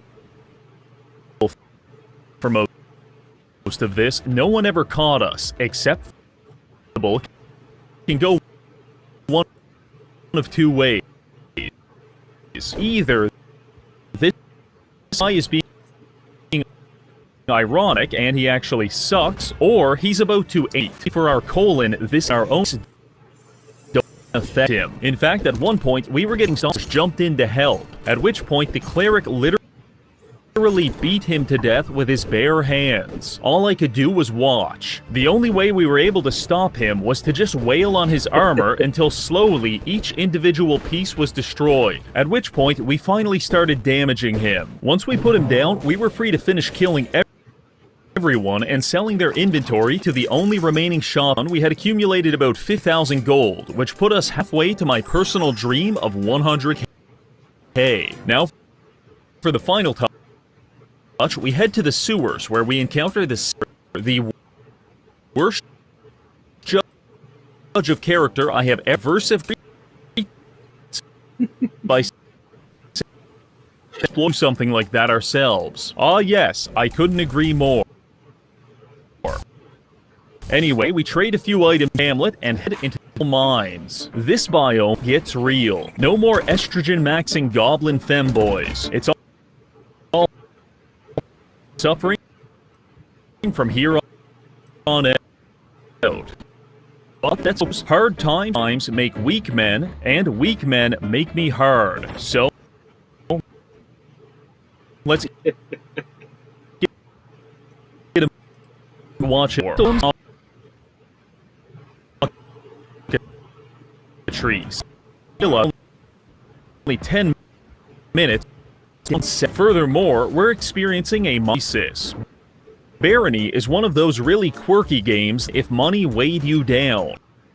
And now the cumulative weight of our 50,000 has rendered us almost the lost solution would be to drop Much like a monkey trapped in the jar, I would sooner die than release even a single ounce of this hard-earned wealth. So I resigned myself, dragging my body across the floor like some slug. I did this for all of 2 minutes before realizing that at this rate, we will certainly starve to death, which is why we're now to Go-Go Gas, so known as the Speed Buff. We picked up this spell a few hours ago, and now from fusing into the floor. With our mobility issues temporarily fixed, we push deeper into the mines, at which point the fight intensifies. But well, fast enough, and our followers are paying the price. Curl Grimes beat to death by a golem, and ripped apart by a cockatrice. Truly a dark day for Capital One. Abandoning Shuli in his hour of need. But you know what never left us? Torn to pieces in a dim line shaft. And we love the gold. I worship the gold. I talk to the gold. And of course, I make love to the gold. In exchange, because as we fumble our way through the single greatest, the golden mask, I don it and immediately feel a jolt of electricity course through my body, from the top of my head to the tip of my you-know-what form. As you listen to my erotic Scrooge McDuck-style fan fiction, you're probably wondering what's so good about this mask. Well, I'll tell you. It gives us a 50% weight reduction to all gold in our inventory. That means no more mobility scooter. We can finally walk like a normal human being. But we can go even further by combining this with this enchanted feather mask. Not only is our enormous stack of gold not weighing us down, but in fact, it's actually lifting us up and offsetting the weight of everything else in our inventory. So the more controls, left becomes right, up is down, and basically go fuck yourself. It's quite disorienting. Surviving that, we picked up the pace, speed running the next few floors and acquiring a couple more spells such as Portal of Teleportation, Void Chest. Teleportation is intricately booby-trapped room protected by several locked doors. I think I'll just fade the wall,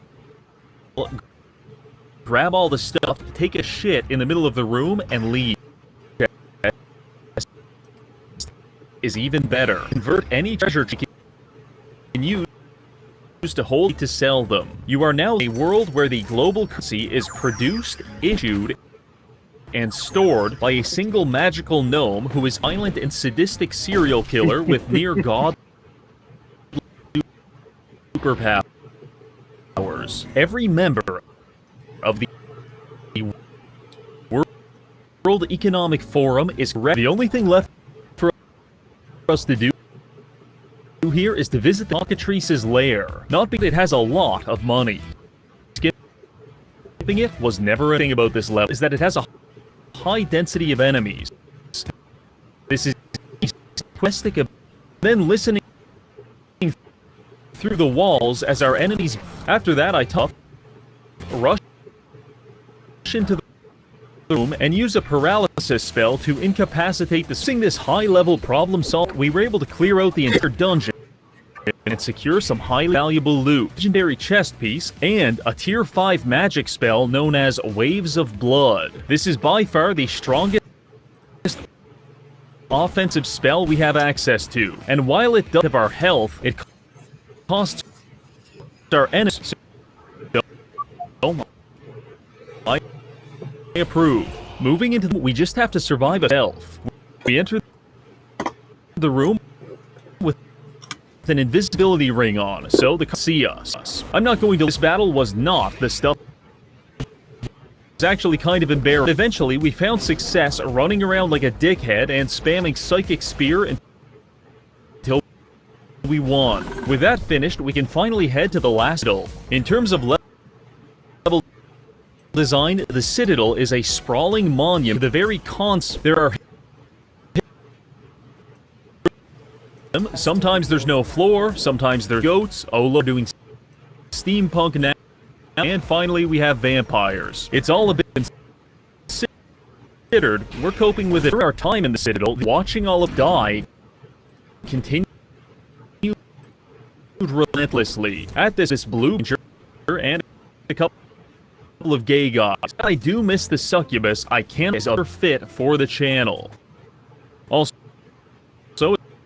it's probably worth pointing out, but by this point, Shmooly Gold of a man. This is as thick and juicy as you can get before getting sued by Games Workshop, and I love it. Proceeding floor by floor, we acquired a few solid pieces of loot while also realizing the full power of waves of blood. This spell, because about an entire full of people with it, you can no longer deny that this is the universal answer to all of either kill or kill. Developed a pretty bad habit of leveling up our alchemy by drinking unidentified potions, resulted in several instances of us being drunk, dissolving our intestines with acid. Well, that's okay. Added alteration of the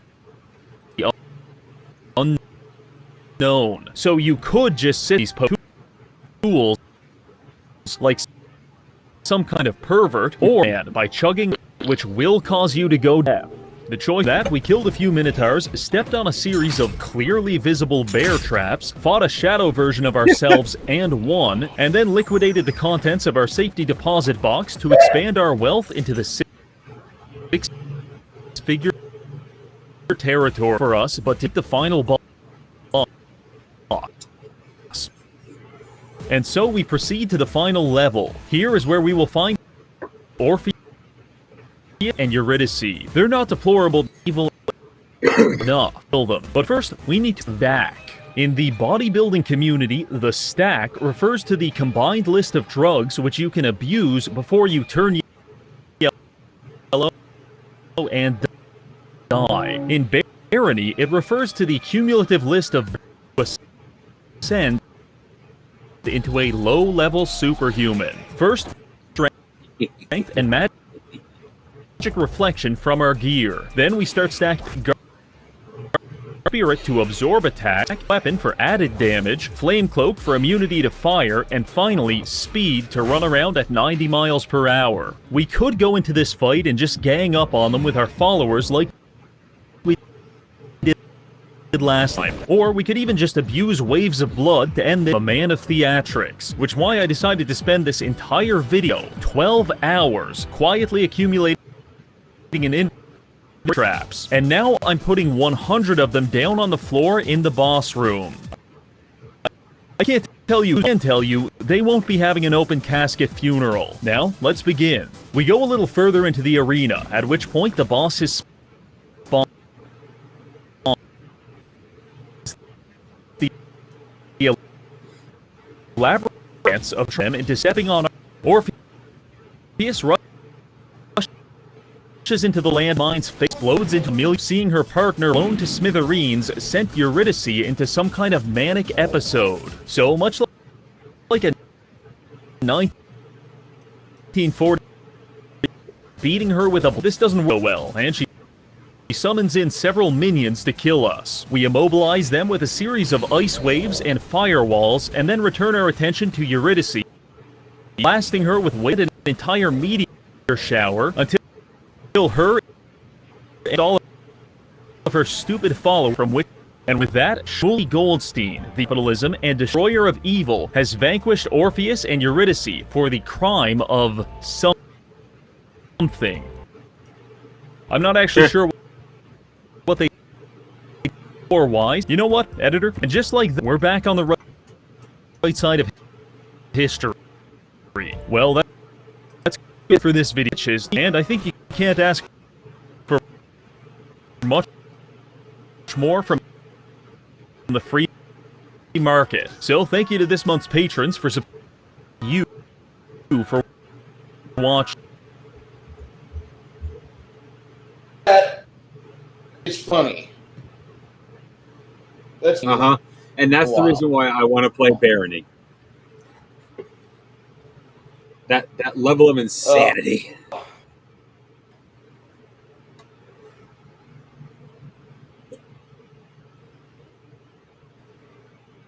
mean, it takes the concept of everyone's joke about Bethesda throwing the book called Balance out the window, and they take it quite literally. It's like, oh, we aren't even hiding it. Balance? We didn't have any to begin with.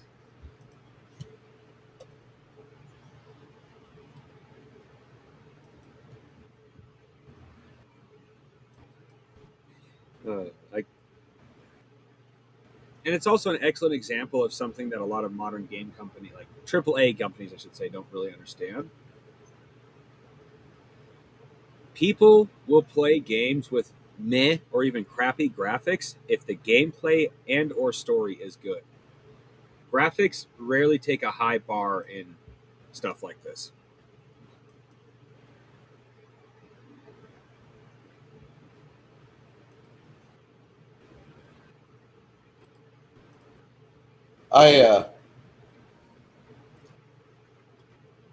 I'm gonna probably have to take off. I've got to go do a job. That's fine. We've Of all been days, like I'd say about 50% since today. Janet left has been quiet. Oh, sorry, go ahead. I'm gonna go.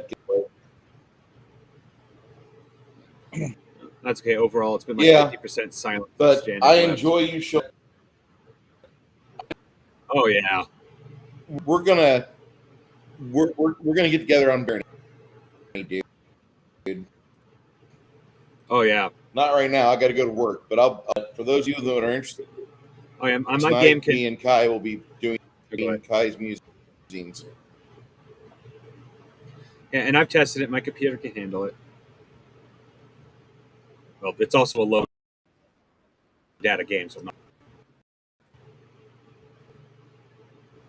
All right. Good night, everybody.